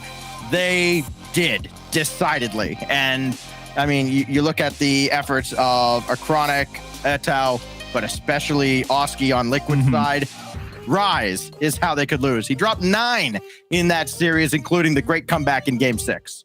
Oh, the firepower in that game was incredible. The amount of goals being scored, some of the highest goals per game from two teams going at it we've seen across the board in Rocket League in all regions. So exciting to watch either Liquid or Moist in the future games, as I'm sure there's going to be lots of special goals. And then up next, we had BDS versus Endpoint achieves. BDS, we thought this would just be a nice run through them, but then it looked like it was quite the opposite as Endpoint started rolling. It was a white knuckle ride all the way through, but you have to give a lot of credit. Those first 3 games in the series, Endpoint's challenge game looked amazing. Could not get anything through him. Metza especially, I thought, was getting out there in front of the ball very nicely. And of course, you had Relating Wave and Archie back there putting in some great goals. But as it went on, BDS really started to lighten up. Once they got Seiko on the board, he started rolling. But that game 6, a tragic game if you're a BDS fan. So many goals that you're just kind of left scratching your head, but you'll take it if you're Endpoint. Yeah, you got to say credit to Endpoint the way they played, but that's why you can't let 3 games slip. The reverse sweep has happened in the past at Endpoint, but it's so hard to secure 4 games in a row against a team playing as well as Endpoint were today. Talk about that when we actually have Archie on the line. Archie, welcome to the show and congratulations on the dub. And that's a world's clinch as well. Congratulations. Thank you. Yeah, not surprising. I thought we was going to easily make worlds anyway. Not surprised. Confidence is key, absolutely key. How's it feeling with Endpoint right now? How's everything mixing? Everything's good. I mean, it started off a bit shaky first regional. It took a while to get used to a new play style because obviously with Seiko though, like he was way more aggressive and way more like a defensive player in my opinion. Mm-hmm. So after regional 1, I mean, I saw a lot of people saying we're not that good, but regional 2 we was good. We got top 6, but we got reverse swept by Moist where I think we should have closed out 4-0 maybe. And then this regional shows that we are good. Yeah, I want to ask about the boot camp because it's always so interesting to hear different players' perspective on boot camps. Endpoint have obviously got one of the most successful boot camps of any team we've seen so far in Rocket League. What is it about the boot camp and the environment you've got there that makes it so performance-inducing for the team? I think it's like when you're next to your teammates, like there's like less pressure on you. Because you're next to your teammates, like you're hyping each other up. You're next to each other, like if you're down and your teammate can lift you. Like it's online, it's a bit different. Like someone can notice that if you're like a bit down, like in person, but not obviously online. I mean, the first regional we boot camped as well, and it didn't go very well. So I thought I'd curse the Endpoint boot camp off, to be honest. Bounced it back. I mean, it looked like, the vibes were all good when BDS took their time out after game 3, and then all of a sudden, y'all got to take a time out after game 5. What was the message going into game 6 that helped you guys turn things around and stop the bleeding? Well, when we were 3-0 up, they started like stealing so much boost. Like we were so boosted up in game 4 and 5. So after that time, we were just like, we need to control the boost again, and then we control the boost and won the game. Fairly simple. It's always good to find an answer and have it be able to come to fruition. But you look ahead now, you're sizing up Moist one more time. Do you feel like BDS gave you I'll rephrase. Do you think Moist will be a similar matchup to BDS, considering how mechanical they are and how aggressive Moist is as well? From playing both teams, like last region and this region, like they're pretty similar, like very mechanical teams, like best players in the world on each team. So I think it's going to be as close, and they're going to be as good as BDS. And now, just before we let you go, just for fans out there, for Endpoint, you say this was a time to prove. You knew that you guys could do this. Is this exactly where you guys want to be, or is there still a lot of room for improvement for you guys? Well, I feel like there's always room for improvement in teams, but like we can definitely play better than this. But we obviously, this is probably the best we've played so far as like a team, but it can only go up. Perfect. Well, let's see if it keeps doing that as the weekend continues on. Archie, thank you so much for joining us again. Congratulations. Thanks. There's Archie on Endpoint. Seems like things are, Greg, and mixing in well for the team. Yeah, I don't know if that's a nervous rock or as an excited rock or whatever it is, but a little bit of both. Yeah, I think it's superstar Greg, and I'd be nervous too. Yeah, no, it's all the energy. I feel like when you watch those guys on boot camp, they've just got a heightened level of energy. They're feeling so much more in the game, which is something that's so important to these players. The extra little edge on the focus is key to them playing at their best. And like you said, today, probably the best performance we've seen from Endpoint so far in RLCS. And as an org, they just do it the right way. I mean, there's so many orgs out there that don't support their players half as well as Endpoint does for their team. And that's what I love seeing out of Endpoint. Let's glance at the bracket real quick again here. Cheese, we've narrowed it down to our top 6 teams. Of course, we're going to continue to narrow that down as we have a couple more matches to come our way. But Moist, Endpoint are the 2 teams now sitting in that upper final. I don't know if I can handle more, Leaf. Those two series were hard on me, okay? But I'm glad I get to sit back and watch the rest. And the lower bracket's going to be pretty interesting. I'm especially looking forward to the EG Liquid one. Obviously, BDS Dignitas, you know, everybody wants to see it, of course, because a lot of potential there for some stunning offense. But I think I like EG and how they've felt fairly consistent on the defensive side. Maybe that could be pretty interesting against Liquid, despite how well Oski and co were playing earlier. Well, speaking of that, let's take a look at if there's any scenarios. We know some things are clinched up here. Let's look at the points for spring here, Greg. And I just play dumb here. The numbers go. Well, to put it simply, Solary unfortunately can no longer make the major. They were sitting in a position where they hoped everyone would lose, and that win from Endpoint pushed them down to 6th. And that means we've got top 5 almost guaranteed, but there is a scenario where Dignitas, if they win this whole major and Endpoint don't progress any further, Dignitas can steal that 5th spot off of Endpoint. But the most likely outcome currently is those top 5 you see there will be taking themselves to London to represent Europe. And then when it comes to Worlds, that match from the win from Endpoint clinches them World spot. It clinches Dignitas a World spot as well, and it eliminates Evil Geniuses and Solary from the major, as we just mentioned. So Endpoint have solidified a few results. So as for the Team Liquid EG one coming up here, this is TL's good regardless of their outcome. So Team Liquid, they're making the major no matter what, but this is a massive game for Evil Geniuses in a weird roundabout way, because it will push them up 1 spot in the world's points leaderboard. So if we can have a look at the world's points leaderboard, you'll see what I mean, hopefully. And you'll see there it's 1770 versus 1740 between Semper and Evil Geniuses. This would put Evil Geniuses into 5th in Europe, where we would assume Carmine Corp would progress past both of them by their major points. And that would mean the 6th spot would be Evil Geniuses or Semper. And as we know, the most likely outcome from the major leading to world spot is 3 in the main worlds, 3 in the wild card. If this all makes not much sense, basically, if Evil Geniuses win, they go up 1 spot, which puts them in a more likely scenario to be able to represent Europe at Worlds.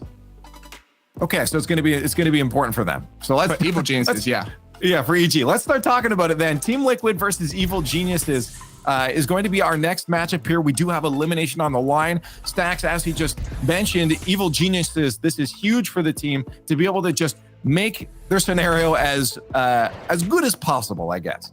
Yeah, and this is where we learn, what kind of competitors this Evil Geniuses squad is, because now they have to go from the initial disappointment of, oh shucks, oh bummer, we're not going to London.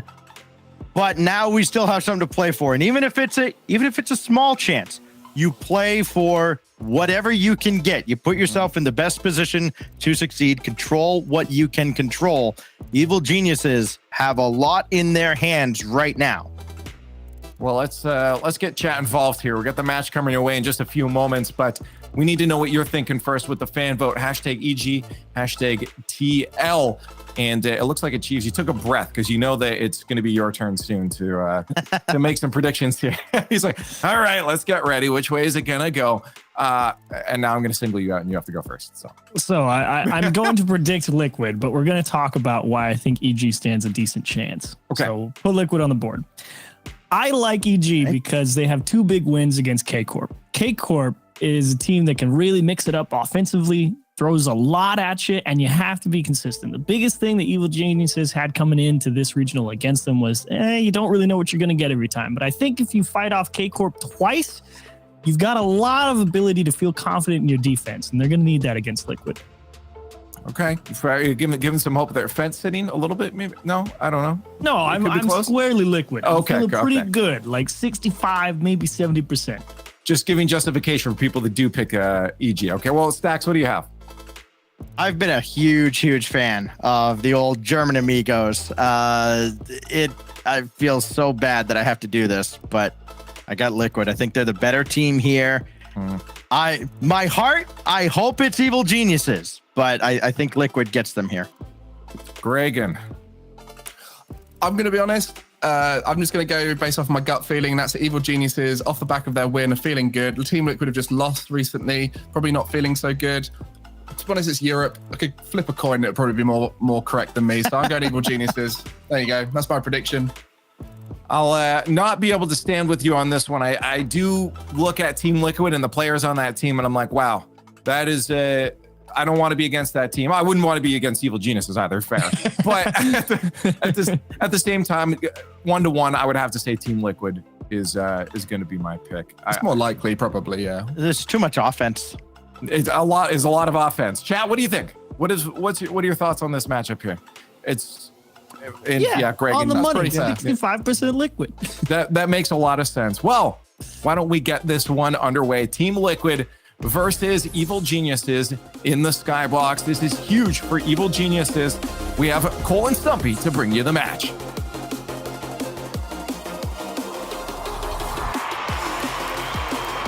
Playing for seeding, Evil Geniuses are there to upset Liquid on their run to attempt to steal the second spot away from Moist. But will they be able to do it? I'm Stumpy, joined by Cool Cole 93 on a very humid summer's day here in the United Kingdom.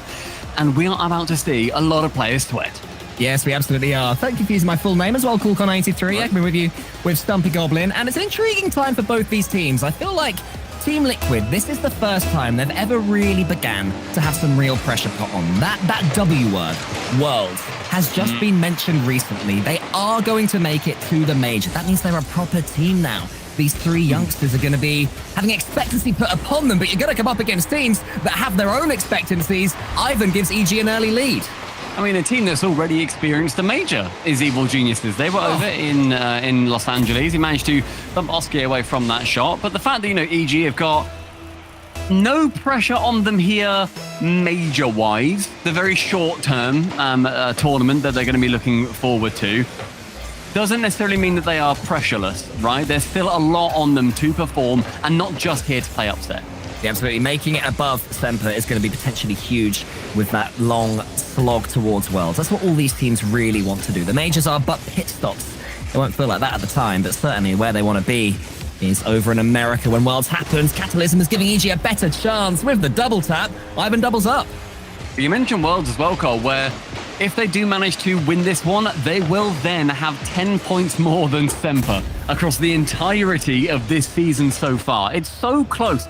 Genuinely, every win means something. And that's so exciting. That's like going all the way back to Swiss even in fall. It has meant something. And the echoes of those wins fall back down when it comes over to Worlds. So yeah, a win here would put them above Semper, launch them into that 5th spot in Europe. And that's what we're looking at Europe to get at minimum. So it puts them in an amazing position. Well, EG have started this game like an absolute train, going 2-0 up early doors against a Team Liquid that was somewhat favoured going into it. Building up on that momentum they had earlier with that huge win over Carmine Corp, which was a massive upset. I think it was 80% of Twitch chat said that they thought Carmine win that one. All of us on the desk did the same, yeah, but they just keep subverting expectations to Evil Geniuses, and they're just about finding form in time. They still have some season as teams around them are starting to drop and have to look towards the next season. They're still involved on the pitch with something of their own fate in their own hands, and they're making it work. Here's Catalysm trying to get in the way of a Chronic. Liquid are somewhat falling apart, 3-0. Yeah, that patience from Catalysm. Look at him wait, just in the midfield. Sees that a Chronic is awkward, makes him try and fly in front of it, and lets him burn all of that boost so Catalysm has that completely free open shot on the net. It's exactly what he needed to do with 3 goals up in 90 seconds. Liquid, not the start that they would want. And as you say, Cole, they're coming down as well from being beaten in that Dampionship, as a lot of people were calling it, El Splashico, up in the upper semi-finals. Yeah, lovely. I love the names. Any chance for a pun, and I'm well and truly on board. So keep those coming, everybody. As Atto puts that one towards Oski. Atto was on 2 points until about 20 seconds ago, so barely got involved at all. EG is still passing it all the way around the Liquid defense. I don't know what's happening right now. The offense was touted from Liquid, and Stacks was saying that I don't know if EG can deal with it. Well, how about with an unreal amount of offense themselves? Why can't they just shoot? Why can't they just go for these passes and try and trick out that defense on Liquid? It's 4-0 already in 2 minutes. Liquid, you're looking at game 1 and thinking, practice, okay? Yeah. Fine. This is a continuation of the losing streak, but don't worry, we're good. You don't want to be thinking that, though. Not with still 2 minutes and 55 seconds left in the first game. This might get them on the scoreboard. That's how just wait to shepherd it in. But Oski is there with the goal.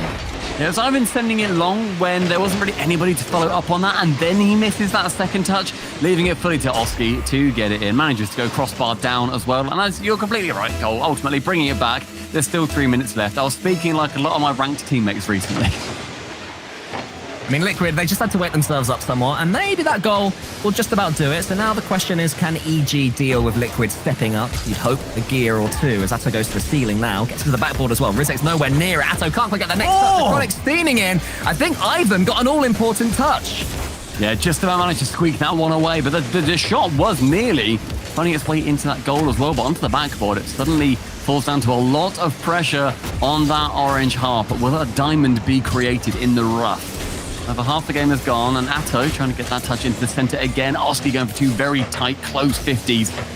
Good pressure now, starting to fall from Liquid. It's something that Stacks, as I said earlier, was really touting, making sure that we are fully aware that it's happening. And a shot from Catalysm will be sending it into the blue half. That's great there from Evil Genius, as Liquid were stepping up, and Catalysm, I would say, their star man. He is just a player capable of breaking through these rugged defenses that they come up against. He's the one that they look to get themselves a goal when they need it. And there he was again. I mean, it's nothing particularly fancy. It's just clean Rocket League, a solid touch out, follow your own hit, and then get a decent 50-50. And Liquid, with the way they're playing now, they're going to be leaking goals. And they have to think, okay, Oski's just missed the ball. I don't know what is going on with these boys right now.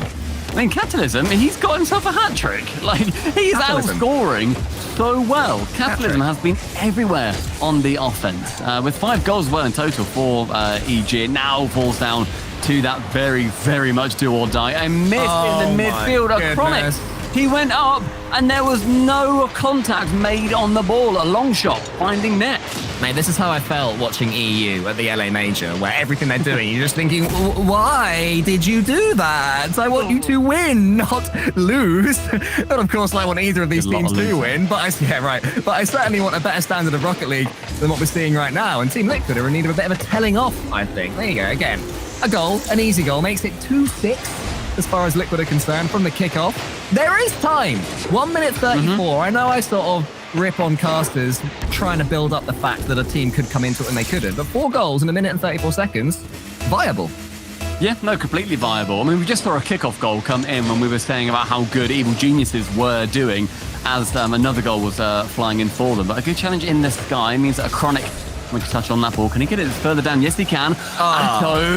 Just above the bar. Ivan not able to make any contact. But Chronic there first with the flip reset, the double touch from both defenders on the side of Evil Geniuses. But just look at that. The tiny touch over to the side sends Liquid crawling back into their own half. They meander home. The minute left, they still need 4. Evil Genius is more than comfortable as well in their own half. They're not going to panic and be rushed, even with all 3 Liquid players bearing down upon them, and they will take their chances when they come. Here's Catalyst into the backboard. Chronic had to be aware and get that one to the side, and he's still bumping Atto. It's still just not quite happening for Liquid right now. Maybe it is that pressure that we talked about right at the start of the game, where they do start to believe in their own hype somewhat, but there's a lot of hype to believe in. They are so capable. Atto in the corner. Rizex and Ivan there, getting in each other's way a little bit as the ball goes back to the center. It's still good play from Liquid, but a Chronic misses his second touch. Atto's pre-jumping. I think they've called this one, to be fair, Team Liquid, and you got to say credit to EG, because I don't want to be too negative on Liquid. EG have played it really well. I mean, EG did what we thought, they weren't necessarily going to be able to do, and that was provide the attack that would be able to shut down the attack coming from Liquid, and they've done so perfectly. With 15 seconds left, the game is gone. Evil Geniuses take it, potentially 7-2. Go on. Taking it low as well, which is just mean. You could have just hit that, Ivan, but it burns a couple more seconds off the clock. And yeah, as I said, they have played it wonderfully. They shut down Liquid in their own half. A couple of times when Liquid did get goals is when EG overextended and they weren't defending that back line. It was 2 long shots that ultimately found their way in. But when they had pressure on them, EG held incredibly firmly. Yeah, they're intelligent players, or Evil Geniuses. Their downside is not that they're unable to defeat teams that aren't playing well. It's that maybe they just don't have that spark, that piece of magic when they're up against a team that are defending well. When a team's defending like Team Liquid, Evil Geniuses, they can just happily score goal after goal, punish them for those mistakes, for those overcommits, for those weird whiffs. Just all a bit weird, really, from Team Liquid there. But Evil Geniuses take game 1. Yeah, and just absolutely dominantly. Team Liquid having Atto leaving the lobby, going to be changing his car. He needs to have a look at what is in his garage, saying that there is a car change coming from Oski and a Chronic. Batmobile? That was just probably not Batmobile. Nobody actually plays Batmobile anymore. I know you're an old man, but nobody plays it anymore. Meds was playing with some kind of abomination earlier and still managed to win, which was cool. Evil Geniuses. I really don't know what to say other than that was an unreal performance from Catalysm to start with, then Ivan towards the end, securing himself a hat-trick as well. And Rizek managed to get himself a goal. 7 shots and 5 shots coming in for Ivan and Catalysm respectively. Such pressure. Liquid could not deal with that at all. Is that how you counter them? What, by just let them miss the ball over and over again in their own defense and hope that you're there to score the just roll the ball home? Yeah. Yeah, why not? If anyone's watching thinking, how on earth do we beat these Wonder Kids? Just let them make mistakes in defense. No, it's not going to happen again. Team Liquid, they're going to come into this one. There's been a car change and they will do whatever they need to do. Maybe they're standing up, taking a leaf out of Endpoint, but doing some press-ups, doing some jumping jacks, and they're going to be a brand new team. And we are, of course, on Aquadome. And if any team is going to be good here, it's Team Liquid. Surely they're going to step up right now. Evil Geniuses, though, they too can step up. That was nowhere near their highest gear. So I think we're going to see a high quality of game right now. And I think there's going to be a lot of goals for each team. It could be an early one for Liquid. And Chronic did so much to get himself in the way and gets a demo as well. Nowski's on the goal line. Great start for Team Liquid in this second game. But more good defending from EG, who survived. I mean, you said that there was a massive pressure that Liquid can put on, and we do expect for there to be more goals. Chronic was second in the tournament coming into this game. Into this series, rather. They have had such a huge offense. And bear in mind, they came second in the previous regional event. In the Tour de Rocket League, they flew through and just managed to they ran into that brick wall of BDS, which seems to be crumbling a little bit today by the mighty Endpoint. But Liquid have had an incredible rise up and another edgeable bump trying to come out there from Rizek. Incredibly cheeky. I do like an edgeable bump though. Oh, Oski couldn't quite get there from the pass from Atto. Chronic's coming in though. He might be able to finish it up. Ivan steams in from the side. All Evil Geniuses players are in one corner of the pitch, so they're going to have to skedaddle and get this ball away as soon as possible because they're a little bit close to each other. Let's work out for them, manage to spread out and get something of attack going. So good opportunities for both teams so far in this second game. A much higher standard, I'm pleased to report. Rizek tries to flick it over the top of Atto. More good defending. And what I loved earlier as well from the first chance, as Oski does miss it. Enough of that, pal. Was Chronic was helping out his teammate in defense, maybe seeing that some of these mistakes are happening and just backing each other up as much as possible. The double commit, they're coming in on the attack. And you mentioned earlier, Cole, about Oski missing that defensive shot. That defensive play, rather. He did earlier. I think it led to a goal as well when he completely whiffed. Or maybe it was just about saved away by Atto. But it's scary times. Oski again whipping a shot. Errors from him. Somebody who has been so incredibly strong on Liquid is beginning to fall down. Potentially that pressure being a touch too much. Now, we use the word experience quite a lot over here, but this is where it can really help when you're playing badly. Can Oski show the little experience he has and step his game up? We know that Liquid, all three of them, capable of amazing things. And still as they come forward, Evil Genius is staying solid, doing their jobs well, supporting each other. Catalysm wants to get a look at this ball, but can't quite do it because Oski is too quick. Ivan had to get that block there. Atto was trying to find Oski on the backboard. Could have been something a little bit special. Liquid starting to warm up now. Good opportunity for Evil Geniuses to push into that blue half. Oski with a double tap over. Catalysm has to dive back and save that one away. With 0 boost, though, he's trying to go for the 50 with Atto, who telepathically seemed to know he was awkward and low on boost. And Oski with a boomer from the midfield. Lovely finish there from Oski, and that will be an important goal for him. Catalysm was met by Atto, who was doing some brilliant shadow defense. Turned at the perfect time. Those 1v1 skills coming in clutch from him right there. And then Oski bullets it home to give Liquid their lead. They really needed not just to score, to stop the rot, to give themselves a lead, make EG start to chase, because EG were looking a little bit too comfortable, and suddenly Team Liquid have completely flipped that on its head. That's the goal that we may well refer to later on as the moment, or the confidence inspirer, the one that made Oski realise, I am actually really good. No, fair play. Fair play, I can actually score a goal. I mean, let's be honest, you and I have got short memories, Stumpy. We're going to completely forget that they were struggling at the start. At the end of this series, we'll be like, Liquid were phenomenal from beginning to end. Oh, they were great, whoever won. It doesn't matter, because we will be saying that. You can clip it.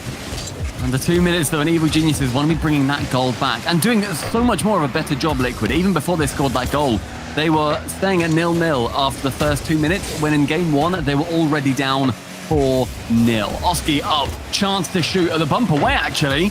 A better idea, but the execution from their teammate not quite there to get the shot.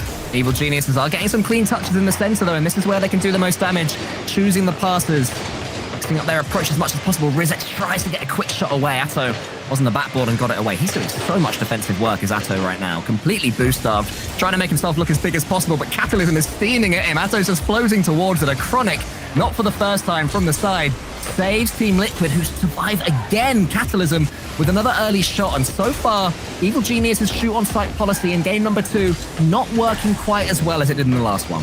1 minute remaining. Liquid attempting to double it up, trying to get that fabled win on Aquadome as well. Oski retreats with both his teammates are up. He goes down to 0 boost, but does squeak the touch out. There's an up high in the center. Chronic to catch on the pre-jump too. Something that we've seen Chronic do so frequently is pre-jump when things get dire. Something that will shut down an offense that fast is by getting in their way and reading the play they are aiming to go for. Liquid are passing the ball to each other so much speedier now, though. It's nippy little hits towards the center. There's already a teammate pre-jumping or waiting, but that demo from Ivan on Atto to open things up. Oski, though, great touch again. Now he can go solo. Can he get the musty flick? He can. And Chronic's getting involved for some reason, just to make things as complicated as possible. And Atto, for a second, I thought his touch and cannon off that corner and was going to backfire with 10 seconds left. Evil Genius's last chance or two. Catalysm has to win this one and does. Can he get past Oski? Not really. Oski sends it high. Ivan is beaten cleanly by Atto. A Chronic doesn't quite kill it, though. Rizex is here. He's underneath the ball. Ivan's in front of him. Oski's going to hit the corner. It's still staying up. Team Liquid just can't kill this second game. Maybe this is the moment they do. Atto gets the touch, gets the second one. It's still up. Finally. Finally, he kills it. And Team Liquid take the second. I love that. Just the corners being like, okay, I've got it. It's down. It's up. Okay, right, I've got it. I've killed it. It's down. It's up. And just, and just send the ball back like to your own whack-a-mole. half. Just scream and hit it away from everybody. It doesn't matter where it goes, so long as it makes contact with the floor. Liquid squeaking that 1-0 victory, hopefully shutting down any qualms they had in that first game as well.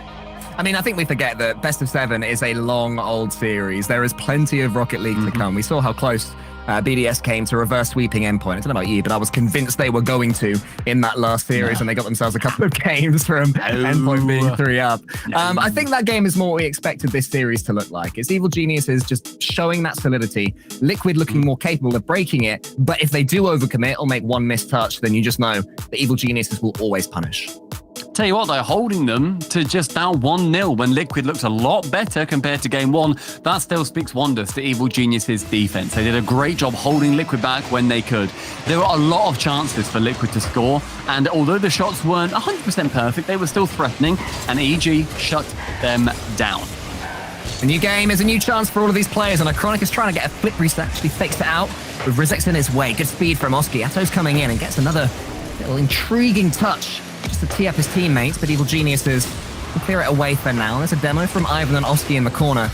Catalysm are going to try and keep things working again. So this game's starting to look like the second one did, with Liquid coming forward and having, for my liking, too many clear-cut, clean hits against Evil Geniuses. Yeah, EG needs to tidy it up just a touch. Can't quite give them as much space and time as Liquid will want because of how unbelievably mechanical they are. Ivan on target. Cleared away by Atto. Oski getting the weirdest flip reset in the world when I just fall down to the floor. Unable to get any goal from it though. His teammate does follow up, and saying I have seen a good few times is a teammate following up behind Oski. Almost like the trust from game 1 still hasn't repaired. The cracks are still there because Oski always seems to have a buddy. It can, of course, work, though, if you do manage to surprise Evil Geniuses, but I agree. It's something they should mix up. Sometimes let them go solo, other times support them, and you'll never know where your opponent is. Evil Geniuses, these demos starting to really trouble Liquid. Good touch from Catalysm, wants to get it past Atto. Oski is there, Ivan goes to the ceiling, wants to get a second touch. Can he time his pre-flip? Not quite, but he does fall on it. Oski with a great reflex touch, but it's only high towards Catalysm. Evil Geniuses, they just work that ball forwards until it can't be saved anymore. Smothering Liquid as much as they could, and Oski, credit to him, he had to do something. Otherwise, another player was going to be getting that goal. Evil Geniuses, he had to do something. He sent it high. It ended up being a pass. It could have gone to the corner. It should have gone to the corner. But in the end, Evil Genius's pressure, it does reward them massively. The Evil Genius's squeeze was in full effect right there. But Liquid are trying to show their fancy mechanics to get themselves an equalizer straight away. Here's Atto just waiting for his opponent Ivan to come in. Then he gets the pass into the center, and Oski bundles it home. Yeah, managing to follow that ball up is exactly the play that he had to go for. Look at Atto just get Rizex onto that backboard, draws him low, and then he can send it central for Oski. The bundle to the bottom corner is what Liquid needed. Oski, again, continuing to run away from those demons of game one. And I'm honestly just hoping that they've all forgotten that there was any issue, because I'm still seeing a couple of double commits. I mean, I think Liquid will always have 1 or 2 double commits just because of the expansive playstyle that they have. But it's the change of pace that they show Atto there with the assist that he got. He just waited that split second longer for the ball, completely opened up the EG defense. Yeah. And they would have thought they had things covered. Catalysm wants to get this ball covered with Atto and Oski. I mean, that's why you don't want to be double committing in your own corner. We'll let EG in again. Ivan gets one into the corner. And look at all 3 of them for Liquid again. Rizex is coming in. And Liquid, you're right, Stumpy, in defense, I think it is. They're just getting a little bit close to one another.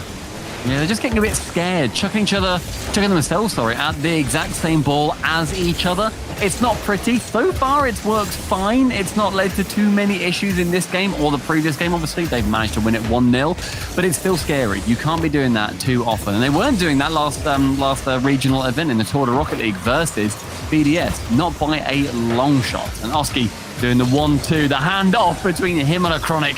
Won't lead to a goal just yet, but Atto up high onto the backboard, Catalyst to clear that one away. 1-1 as we approach 2 minutes left in this third game. A Chronic reset! Oh my goodness! Double! Oh, Chronic! Wow, that was so good. Oski gets to touch it and watch a Chronic. He's already up in the air, uses his dodge late, then follows it up for the double. Oh, that's your goal of the day. Oh. He got bumped high, and that's why he still had his dodge. He landed, got bumped, dodged into that ball, then gets a double off the backboard. Mind-bendingly, world-breakingly excellent. Oh, that was so lovely. A sight to behold right there. And then Catalysm just times and dodge to bring us all back down to earth and say, look, they all mean the same thing. Yeah, I mean, it was Atto getting a pretty terrible clear away, seeing as Catalysm had already turned on the wall as well. That was a time where the play should have been slowed again. Get Atto to bring that one low, wait for his teammates to get back, and then he can send it high or 50, whatever he wants to do. The rush in defense, again, letting Liquid down. Attack good, defense bad so far for Liquid. Seems to be the story of this series. And Evil Genius is just waiting for those moments, trying to force it when they have to, and timing it excellently usually. Akane gets a couple of touches. Catalysm is already up. Oski, look at the pace that he shows to beat him. Sadly for Liquid, it only falls to Rizex, who's coming forward. Gets a lovely little air dribble over the top, then brings the ball down. And Catalysm, it's like the return in the favour. The easy goal for Catalysm this time. Just a brilliant play from Rizex. Goes over the top of Atto, and then 50s with a Chronic so perfectly that Catalysm would have to try his hardest to miss that shot. It just drops down with no defender coming in. That's where you need to double commit, Liquid. Great play there from Rizex, and he's won the kickoff as well. Might not be able to get the next touch, but can at least get in a Chronic's way. It's a good linking play, though, from Oski there. Ivan gets there next. Oski beats him again, and Atto always missed it. Catalysm might be able to get an easy one here. Ivan tries to see it home. Oh, I don't think Ivan quite had the read, but it doesn't matter. That was just an utterly stupid double tap. Why was that not just on target originally? I will never know. But Catalysm is able to get the double away. Clearing Evil Geniuses by 2 goals as well. It's 4-2 now. Evil Geniuses just turning it back round, completely unfazed by the masterclass that was sent upon them by a Chronic. Oh yeah, Liquid definitely winning the goal of the match.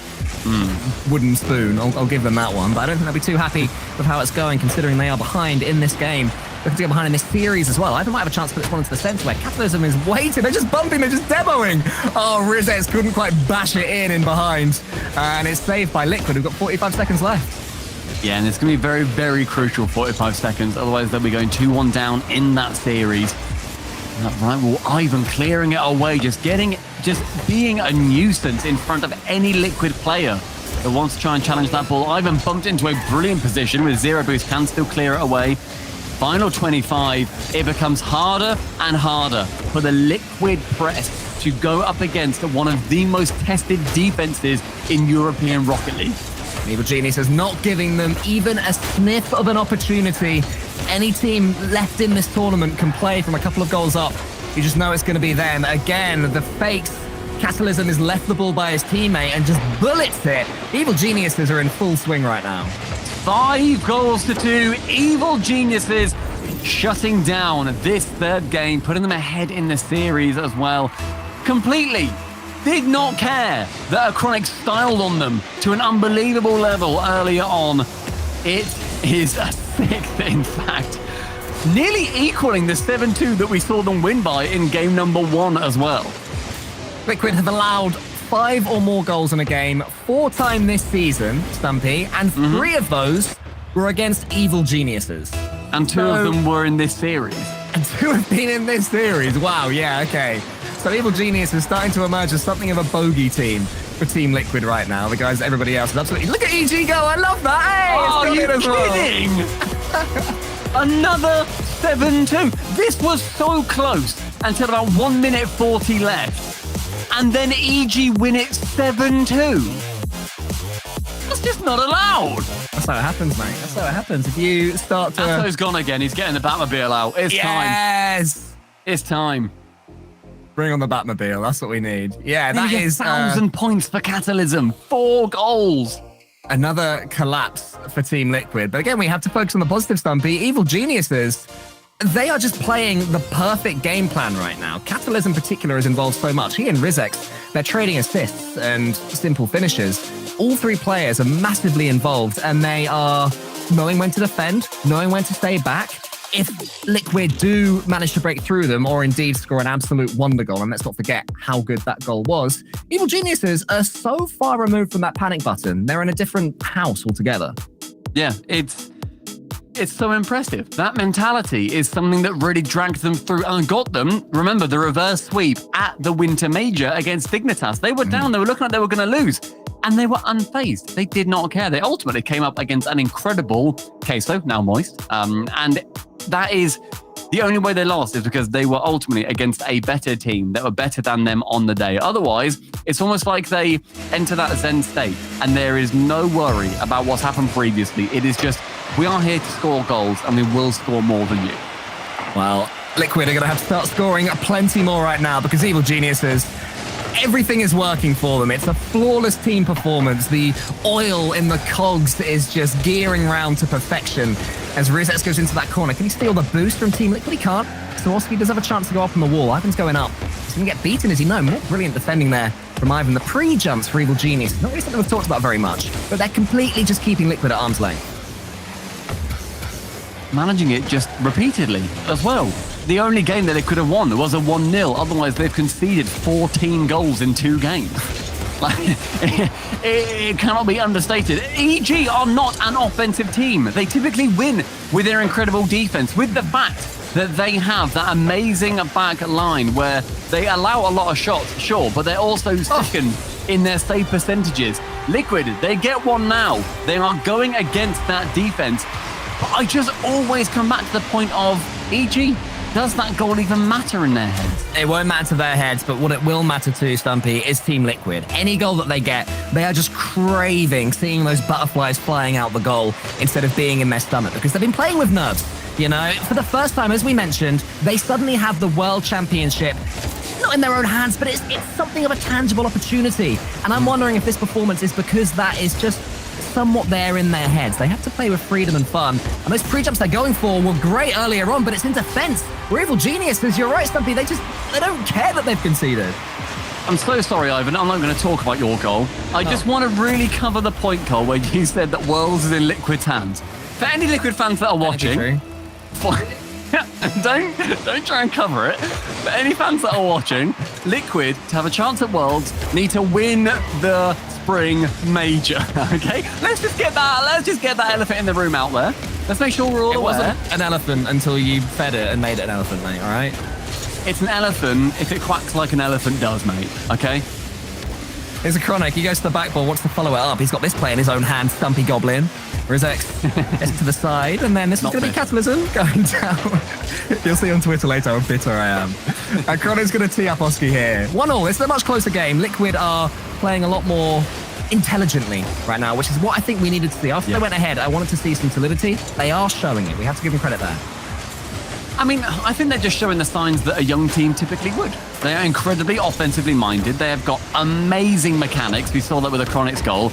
But then they do lack just some of the more basic things that they need to excel consistently. We saw them pop off in the Tour de Rocket League, but there are just some chances that they are double committing in silly areas. They are getting poor clears. They get stressed quite evidently, and there are problems when they have got their backs against the wall. However, you can learn. Exactly. you can learn to deal with literally all of those things. And Liquid being here, being in the conversation, considering the utterly disastrous teams, rosters that Liquid have fielded in the past, I'm just so happy to see them be here competitive. And Evil Geniuses, regardless, are going to win this game 7-2. Atto, sorry, I just caught what you said. We'll see if that's the case. I mean, it's only 2-1 with 2 minutes and 20 seconds left, and that is more... We said that with 1 minute 40 left in the previous game. More Evil Geniuses just whittling down their opponent's boost and eventually getting that clean shot. It's just, I just love watching this Evil Geniuses in full motion. It's one for the Rocket League purists right now. They are just waiting for their chance. Look at that win from Catalan. It's so clean into the center, but the clearance from Atto wasn't bad either. Oski now is beaten by Rizex. Atto get in, he can get a clean touch, but Ivan is going to be there. This is where Liquid want the ball, in the orange half, penned back. They have been scoring goals and they've got into these situations. The pass is into the center, but Ivan's already there. And to be fair again, Stumpy, Liquid, the three of them aren't quite as far forward as they were. So some of these attacks are coming to nothing, but that's part and parcel. It means they're not throwing away goals down the other end. Yeah, no, I like that a lot. I like the fact that they are playing a lot more intelligently. You can see that they've conceded a few silly goals, and also goals that Evil Geniuses have earned in every single aspect of the word. They just need to wait for that incredible stalwart defense to break down on Evil Geniuses, or you've got to batter your way through it with the mechanics that you've got on show. Rizex is going to put this one into the center, and Oski can just wind something up. It's just a bit of an aimless hit down the middle, so Liquid completely changing the playstyle. Big booming hit to see if they can test Evil Genius's patience and resolve. I'm not sure how effective that'll be, but we will see. Maybe they intend to strike at the right moment rather than all the time. As Iconic gets that one up high as he can. Oski and Atto with an unnecessary double commit. That's going to waste some boost and slow down this attack right now. Aston's going to go for a double tap here. He's probably going to get it as well. Oh my goodness. I mean, we're talking about solidity, but EG have mechanics of their own. Oh, big time. It was a lovely pass from Rizex. Sends it high, and nobody on Liquid challenging that until Atto tries to find his way to that ball, going up completely vertically. One of the hardest times to hit the ball above your own net. There's so many obstacles in the way. It becomes awkward with the camera. It's the whole thing. And Capitalism, he can think it like it's free play.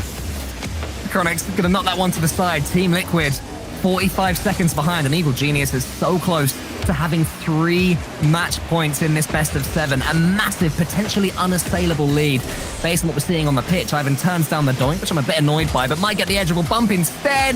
Doesn't quite work. We'll have to make do with a 2-goal lead with 30 seconds left. I can't believe there's still going to be 5 goals scored in 20 seconds to make this 7-2. It's incredible. I just don't understand how that's going to happen. It seems almost unlikely. Almost. And yet, mate, we will see in the next scene. Yet. Yeah, this one's just still not working for Team Liquid. Evil Geniuses, I'm running out of superlatives, ways to explain that they're just not putting a foot wrong.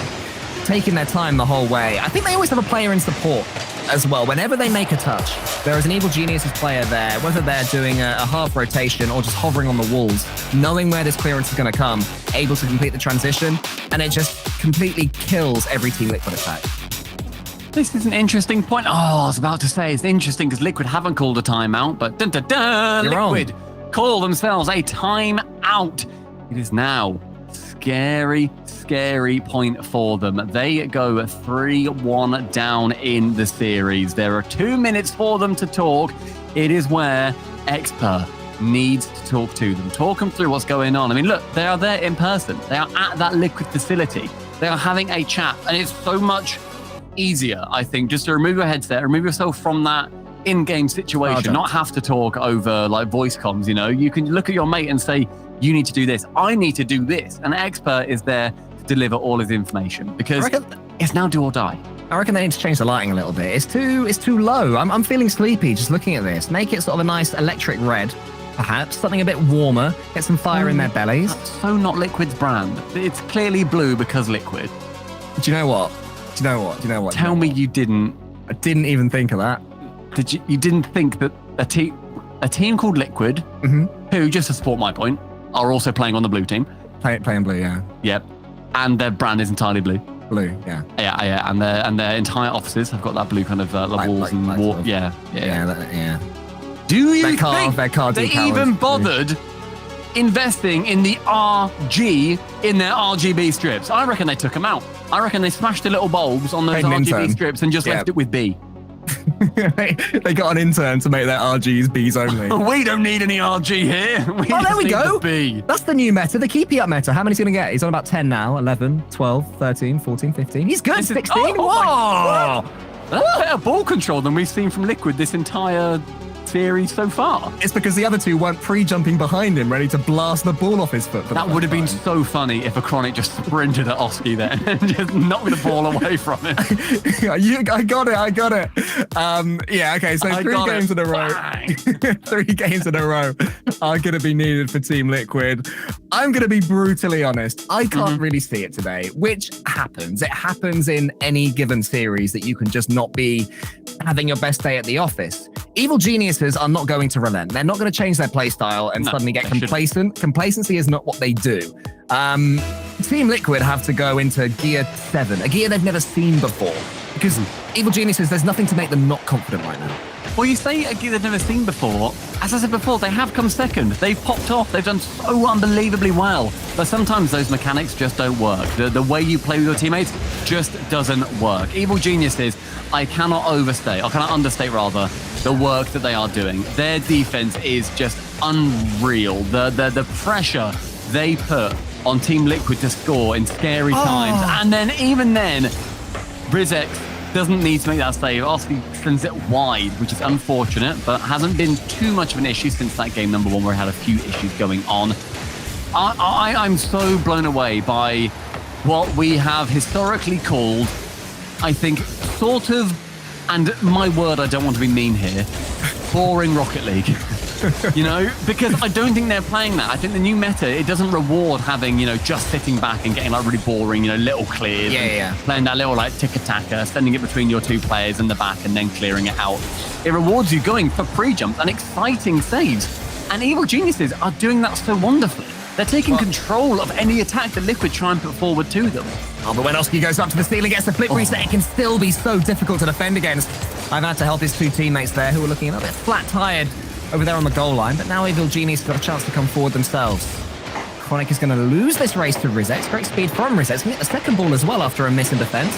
Atto wants to get this one to a Chronic. Can he get the flip reset to help him along his way? He can, but again, Capitalism just waiting for it. They're waiting for Liquid to show their hand and then reacting to whatever they've done. And it leads them to taking chances of their own, but that was a great save.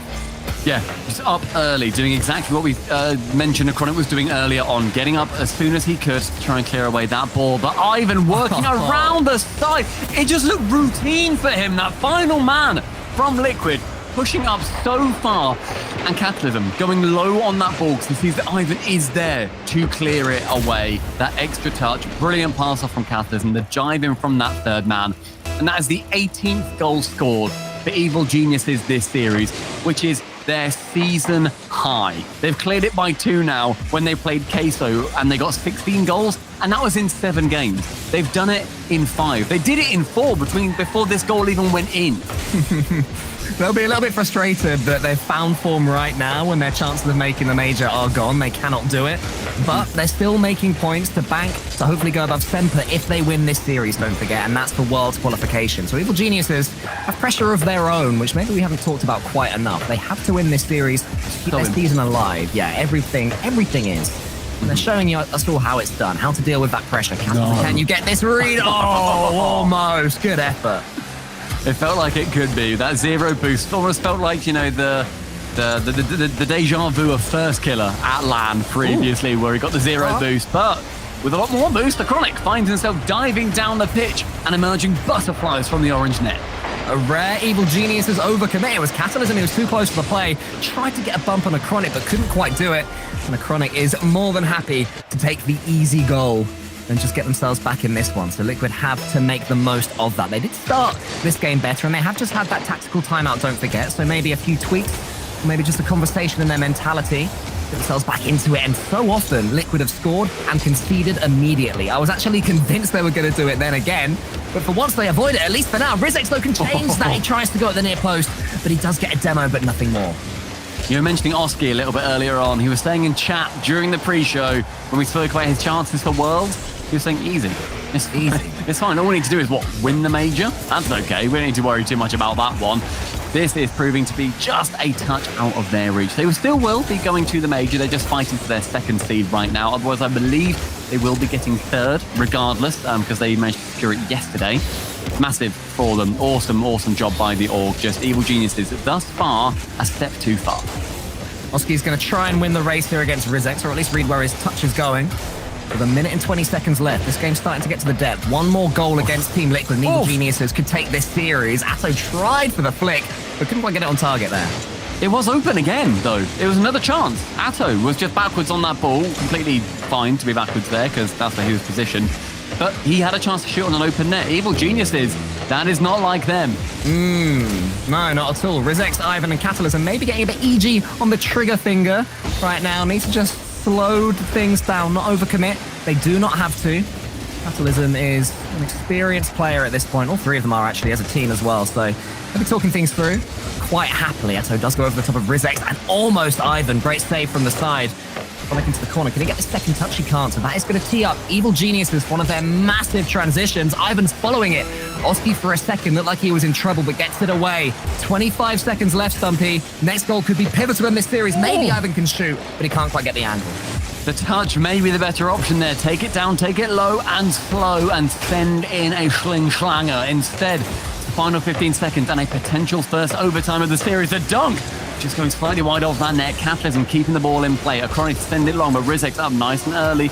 Dirty boost. Can he get it central? Certainly tries to. Certainly manages to. Nobody there to follow. Atto to the floor. Overtime on Wasteland. Such an important goal right now is about to come up. How long will this overtime be? It could be over instantly. Oski wants to get the bump on Rizex. Rizex was up early enough. And then gets a lovely little flip reset. Well played, Rizex. Good for you. And around the corner as well, doing a couple of chain dashes to try and get himself there in time. But Oski booms the ball onto the backboard, and Catalysm can eventually see it away. But they're looking a little bit boost-starved already, Evil Geniuses. Liquid linger and lie in wait at the halfway line, daring Evil Geniuses to try one of their transitions. But it does seem that now Team Liquid are waiting for it. In that corner, Oski waits and lurks, and Rizex has to sit there like a deer in the headlights and avoid that goal going in. Just sends it into the corner with a single jump. Rizex removing Atto from the pitch. Catalysm following up on the left-hand wall. 100 boost taken by Acronic. Atto now low, but with that 100 boost, Acronic attempts to bring them through into another game. A doink going central, the bump from Catalysm, unable to be found on Atto. Pros can't doink. Absolutely classic. I'll teach you, mate. It's fine. Simon wraps around this one on. They can certainly dribble, though. Oski has to get in there to help his teammate, who has done all ends up. And it's Evil Geniuses for whom the pendulum swings towards now. Trying to look a little bit better in this overtime as Ivan gets the 100 boost. Wants to get the next touch, but Atto's going to beat him to it. That's good. Rizex again up early. Those not quite pre-jump, but those early jumps to make sure he's not getting bumped out the way. Because Liquid is searching for him. That's a massive fade, but a huge save. But Atto is another save from Catalysm. Cataclysmic chance missed there for Liquid as an unreal save benefits Evil Geniuses. As you say, Cole, that pendulum swinging wildly from left to right, time and time again with every passing play. Atto out wide to Oski, who wants to beat Ivan here. Ivan gets half a touch, but it's just going to slow him down somewhat. Acronic tries to go for the snapshot. I like the idea, hoping that Rizex was reading the pass a little bit too much. Maybe Liquid have been going for too many of those. So the shot could have been a surprise for them. But Rizex, as always, in that third man position. Absolutely supreme. Now he comes forward. He has the timing perfect, but he can't quite get the finish. Nor can Ivan. It's saved by Atto. Now it's Team Liquid's chance again. Just trying to go for something cheeky in the midfield. Acronic can't work it around the might of Catalysm. Ivan to the right actually finds him back. Just get that second touch onto the backboard. Will somebody be following it? Atto is, and with 20 boost, he can get it into the corner. Chance missed for Ivan. Atto double commits with Oski again. This pass from Acronic shut down, and the pressure for EG building. Their defense isn't even needed right now, but they need to remember the counterattacks for Liquid have paid off dividends in the series so far. This is where your instinct is to stop coming, to slow right down, just to hit that panic button, but they have to avoid those instincts and keep talking to each other and keep the mechanics coming. Chronic, he's got mechanics with a double tap. A little bit over yet again, though, for Team Liquid. Both of these teams have come so close, just elevated the heart rates of every player by another 30 or so. Oh, Atto, that was so risky with your teammate going up. It was the right decision, but it asked a lot from a Chronic. Evil Geniuses still can't quite get their win. Oski with a miss. Atto's going to be there, and he's just about got it past Catalysm. I think I figured out why some of these double commits are coming in. It's because they're trying to avoid the air dribble bumps. And like previously, we saw, what, 1 or 2 goals come in from them, and now you literally can't afford to have a single goal go in. So going for those double commits just to take out the blind spot from the attacking player is vital. It's a horrible way to concede a goal as well, let alone lose a best-of-7 series. If that happens to an air dribble bump, that would just be pain for Team Liquid. Catalysm trying to get it to happen towards Ivan. Oski there from the side. These touches so important for Team Liquid, and that demo could be as well. Evil Genius has broken through for the first time in a while. Catalysm, brilliant defending yet again, just to get those extra touches to get it past the Liquid players. 4 minutes in overtime. Ivan wants to shut it down as soon as he can. This time shut down by Oski. Leave him alone on that back wall. I heard you, Atto. I heard you wanting to commit on that. As we do hit that 4-minute mark, a Chronic can remove one. Atto can shoot. Rizex and Catalysm combine to save. Demos, though, starting to rain in from Team Liquid. It's looking really effective. Just opens up gaps on the pitch that weren't there before because of the brilliant rotations from Evil Geniuses. Ivan lets that one slow down. So, though, he's on him quicker than he thought. Oski can get half a touch here. Gets the block on Rizex. This is going to be clean for a Chronic. Can he get one of these beautiful stop touches? Yes, he can! And it goes all the way in! A piece of magic keeps Team Liquid in the series! Team Liquid drop the Chronic bomb, and they remove EG from Wasteland. An unreal shot keeps them alive in the series, and the dreams in the quarterfinal continue to burn on. Atto's off again. Going to change his car after that one. He's like, that was good. I could do better experience in my Battlefield time, baby. Don't worry. You know that's a good goal when Rizex says, nice one, in chat, and a Chronic says, thanks, in quick chat. Like, that is a big conversation at this level of Rocket League. They have just had a mighty duologue between them. I'm like, I really like Rizex as a person. He was so much fun to hang out with at the Winter Major. I know that you couldn't go, Cole, lol. Sure. But it was really fun having just, a new best friend. Yeah, I'm glad that you got to go to that. Well done, you. And you got that shirt there, did you? Is it fashionable over there? Some would say it's cringe and bad. That goal, though, was not cringe and bad, Stumpy Goblin. A Chronic. Oh, my God. Did you feel it in your waters that it was going to happen? Like, it just felt like... He's turning. He's going for this. And we've seen so many of those little skim shots. We've seen them normally come from the corner. I think we saw one in one of the previous series, one of the many series we've had today, where it just about skimmed in. And also on the pre-show with Alpha's goal, they're just getting that skim just off the top. It's so nice. It's wonderful to watch. A Chronic scoring 2 absolute blinders today.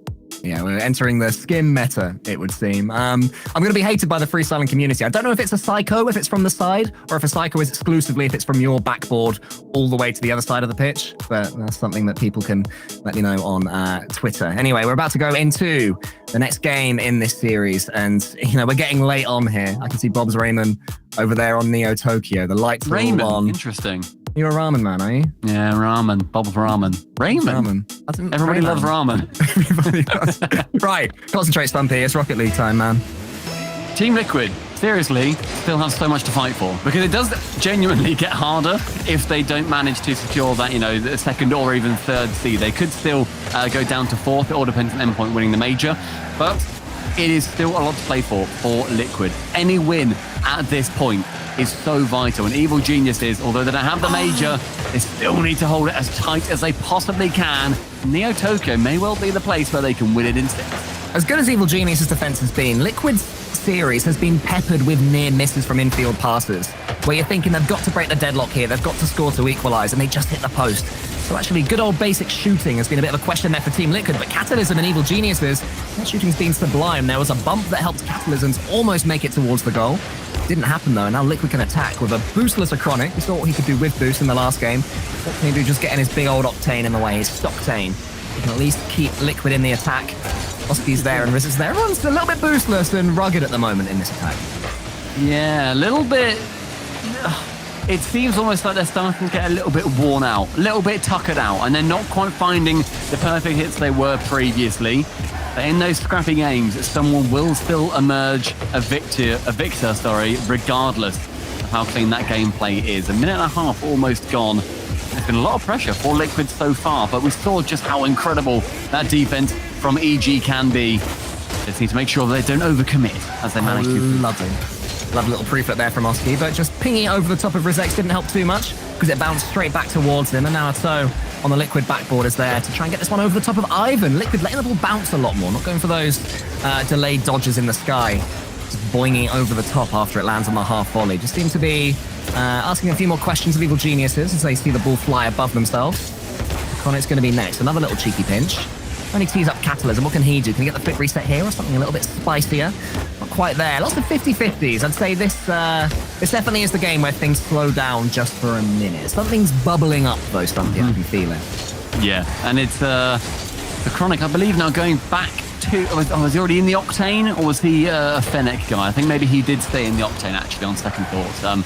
A couple of, card changes coming in around the board. I've been very impressed with Catalysm for being one of the only European players to actually have secured himself one of those Flurpy decals. It blows my mind that anybody managed to get them. Oh, here we go. Here's a throw. Oh, lovely first touch as well. The second one's going to go slightly over. Catalysm was there. I think it was a little bit too close to the back wall to be able to force the angle that he wanted at any particular pace. So Chronic there trying another one of his massive redirects. Didn't quite work out. Now Oski can get himself some boost and try and go over the top. Liquid preferring more to the close control that they're so known for, as Chronic does get for that backboard double tap. Ivan, though, beats a couple of them. I don't know why that double commit happened. Evil Geniuses suddenly find that Liquid have left themselves open. Can Catalysm make the most of it? So close. It was Oski that was the savior. On the other side, I believe that double commit happened because Chronic called the fake. I think he got slightly bumped, called the fake, and then that drew Atto in. But regardless, the shot didn't happen, the goal didn't happen, and then Catalysm air dribble didn't happen either.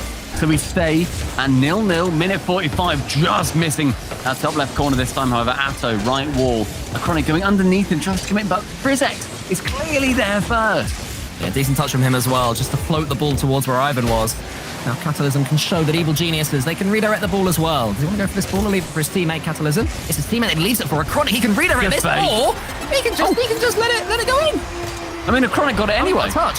Chronic managed to get that touch anyway. I don't know how important it was. I retract my high-pitched voice, Stumpy. Actually, to be fair, it slowed it down that little bit, and it meant that Ivan, although I imagine with his touch it might have been a little bit poor, managed to get the goal anyway. Chronic, that lead, just with a whisper for Liquid. Oski might be able to double it up here with a decent combination play in the center. Not quite.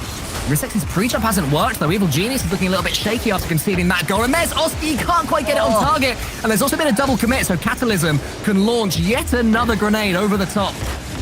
But he's out of boost. Everyone just seems a little bit disjointed in this game. Absolutely everyone. You can only beat what's put in front of you. Winning an ugly game like this would be massive if Team Liquid can do it and take us to Game 7. Evil Genius has got 50 seconds to avoid that happening.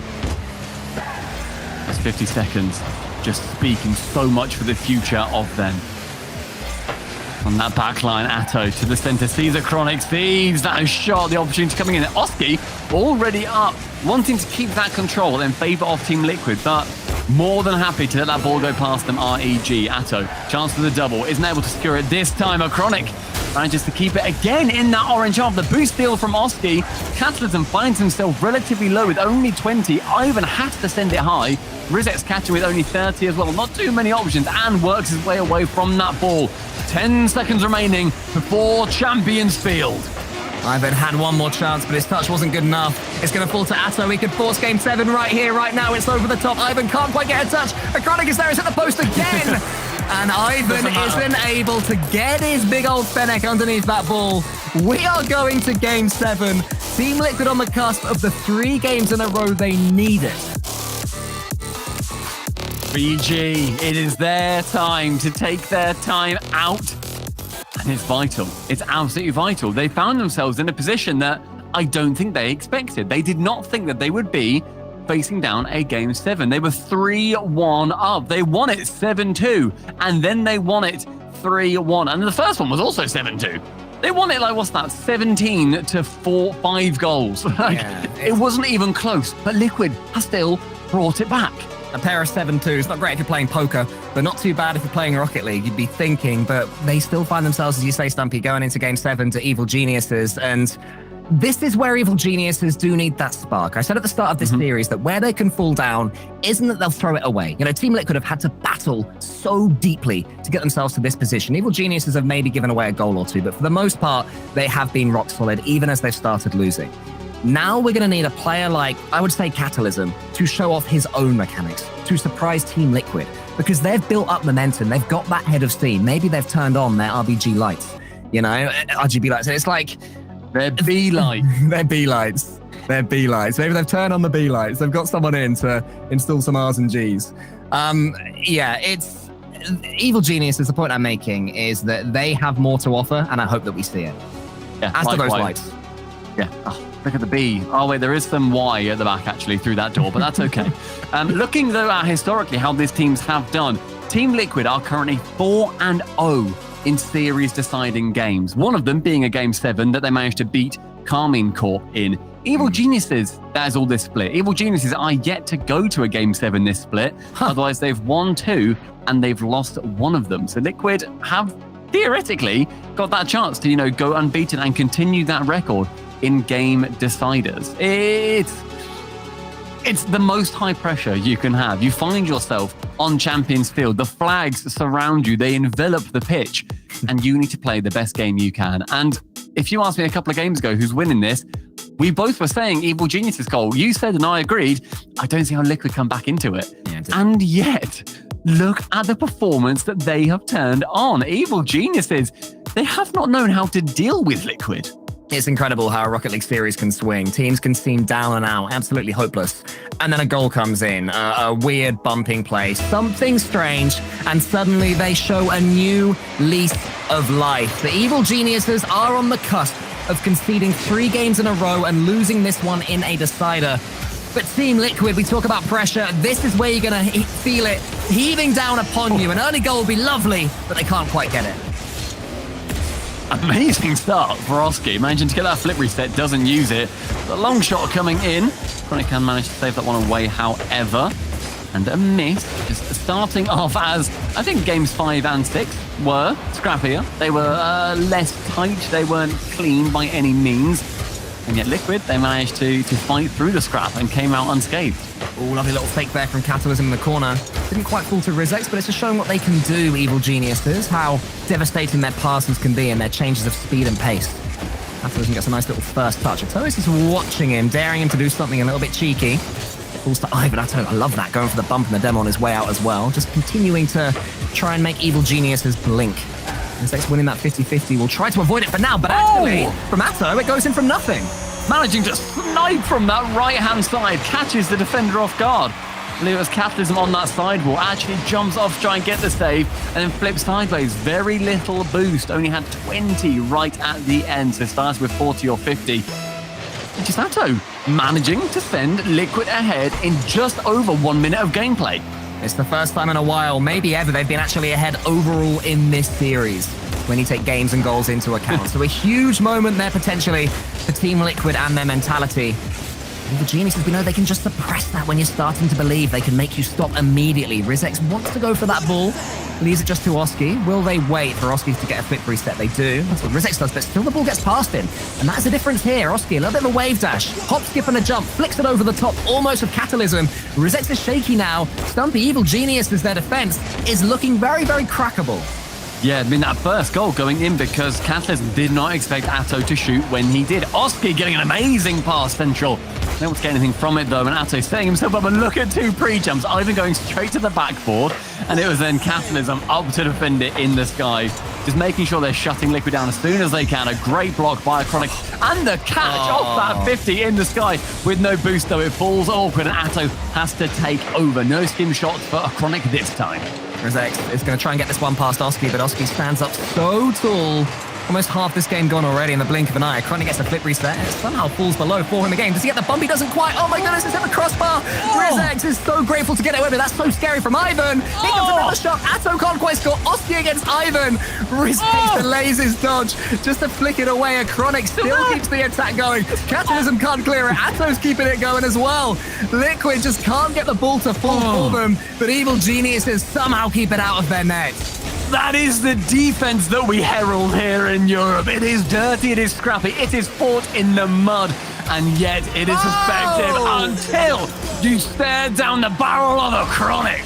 A Chronic has been the Liquid carry this series. Another sublime flip reset and a bump as well. At the end of it, see you later, Ivan. Daylight emerges between these two teams. There is still time for Evil Geniuses, but they have to get something of a foothold quick before this one drifts away from them. And Rizex maybe wants to get it going, but it just falls to a Chronic. A Chronic potentially bookending this series with air dribble bumps as well. First one delivered by Rizex. The final one may well be delivered by a Chronic. Final 2 minutes remain. It's 2 up so far, but a double commit coming in on Evil Genius. Goes central, Catalysm to shoot, but Oski, worldy pre-jump. Yeah, this is also huge as well. Overall for the major in speedings. That one hits the crossbar again. Catalysm sneaking it in. It's the crossbar again. Rizex tries to poke out. Chronic does get a save, but it falls devastating. They're laughing and Chronic's laughing. I love that reaction. I would be crying. Look at this series is making me it's giving 1,000 people 1,000 sounds for a soundboard of me making strange noises because of what Evil Geniuses and Team Liquid are doing to each other. That defense was so tight, but just falls down to a touch of own goalery. Well, Liquid have passed the mentality test of their reaction to that very unfortunate goal. It did come on the end of a barrel load of Evil Genius's pressure. Now Evil Geniuses have to do it all over again. The time is ticking away. The seconds are disappearing faster than they can count the grains of sand in the sand timer. So around the corner, Catalysm there. Great touch from him, but Oski's already up for it. The corner with him. Catalysm against Oski. It's faced by them both. Ivan was on hand to steer it away. Liquid need to make sure they don't overcommit here. It's okay to have 2 players back, and to lose this attack, it's also okay to get the winner and finish it right now. Oski can't quite do that. Atto is up. This could be the end. The flip reset is there, and Catalysm gets a touch. The pressure from Liquid is what won them the previous game. They went for every shot they could, but also didn't stress if they weren't quite able to make it. Miss from Atto is not what they need. They get back in time, however, and then sent away by Oski. Chronic able to win that ball too. This is where the attack is your best defense if you're Liquid. Sent long by Catalysm.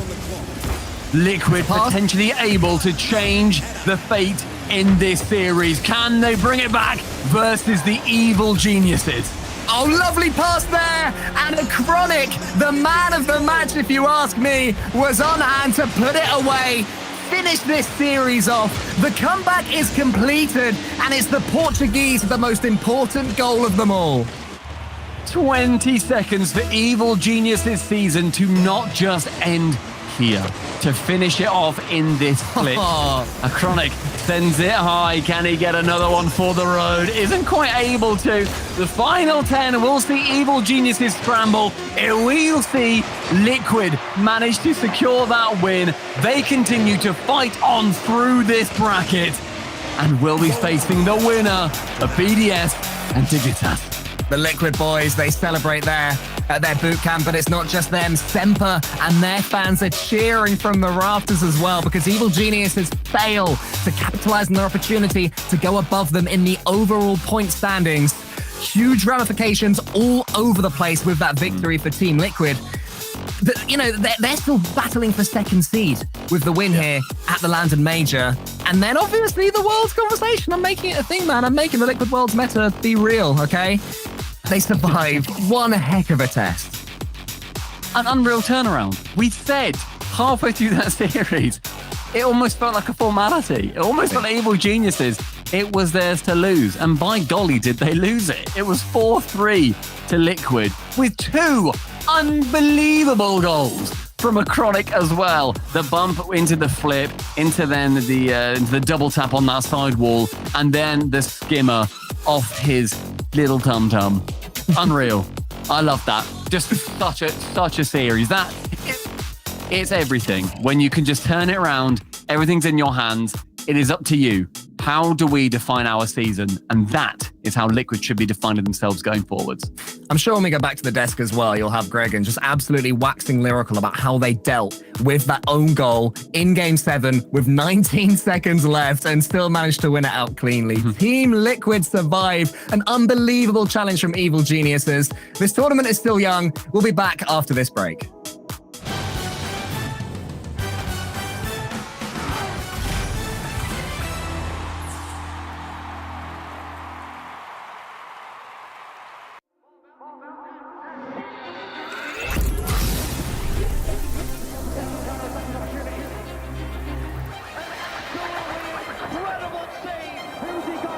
The World Championship is where the greats become legendary.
I just turned 18, saw your whole life in front of me, and to know one day I'd miss cleaning up the cold tea.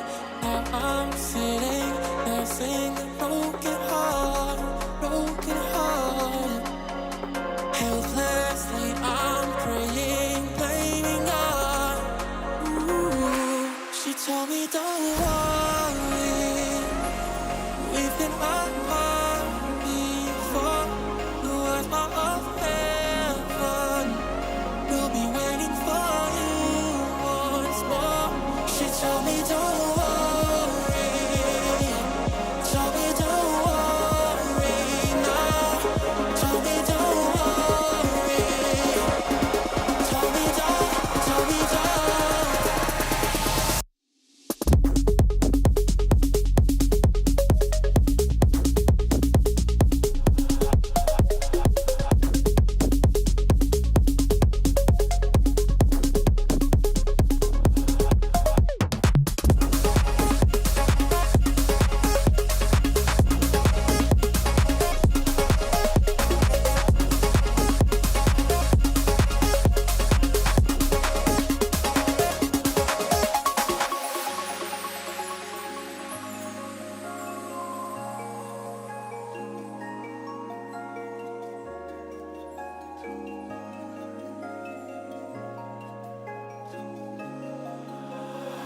She said we soon made 3 doctors and friends and family. When it was time to leave, there was only one, and it was me. Got so good at working next to you, next to you. Couldn't bear the told me don't worry, we've been apart before. The world's part of heaven, we'll be waiting for you once more. She told me don't worry, told me don't worry now, told me don't worry, told me don't, told me don't.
Hello there, everybody, and welcome back to the Super 16. And for our final match of the day, we just watched quite the back and forth between Evil Geniuses and Team Liquid. However, Johnny, went the whole way. Only one team could come out on top. Yeah, and what a big series it was for Evil Geniuses' chances, who are now looking like they're going to finish the season 7th in the overall standings for EU. Eliminated just one series too soon in this tournament to secure top 6. Now they're just relying on the top 4 teams from EU at London to do well enough to pull them into the World's Wildcard. You know, that's going to have to wait until London to find out what's going to happen there. But wow, good try there by EG. I think they really showed up this event, but Team Liquid are just too good right now. Well, let's keep the whole thought of a good try underway here, because we got now look towards BDS versus Dignitas. A Dignitas team that, despite going down to the lower bracket incredibly early in this tournament, are still trying to fight their way towards the major. If they win this one, then they still keep their hopes alive. That's right. You beat BDS, you're not even guaranteed for the major. You just get to keep your hopes alive. BDS win this, then Endpoint will clinch the major, and Dignitas will be eliminated from London contention. That's, for a lot of us that have been around for a while, the idea of no NRG and no Dignitas at London doesn't really compute all that well. But that might be very well the reality that we live in. Let's find out what you at home think with the fan vote, shall we? Hashtag BDS or hashtag Dig for which team you expect to go through.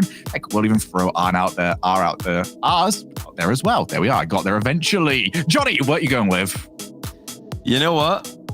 My heart says Dignitas just because I want maximum drama, and Dignitas they don't have their, destiny in their own control here. They're relying on Endpoint losing twice in a row tomorrow. But I did like what I saw from Dignitas earlier. BDS looked a bit shaky, and remember back in the winter split, Dignitas were the team that had BDS number. It's a different iteration of BDS with Mark, but still, I think Dignitas today, they're on a good run. They're making it work in lower bracket. I'm actually going to go for Dignitas here, even though that might be foolish. I would never have picked them before the start of this tournament, though. BDS looked unbeatable, but hey, the unbeatable just got beaten by Endpoint. Maybe it can happen again. Do you know what the worst part was? Is I was thinking I'll come in here, I'll predict Dignitas, and I'll be the big different one of the. No, we're not. We can't both pick Dignitas. We're actually what's going on? Dignitas on this. We didn't talk about this. What's going on? Why are we I thought it's Johnny. He'll be sensible about this. He'll be the one that goes to BDS, and I can be like, yeah. I'll be the big hopeful one of stars in my eyes. Can't have a London without Dignitas. Let's see what you at home think. Are you going BDS? I assume. Oh, you got it. We're all on the same Nice, page nice. here. Now we're going to get a chance to see whether or not the players are on the same page as well. Because as much as we might want to see it, BDS want to try and get the 3-peat, something that they are still very much on course for, despite a little bit of a shaky step earlier on. Let's get ourselves into this one. Johnny starting off over towards Manfield. We have ourselves a best of 7. And despite the fact that we have both predicted for Dignitas to take the win here, what is the key if they're to take down BDS? They've just got to be confident. They've got to be quick. They've got to be aggressive. The way that they beat BDS in the winter split when Mark was still on the roster was just by being faster, being more mechanical, and really not giving Dignitas or not giving BDS any space to work with. Whereas a lot of teams feared BDS back in the day and still do, and they just conceded the entire midfield to this team. And BDS would eventually just batter down the defense doors. But if Dignitas can get out there and take the fight to BDS, that is, for me, the biggest win condition. But BDS, this is new territory for them. We haven't seen this team in the lower bracket this whole split. This is the first time that they've lost with Seiko on the roster the day that happened. But let's see how they bounce back from that. And I'm going to give the smallest of all rays of hope towards Dignitas fans out there, which is despite how dominant BDS were last season, they can never quite round out the 3 in a row. I know, such unbelievable underperformances from a team that's merely winning regional after regional after regional. Maybe Dignitas can be the team to do it. If they are, then they need not to whiff it in the corner. Yeah, needed to be a touch coming through here from Jack. I think he didn't get the read on that corner bounce. Similar position to the corner bounce that actually fooled him and sent them out of last tournament, regional number 2 against Luminosity. So yeah, Jack not having a lot of fun reading those back corner bounces these days. Just surprising, because no doubt he's seen that one a whole lot in the past. It is BDS to open the scoring here. Dignitas getting a close-up look at the blue net now, and oh, great demo. Scrub's there to finish it, but Jack redeems himself with a brilliant little solo play. Yeah, this is really where BDS do their best. I mean, Dignitas do their best work is just keeping the ball on the floor, getting the pass, and still being available with the passing player to wipe out the goalkeeper. That's the bread and butter for Dignitas in this series. And they're going to need to try and pull that off as often as they possibly can. I'm also wondering how contract talks between Dignitas and Mr. Post have gone. Because if he's re-signed, then it might be a little bit more difficult for BDS to find their way through. Well, for now, they're not going to need him. Yeah, he was very helpful in the series they played earlier on today. Another long shot goes in. Extra's chasing it down. He is going to get there. BDS looking vulnerable. Now everybody knows they can be beaten. Endpoint have shown us that BDS are not the unstoppable monster that we thought they were. They're just slightly less stoppable, but definitely stoppable on occasion. Monster. They're, I think, still the heavy favorites here. You know, I said at the start of this one, my heart says Dignitas just for the storyline, for the drama. BDS are already confirmed, but I think my head is pretty 50-50 on this one, if I'm honest with you guys. It's such a tough one to predict, given the days these two teams have had, given the tournaments that they've both had. Seiko wanting to prove that he can bounce back from adversity on this roster. He was the scorer of the opening goal. BDS, for the majority of this first game, have had control. Yeah, definitely needed the support of apparently Jack, who realized Seiko was moving in to find the shooting angle. Jarius goes low, actually, and I thought that might actually trouble Monkey Moon a little bit. Sorry, that was definitely not the case. Pinches the ball and launches it to the opposite side of the field. It's now BDS continuing to mount some offense, but Joris does have apparently Jack, who's going to chase down Seiko, who avoids being bumped, gets rid of it temporarily, and gets the second block. Seiko proving that defense is something he knows extraordinarily well. So impressive by Seiko to get away from Jack's bump and easily save Jari's flip reset shot, and then recover to save another shot as well. He just stopped all 3 Dignitas players single-handedly. Seiko doing so much for BDS on defense. We forget sometimes that he is such a great defender because he steals the show with his big plays in offense all the time. Dignitas are hanging in this one pretty well. They're not backed up into a corner the way that they were at the very start of this game. This is all that they can really hope for in the matchup. If they get to advance, if they get to take shots on net, then they'll fancy their chances. Destroyers outplays one, but Seiko knew better than to commit. Oh my goodness. What a read Jarius! With hardly any boost, still smashes the rebound into the roof of the net. Look at that. Used the right amount of boost and just stuck with it. Oh, beautiful shot. And you gotta say, BDS were just spectators towards something like that. 94 seconds for BDS to get back into this. And whilst you are right about BDS probably having more of the ball, it's been very good across field defense this time around from Dignitas. They are not being forced into many tough positions, not being forced at all into goal line saves. Which is crazy to think that a player like this, Joreuz, can make that play and not make London, but that's just the reality for Dignitas at the moment. What an unbelievable player he is when he's on form, but Dignitas haven't been on form for most of this split. Still a chance to make London. They need to win this entire event, and they need Endpoint to lose twice in a row tomorrow. It's not completely in their own control. They'll be relying on Moist to start off that run for them, but you know, should Moist beat Endpoint in the upper bracket, then it will be fully in Dignitas' hands whether or not they go to London. It isn't at the moment, but it could very well be by tomorrow. No, right now, BDS can just focus on the two very major roadblocks ahead of them, which is both BDS and Team Liquid waiting for them in the next round. No one ever said it was going to be easy, and it certainly isn't going to be for Dignitas, but for now, they need to hold on to this lead. The bump does not help. 2 players committed. That's still going to end up going in. Seiko with the 1v2. He had the 1v3 in offense, and now he's done the same thing at the other end. Joreuz got bumped out of the play. Jack and Scrubkiller both knew that Seiko was trying to air dribble bump them here, and they didn't get a good save onto it. In fact, no save at all. It did, in fact, just go directly in from the initial shot out of Seiko. Did enough. BDS are back in it. Dignitas having to fight so hard for this one. They knew they would have to. And Scrubkiller 50-50s the ball off the far post. Joreuz commits. Jack alone at the back briefly. Monkey Moon fakes him out. Jack got a piece of that one. Forced Monkey to lose control. Just to go low on the challenge. It's Joreuz already up. Don't really have the support required, although that touch from Monkey Moon will at least entice Jack forward a little bit further. Instead, just going to bring the ball back down to the floor with our first overtime of the series. Dignitas with the better mid-game, but BDS with a strong start and a strong finish. Is that going to continue? Joreuz is trying to read his own backboard, does so brilliantly. Looks like Jack is still having problems with that corner bounce. Every time the ball's bouncing off of the corner wall, he looks uncomfortable, and he missed that one as well. He's missed several of these between last regional and this regional.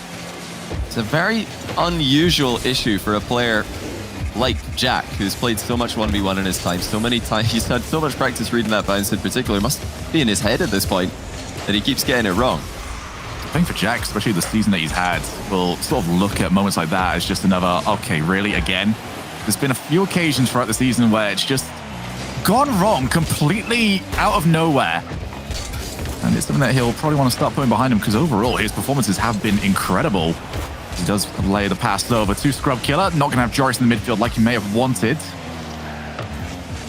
Off the demo, and the option was taken away. Joreuz available yet again. Might get the second touch. Does. A bump on Monkey Moon. But it was up to apparently Jack whether or not they wanted to go for the full commit. Ended up backing down on it. And over time, one goal does make the difference. You are going to want to make sure it's at least 95% certain you're going to score before you send the whole team. Back midfield, 2 players over there. Infield pass, not an option. Extra's going to try and take this one back down, but Joreuz bides his time. Extra crunches through that one. Only ever really had one mind as to what he was going to do. Extra now all the way back. Going to have to buy some time up the wall. This is brilliant play from Extra, because now he's got the team back in position. Well, Jack managed to sneak the ball past him somehow. Extra's 50-50 game finally taking an L. Scrubkiller low boost, double, triples, denied by Seiko. Dignitas knocking on the door, but BDS not letting them in. Both teams, you have to give them credit for how they're controlling the ball in defense. They're really inviting challenges in, trying to force overextensions, but likewise neither team overextending as they manage their boost as best as they can. Extra out of it in that moment, but he goes for the far side boost steal. That does allow Dignitas a moment to try and attack Seiko, but Seiko does more than just defend. Finds Monkey Moon lurking downfield, and now he's the one who's collected the rebound. Scrubkiller strong in the way of another threat that Seiko has brought to the table. He's been such a consistent problem since he joined BDS, but Jack, air dribble bump, and the win! He might have had a few hiccups in the back corner, but every other aspect of his game has been solid. And he's used the unstoppable move on Monkey Moon to win game 1 for Dignitas. Just watch that from his POV. There was only ever one thing on his mind as soon as he got there. Understood that the outplay on Monkey Moon was not there. But you could just get rid of Monkey Moon and that'll work so much better for him. But that really was the story of Jack throughout the entirety of this game. He was the player that had both the outplays and the misplays, but ends up getting just enough of the correct one in order to give his team that win. For BDS, though, I think they'll be reasonably happy with what they've seen. They understand that they are getting a solid amount of positioning and a little bit of space in order to try and come up with the plays that they want. But what they've got to deal with is one of the strongest defenses out there in the RLCS. This is already turning into exactly the series that we wanted for those reasons. Dignitas all look good today. The full team. We didn't really talk much about Scrubkiller, but that's because he just silently and quietly and consistently did his job from start to finish in this game. No mistakes. And Jack, immediately bouncing back from his one earlier mistake to allow a BDS goal by setting up one at the other end of the field with a great solo play and finishing the game with another big solo play. So it's really just a game of solo plays, really. And we haven't seen too much in the way of passing. Both teams a bit afraid to try any risky passes as the interceptions are always being threatened. I mean, we're keep up this level. I think they're going to be the best play style to beat BDS based on what I've seen so far. Yeah, I think not seeing the infill pass isn't necessarily a massive surprise from Dignitas, but to not get it from BDS is kind of a big indictment of what they expect from Dignitas' defense, because we've gone now from just not merely predicting these infield passes, but we're starting to see people pre-jump them throughout some parts of this tournament. It has been a very unexpected development, but a scary one nonetheless. Monkey Moon off the backboard, might get there in time, and instead, apparently, Jack even try and push it to his own corner, felt comfortable enough to get the negative angle shot. This is, however, a good start for BDS, exactly where they want to be, stealing boost. Really figuring out where the gaps are, and they've got the fake out, but as always with Dignitas, just how quick their recoveries are means that you're not going to get a slow play like that in their side of the field. They'll always get another player back. Dignitas are reading the 50-50 game of BDS pretty well at the moment. BDS trying to fake a lot of these challenges and keep control of the ball. But Dignitas every single time making sure to just get a piece of it. Make sure you never miss the ball entirely. Don't give the mind game to BDS. That's when they could be so dangerous, especially players like Seiko. If you give him one mind game, you know he's going to have full control of the ball and take it past your teammate as well. Just getting that first touch with your first challenge. Key to slowing BDS down up until now. Jack does well in the back corner there. And I'm looking at his back corner play through a microscope right now to make sure that he's got it all figured out. That was perfectly done. Oh, good fake as well, but Seiko already had it covered. Really, the big matchup here to keep an eye on is extra on those challenges, especially in the midfield, because it will be up to him to try and maintain the offensive pressure for his team. Those fakes are coming through from Dignitas as well. It's so hard to tell when they're going to try and take it for a ridiculous angle shot, or when they're just going to try and leave it for a teammate. Scrub just powers the ball to a small gap that he sees in the defense, gets his team some time. Seiko, though, off the backboard, leaves it, 0 boost, called for Monkey Moon, top corner. Huge. Great play from Seiko, threatening the double tap, but he knows this whole time that he doesn't have it. He's just angling his car to make it look like he does. Calls for Monkey Moon to come in and collect the ball. Monkey Moon flicks it top corner over the Dignitas defense, but all eyes were on Seiko as he came in for the double tap. It's almost unthinkable that Seiko wouldn't have a double in that situation, so Dignitas can't really be blamed for expecting one. But phenomenal comms from BDS to call the fake early. The start of this game has definitely looked more in BDS's favor in terms of play style. Dignitas managed to do a very good job actually in the last game of keeping up their sort of tone of game that they wanted to play. Now they've got Scrubkiller all by himself. Let's do well. A couple of bumps in the backfield though means that the recovery is late, and unfortunately the post was only good for one save. Yeah, Seiko just crushed the first challenge, beat Jack to the punch and demoed him. And Jorius couldn't read the post bounce. He would have had to just throw himself, hopefully at that, to have any chance of saving it. But he didn't know that. He flipped into position, realized that the position he's in is pretty useless. And before he could do anything, Seiko's already on him for the second goal. BDS looked like they were being pretty evenly matched for most of this series, but a sudden burst of pace and aggression puts them up by 2. Started off with Seiko's trickery, finished off with his mechanics and speed. Scrub looking to try and create some space for his squad. He needs some support over there. Jorius now finally moving in. Look at Extra. No rush on the way he was playing it.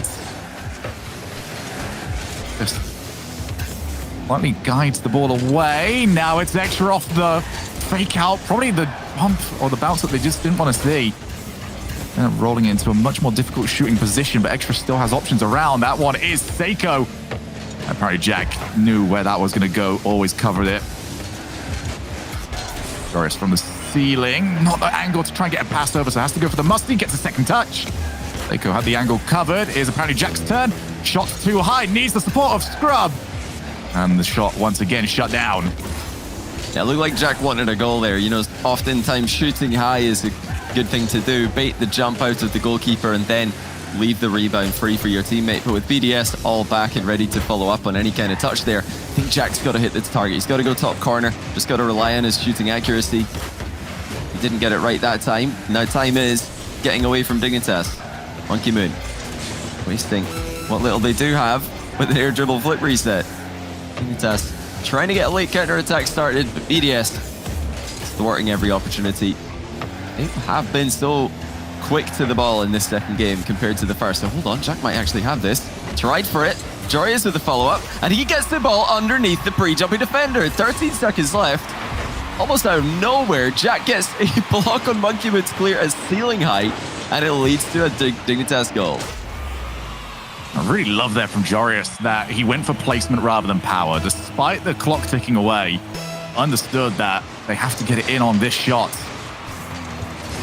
Managed to put it underneath into the bottom corner. Now they've got an opportunity at this. Apparently, Seiko shuts it down, gets rid of it. Jack, though, back to Jorius. It's so bad. BDS will see the ball hit the floor and look at the game and say, oh, we just about got away with that one. Dignitas 1, BDS 2, and it couldn't have been any closer. Oh no, I can hear Jack.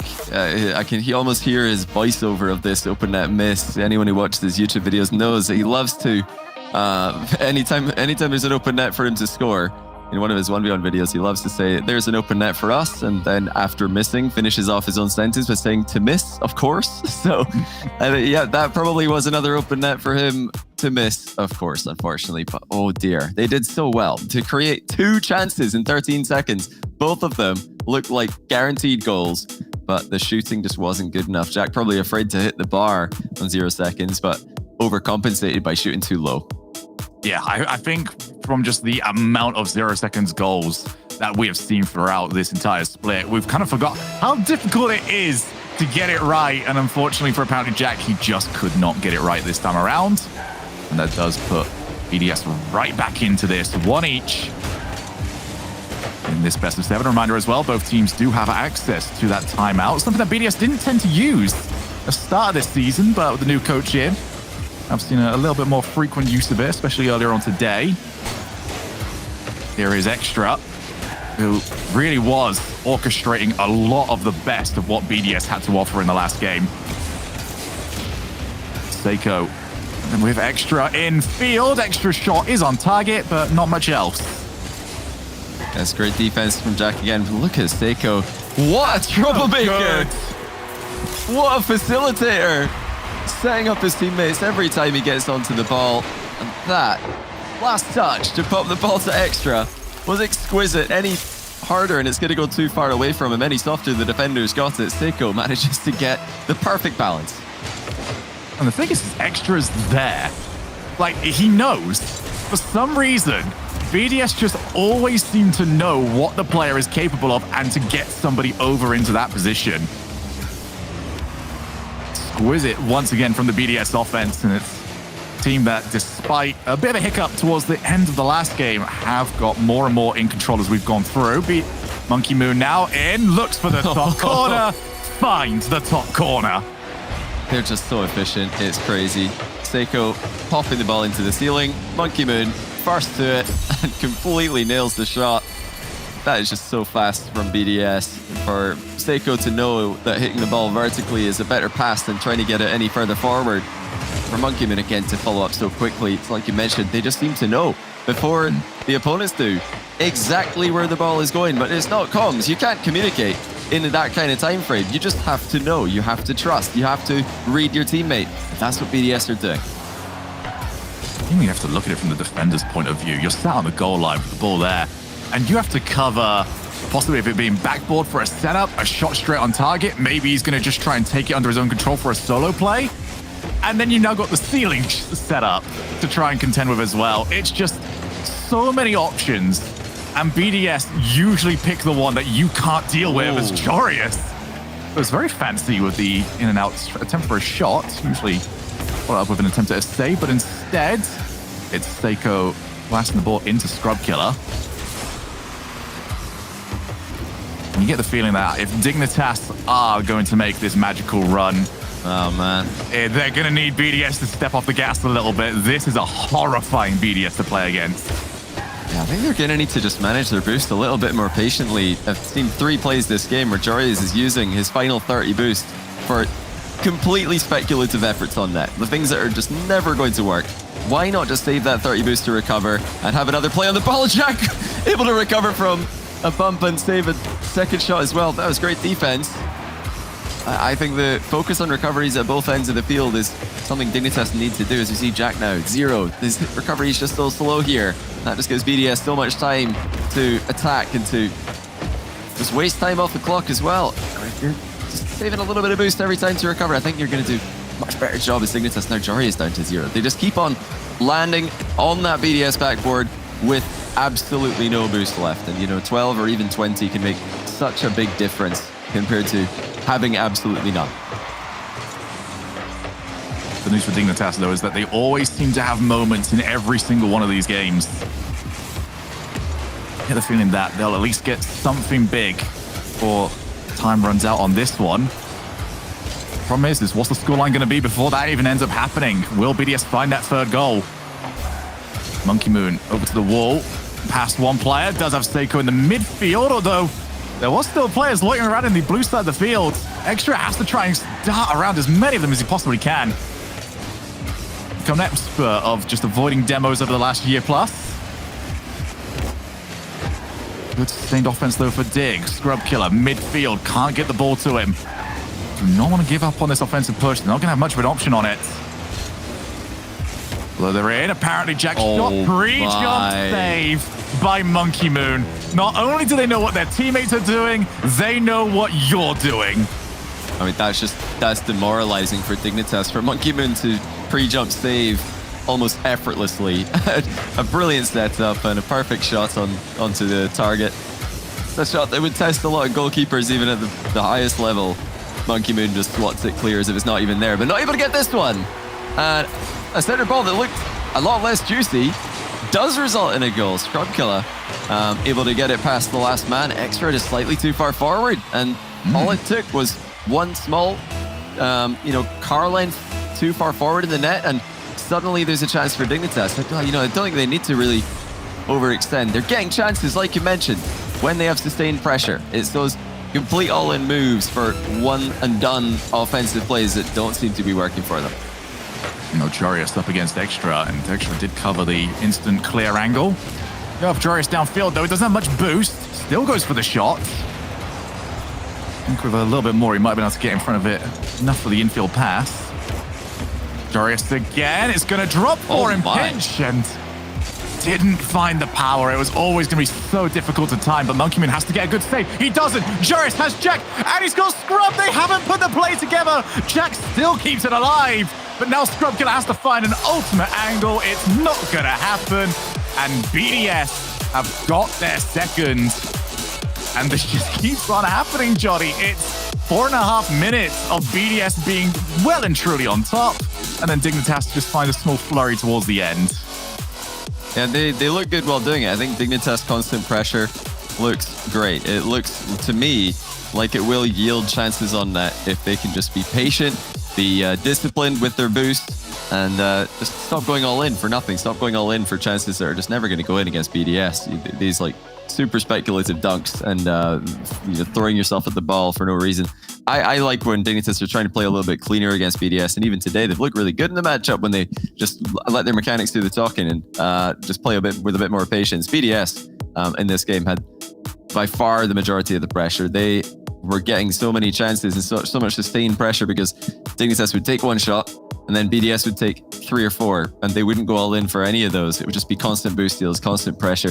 Dignitas, I know they can do that because when they were at their best, they were the boost steal team. They were the team who were just outpacing the opponents in the final third, but you've got to save a little bit of your own boost every time you attack to do that. You can't be landing on 0 boost below supersonic speed. Let's see if they can correct that going into this game. Strong finishes are great, but it'd be nice not to need one with a good start. Scrub killer, pretty jump from Jarius, who was forced to do it after nearly being demoed by Seiko. Monkey Moon for once finds himself too far forward, tried to be at least some sort of passing lane for his teammate. Extra drops it down, and BDS just always have this style of play in the bag. Yeah, Extra had a bit of time on this one, and he had Seiko in the middle. Appjack trying to get there first, but BDS just know. They just know exactly when to arrive. They know exactly where to be for the receiving of your teammate's pass. It's consistently better than anyone at synergizing in that final third. That's been the Dignitas issue. I don't think they can really do much about that. You can't really fault Jack for getting beaten there. BDS are just playing so quickly. It's about creating their own chances consistently for Diggs. Monkey Moon's shot forces the pre-jump, goes wide. BDS circling here, trying to get another chance. They're not going to be happy with a 1-goal lead, never are. I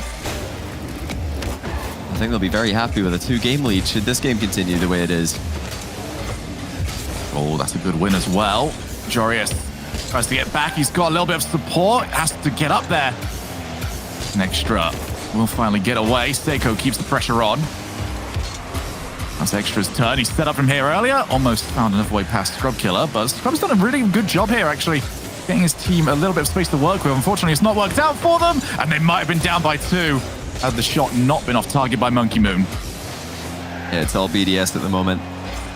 They have more coverage in the Dignitas half than Dig do. Dig are piling up in the box, and they're just scrambling to try and get the ball clear. Meanwhile, BDS are covering clears on either side. They've got the midfield completely locked down when they're attacking.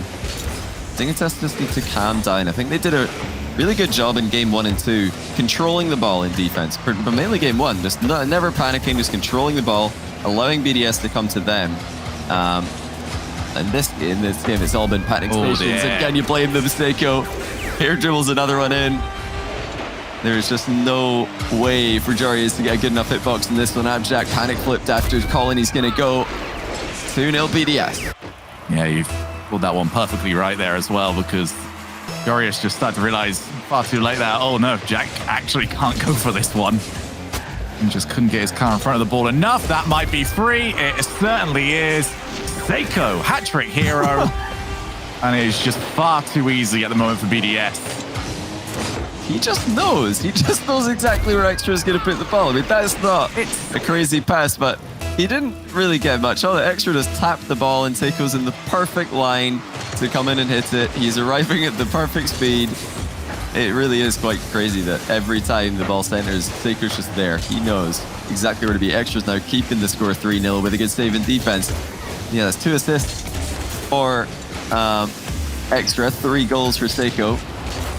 Monkey Moon's been working in defense. He's got 3 saves to his name. That it really shows how diverse this team is. You don't need Monkey Moon and Seiko to be creating the goals. Extra's doing it this game. Triple threat BDS back at their best. Monkey Moon currently in the net. Oh dear. Monkey Moon, I think, is now starting to go for some style, from what I saw from the way he approached the fence that time around. It's Extra towards that backboard. Scrub Killer misses it. This is happening far too often for Dignitas.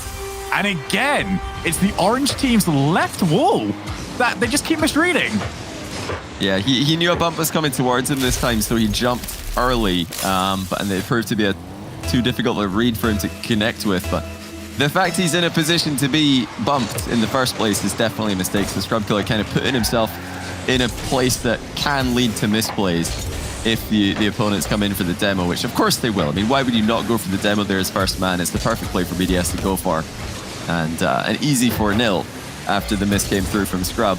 Things has kind of fallen apart here, and after such a promising start, it's a shame to see. It looked like, if nothing else, a good showing for them. And even if they are going to lose, well, at least they've done so against BDS and they've brought the best out of them. But this game is one to forget for Dig fans, who are rapidly becoming more and more desperate. Dignitas hopes of qualifying for the London Major disappearing rapidly, and BDS looking like they're done with losing in this tournament. Seiko reads the downward bounce to perfection and makes it 5-0. And this is probably the happiest Endpoint fans have ever been to see BDS 5-0 up in a single game. Reminder again, BDS win this, Endpoint clinch the major, and Dignitas are out of London potential. And right now, there is looking like there's going to be very little that can potentially stop that from coming true. Jorius, it's a bit speculative at the moment, needs some help. 5-0, you would not imagine BDS are going to be dropping this from here. Dignitas timeout after this, Johnny. Prediction, yes or no? I think they should take one. I'm not sure if they will, because the way that this looks, I think they might just say, let's just get it over with. let's just go and play the last game. Is there any hope of winning 3 straight against BDS? Maybe not. Maybe our prediction looking a bit silly right now. Although at the start of the series, it looked like a genius prediction to make. Dignitas, they've clearly got problems bouncing back from things going wrong. They were reverse swept multiple times at Winter Major, and now again in the spring split. As soon as they lose one game here to an open net miss, they just start rushing their offense in game 3. Their boost management goes out the window, and now it's all falling apart. It just goes from bad to worse to absolutely worst for Dignitas, it seems. And if they can't figure out a way to bounce back from adversity, which is always inevitable in Rocket League, at some point you're going to face a challenge. If they can't figure out a way to deal with those situations, they've got some real problems ahead of them. Whether that's at Worlds Wildcard or Worlds, or maybe still at London, if they can get it together right now. But I'm no longer a believer. This is looking like BDS just running away with it. I would be surprised if we go to game 6. Well, especially off the back of a 7-0. I mean, we've sort of stopped discussing the possibility. Are we going to see the infamous number? Bad BDS. I'm not a fan anymore. Monkey Moon is going to see if they can maybe add number 8. Extras opportunity. Might have somebody around, but ran out of boost. And 7-0. Scrub Killer instantly leaves the lobby. He did change car coming into this. At least that's what he said, and we do get the confirmation. Dignitas have taken the time out. It felt like if they are to have a chance at this absolutely had to happen. But you made a good point when we talked a second ago, Johnny, about Dignitas struggle when things are going wrong. And when this new format was brought in for Season X, this is something that we were most interested in, because with the old league play format, you got 4 wins and you were good. You could ride 2 weeks of momentum and you were already there. But this is a format that, unless you're riding the level of form that BDS and G2 have been, you're gonna have to deal with losses. And that is almost more important than your ability to string together multiple wins in a row, because once you take that loss, it has to be right back in there, consistently getting top tier points. Yeah, and even on a smaller scale, in a fast-paced game like Rocket League, misses are almost inevitable, and misreads, open net misses, the likes of which we've seen, whiffs on tough wall reads. These things happen even to the very best players in the world, and you just have to move on from that. You have to be able to act as if every game is a game 1. Because game 1, Dignitas looked fantastic in this matchup. I think they were playing patiently. They were playing calmly under pressure when BDS were coming at them. They were controlling the ball. They weren't just giving it away. crowding the goal area, being afraid of shots. They were spreading out. They were covering multiple angles. Clearly, they had it figured out. They had a system that was working, making them look competitive in the matchup. But as soon as that one open net miss occurred, it all went downhill. I think you could see a clear difference in the way the Dignitas are defending and the way that they're panicking, the way they're just boosting for no reason. That's the point for me that they've got to realize, that they've got to try and iron out, because these are talented players. I think their current form is making a lot of Rocket League fans forget how good this team is and how good these players are. We've seen incredible things from this Dig squad throughout the season, and even flashes of brilliance in this weekend as well. They've still got it, but consistency is their big problem.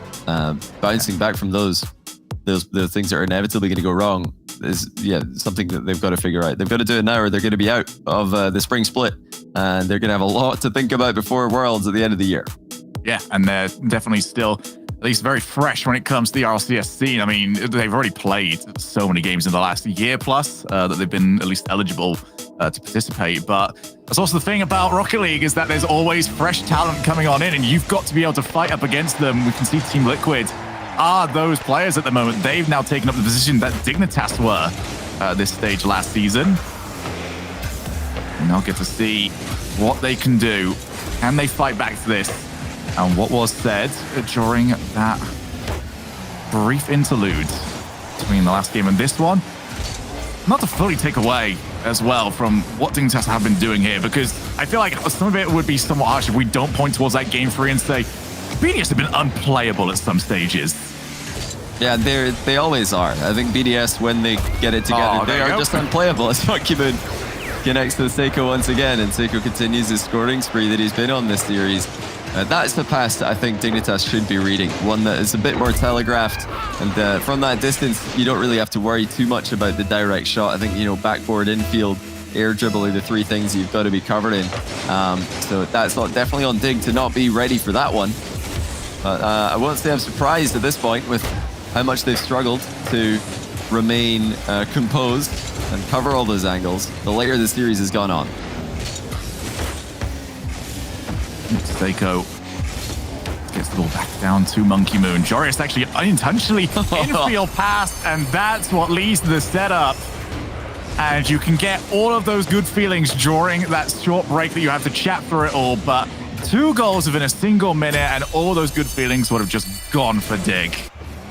You're just so decisive. As soon as a bad touch comes through, BDS just bim bam the ball and it's in your net. Just one, two quick touches and it's in the goal. Just instantly. As soon as somebody mishits the balls, it's inevitable. BDS are inevitable, and they're showing great stuff here after completely falling apart. Oh, that's an unreal post pinch save from Jack. They've got a lot more work to do, but that's the start. Yeah, this is a new territory for BDS, I remind you guys. They haven't lost this split. They haven't lost with this roster until today. So now we're seeing what they can do in the same day that loss occurred in the lower bracket. Pressure's on for BDS here, not to qualify for London, but just to show that they can, like we've been talking about for much of this matchup, bounce back from adversity, something Dignitas have struggled to do. BDS have passed that test with flying colors. BDS just saw what Falcons did over in MENA and thought, you know what, 16 grand final wins in a row? Sounds pretty good to me. I think it's 17, I believe. Only they 17 game wins in a row in grand finals for Falcons in the MENA region, and that's games, not series. Between 3 different splits, they were undefeated 17 games in a row. Yes, chat, that's right. They swept 4 best of 7s in a row in grand finals, and only lost actually they won the next one 4-2 as well. So it's still a series win. BDS are probably looking at it thinking, if they could do it, why can't we? We're still undefeated in grand finals. Let's try and extend our spree. And the only way you can do that is by going to the lower bracket and doing it twice with the double sweep. Maybe that's what they've got planned. Yeah, they'll get themselves to 16 and then focus on getting 17 and 18 at the major. Exactly, that'll be the thinking, as Monkey Moon can't quite find the setup. 2-0 though, and this has been a very comfortable game so far for BDS, who are only down here because of our unrelenting Endpoint squad that were able to beat them earlier on. They will be in tomorrow's upper bracket finals up against Moist Esports. Seiko ends up missing the ball. Does still have the passing over to Monkey Moon, but Both of them just choosing to back down from there. 2 minutes left. And Dignitas up against it. Need a spark of something, anything. Just reignite their belief that they can do this. Because this has been a relatively flat affair. It might get worse. No, apparently Jack gets in the way just in time. It's all BDS, and it has been now for the last 2 games. As they look unstoppable once again. They've reignited their own flame that was running rampant through the EU spring split. With just over a minute left, Dignitas are still in with the smallest of outside chances you've ever seen. They need to somehow create 2 chances, score them, and then win 2 more games. It is getting less and less likely by the minute. But this is an improvement on 7-0. You can give them that. Yeah, from here, if they do end up making it to London, it is one of those things that will enter Rocket League folklore. Well, they need something here. Apparently Jack off the side. Extra and Seiko still just loitering. 1 above the goal, 1 on the goal, 1 away. Scrub killer. Oh, just lost the challenge. Monkey Moon just dove for it. Believed that he would come out on top. He certainly did. Jorius delays, and Seiko is there. Wait, that save by Monkey Moon was just a flex. He in and out saved. A point blank range 50-50 on the goal line. Just to show that he can. Just to show that he knows how to generate momentum when he's under pressure from a bump attempt. And there's a 50-50 coming out. And Scrub's trying to pit maneuver Seiko in the back wall there. Seiko shrugging that one off. And offloads to Extra. Time's running out. Dignitas split on the brink. Their hopes of a land-in qualification on the brink as well. Unless they score right now, and it doesn't look like they will, and BDS will be the team to end their online season. And that is it, ladies and gentlemen. Time is done. BDS advanced in the lower bracket 4-1, and Dignitas are done. That is their online season over. That is their split completed. Now all that is left for them is to wait for Worlds. And congratulations to Endpoint. They have clinched their spot at London. That means, Johnny, I get to hear the Metanoris chant all over again, which I'm sure will this time be both louder and significantly longer. So well done to them. And BDS will continue their march on tomorrow and maybe even look for a little bit of revenge, considering that they just did Endpoint a little bit of a favor here today. But for BDS, this is, you said earlier on, it's like seeing a horror monster. Well, unfortunately, most of the horror films I see, Johnny, you don't get rid of the monster the first time you think you did. They end up showing up again just a couple of minutes later, and that could very well be the BDS that we get tomorrow. Yeah, tomorrow we're going to find out if the hope that we saw today of Endpoint beating BDS, if that was real hope or false hope. We'll find out if it was a misleading loss. Or if BDS really are beatable. Now they're in the lower bracket. They're going to try and win a regional in a different way since they've already won twice from the upper bracket. Probably got a bit bored of that. Now they're going to try and go through lowers and take down a pretty ridiculous gauntlet of teams to do it. They're first up against Team Liquid, then the loser of Endpoint Moist, and then the winner of Endpoint Moist should it go that far. That's an exciting prospect. But this is going to be a very, very exciting final day tomorrow just to see, is it going to be one of the new teams? Is it going to be one of the established teams? Who's going to get the final win in EU before the London Major? Yep, only 1 more day of regionals left for us this season. But to break down everything that happened today, we're going to hand you over to Leaf.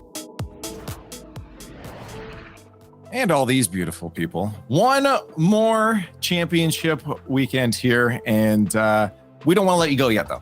We're going to hang out just a few more minutes. We can't. I'm on like 95%, so we got to draw this out. Let's go. We're doing this specifically for stacks. Nobody. There we go. Finally. Well, let's jump into recaps while we're hanging out then and talk about those last matches there. Team Liquid versus EG achieves. This was an important one for EG, but Team Liquid did take that one. Yes, terrifying if you were a Liquid fan. That was not the easiest ride through, especially with how hard EG came out of the gate, swinging 2 games in the first 4 where they scored 7 goals. Absolutely bonkers show for them. Unfortunately, Liquid finally found their legs, got their feet set, and came back, played some tight games, 1-goal games, in fact, except for Game 7, to come back and win in stunning fashion, really. Yeah, it started off with Evil Geniuses looking quite free with the way they were moving, and by the end of it, they started to look a bit flat-footed, for want of a better term, where they were quite static, and that meant the space around them was opened up for Liquid to use their mechanics and break them down. If they want to keep themselves in that top spot, in that contention for Worlds, for Majors in following seasons, they really need to keep a consistent performance throughout, because they seem to have this inability to close out in important matches. And then Stacks, we moved on to BDS and Dignitas. Dignitas, again, really wanted that run down in the bottom there for the London Major, but it looks like BDS kind of woke up. Yeah, they just needed more overtimes because, Dig couldn't lose an OT. The problem is BDS indeed came alive. That first game, you start thinking, oh no, this is actually going to happen. BDS is going to go tuna barbecue on Saturday. And then all of a sudden, it changed. It went very, very, very downhill for Dignitas. And Monkey Moon, I think, finally kind of put his stamp of approval on this whole day and kind of became that force to be reckoned with that he wasn't necessarily against Endpoint. There was 2 words in there you said, Stacks, that were really important. That was came alive. We finally saw BDS firing as we expected to see them. Maybe that was due to Endpoint's performance earlier on that set BDS back and made them feel uncomfortable. But really, in that Dignitas series, it was BDS lighting up and starting to show the full potential we know they're capable of. I thought the 2 words were going to be tuna barbecue, because I had no idea what that... To end a barbecue. Is that a thing? That's like 4 words. To end a barbecue. Come on. I think it's tuna barbecue. That's just some weird Maine thing. What are we talking about? I know I'm from Maine, but come on. Yeah, we're not all that weird. What are you doing up in Toronto? Not bad. That's why I was confused. Let's take a look at the bracket now. We have 4 teams remaining. It's Moist Esports, Endpoint, Team Liquid, and Team BDS. BDS, though, down in the bottom. We came into this, Greg, and a lot of people saying BDS looks just unstoppable, but here they are in the lower semis. Yeah, Endpoint on boot camp, finally showing up with the new roster with Archie and taking down BDS, sending them down. We're now starting to see BDS make that run through the lowers. They're going to face off against Liquid tomorrow in the lower semifinals, but it's really that upper finals. I'm interested to see whether Endpoint are going to be another team to watch going into London, because initially we were concerned at the depth of Europe going into London. With the 4th and the 5th teams, we had to live up to the likes of Moist, Liquid, and BDS, but Endpoint are really showing they're one to watch. Well, let's take a look at where things land now, because I feel like, Greg, everything's lots of stuff clinched out here. As we look at the London Major is our first priority. Yeah, a lot of spots secured here. So you can see the top 5 are secured for Europe. Unfortunately, Solary saw their place being removed from them as Endpoint won that upper bracket semi-final. And that's going to be our top 5 teams there. BDS, Moist, Liquid, Carmine Corp, and Endpoint. And for the rest of the teams, a lot of them are going to be thinking about next season. They're going to be thinking about which rosters they want to be a part of, whether they're going to take a break and so on. But there will be a few teams that will be watching and waiting, ready for Worlds. And that will be teams like Dignitas, maybe Semper, maybe Evil Geniuses. It really depends on how many spots Europe gets for Worlds after the London Major. Yeah, just before going to that, I just want to quick ask, Cheese and Stacks too, are there any teams here you're like, wow, I'm surprised didn't make it to the top 5 for the London Major?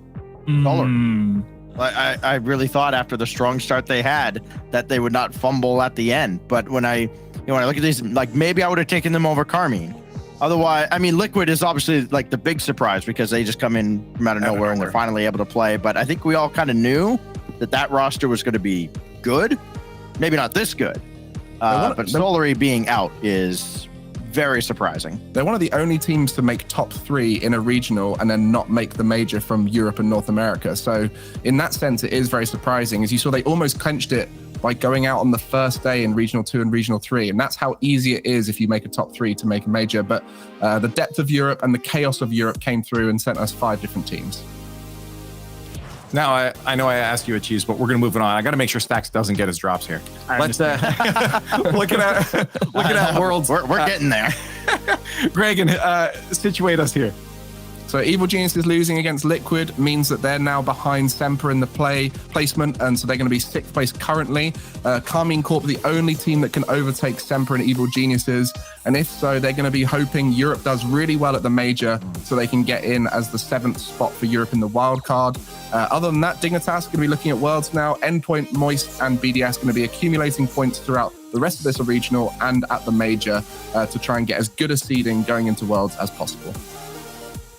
Can you imagine if Semper does make it to Worlds, you're going to have the team that Archie got there, and then you're going to have the team that Archie's playing for also at the World Championship, because that Semper team without Archie looks very, very different, and I don't think they're quite at that same level, but all those points they acquired through the first 2 splits got them at least within punching range. Archie's your ringer. If you need to get to a land, just throw him on the roster real quick. And he's like Lion Blaze in CRL. Just throw him in there. He'll get you where you need to go here. But that brings us to the end of day 2 here of the Super 16. So we're going to get some final thoughts. We have one more crown to give away tomorrow. So let's wrap up here and get some rest so we're ready for tomorrow. Chiefs, we start down at the end. We'll go down to Stacks and then Gregor. Oh, give me the chaos. I want to see an Endpoint Liquid final. That's what I desire. That's all I have to say. Okay, fair enough. Let me just take my time here. 99. Okay, we'll get there during the replays. It's fine. So, no, I'm very sad that Evil Geniuses fell out. A big fan of those guys. And then, of course, dropping the way they did to Liquid. I empathize with all my fellow EG fans out there. The German amigos, it's a rough time for us, but there's always next year. Well, I think this regional has been a reminder that Archie is still one of the best and one of those superstar players that we've got to watch for seasons to come, as he's come to this Endpoint team and replaced one of the best players of all time in this new format in Seiko. And Endpoint are now up in there contending against the best like BDS. So watch out for Archie, watch out for Endpoint tomorrow, and can BDS do the 3-peat? Well, we're going to find out tomorrow. Thank you guys for joining us today. It's always exciting to hang out and watch some great Rocket League. And make sure you guys are hitting the follow buttons on all the social media so you don't miss all exciting Rocket League that is still yet to come, because there is a lot before this season ends. But we do have one final European crown to hand off tomorrow on the Super 16 Day 3 Championship Sunday. We'll see you there.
The World Championship is where the greats become legendary.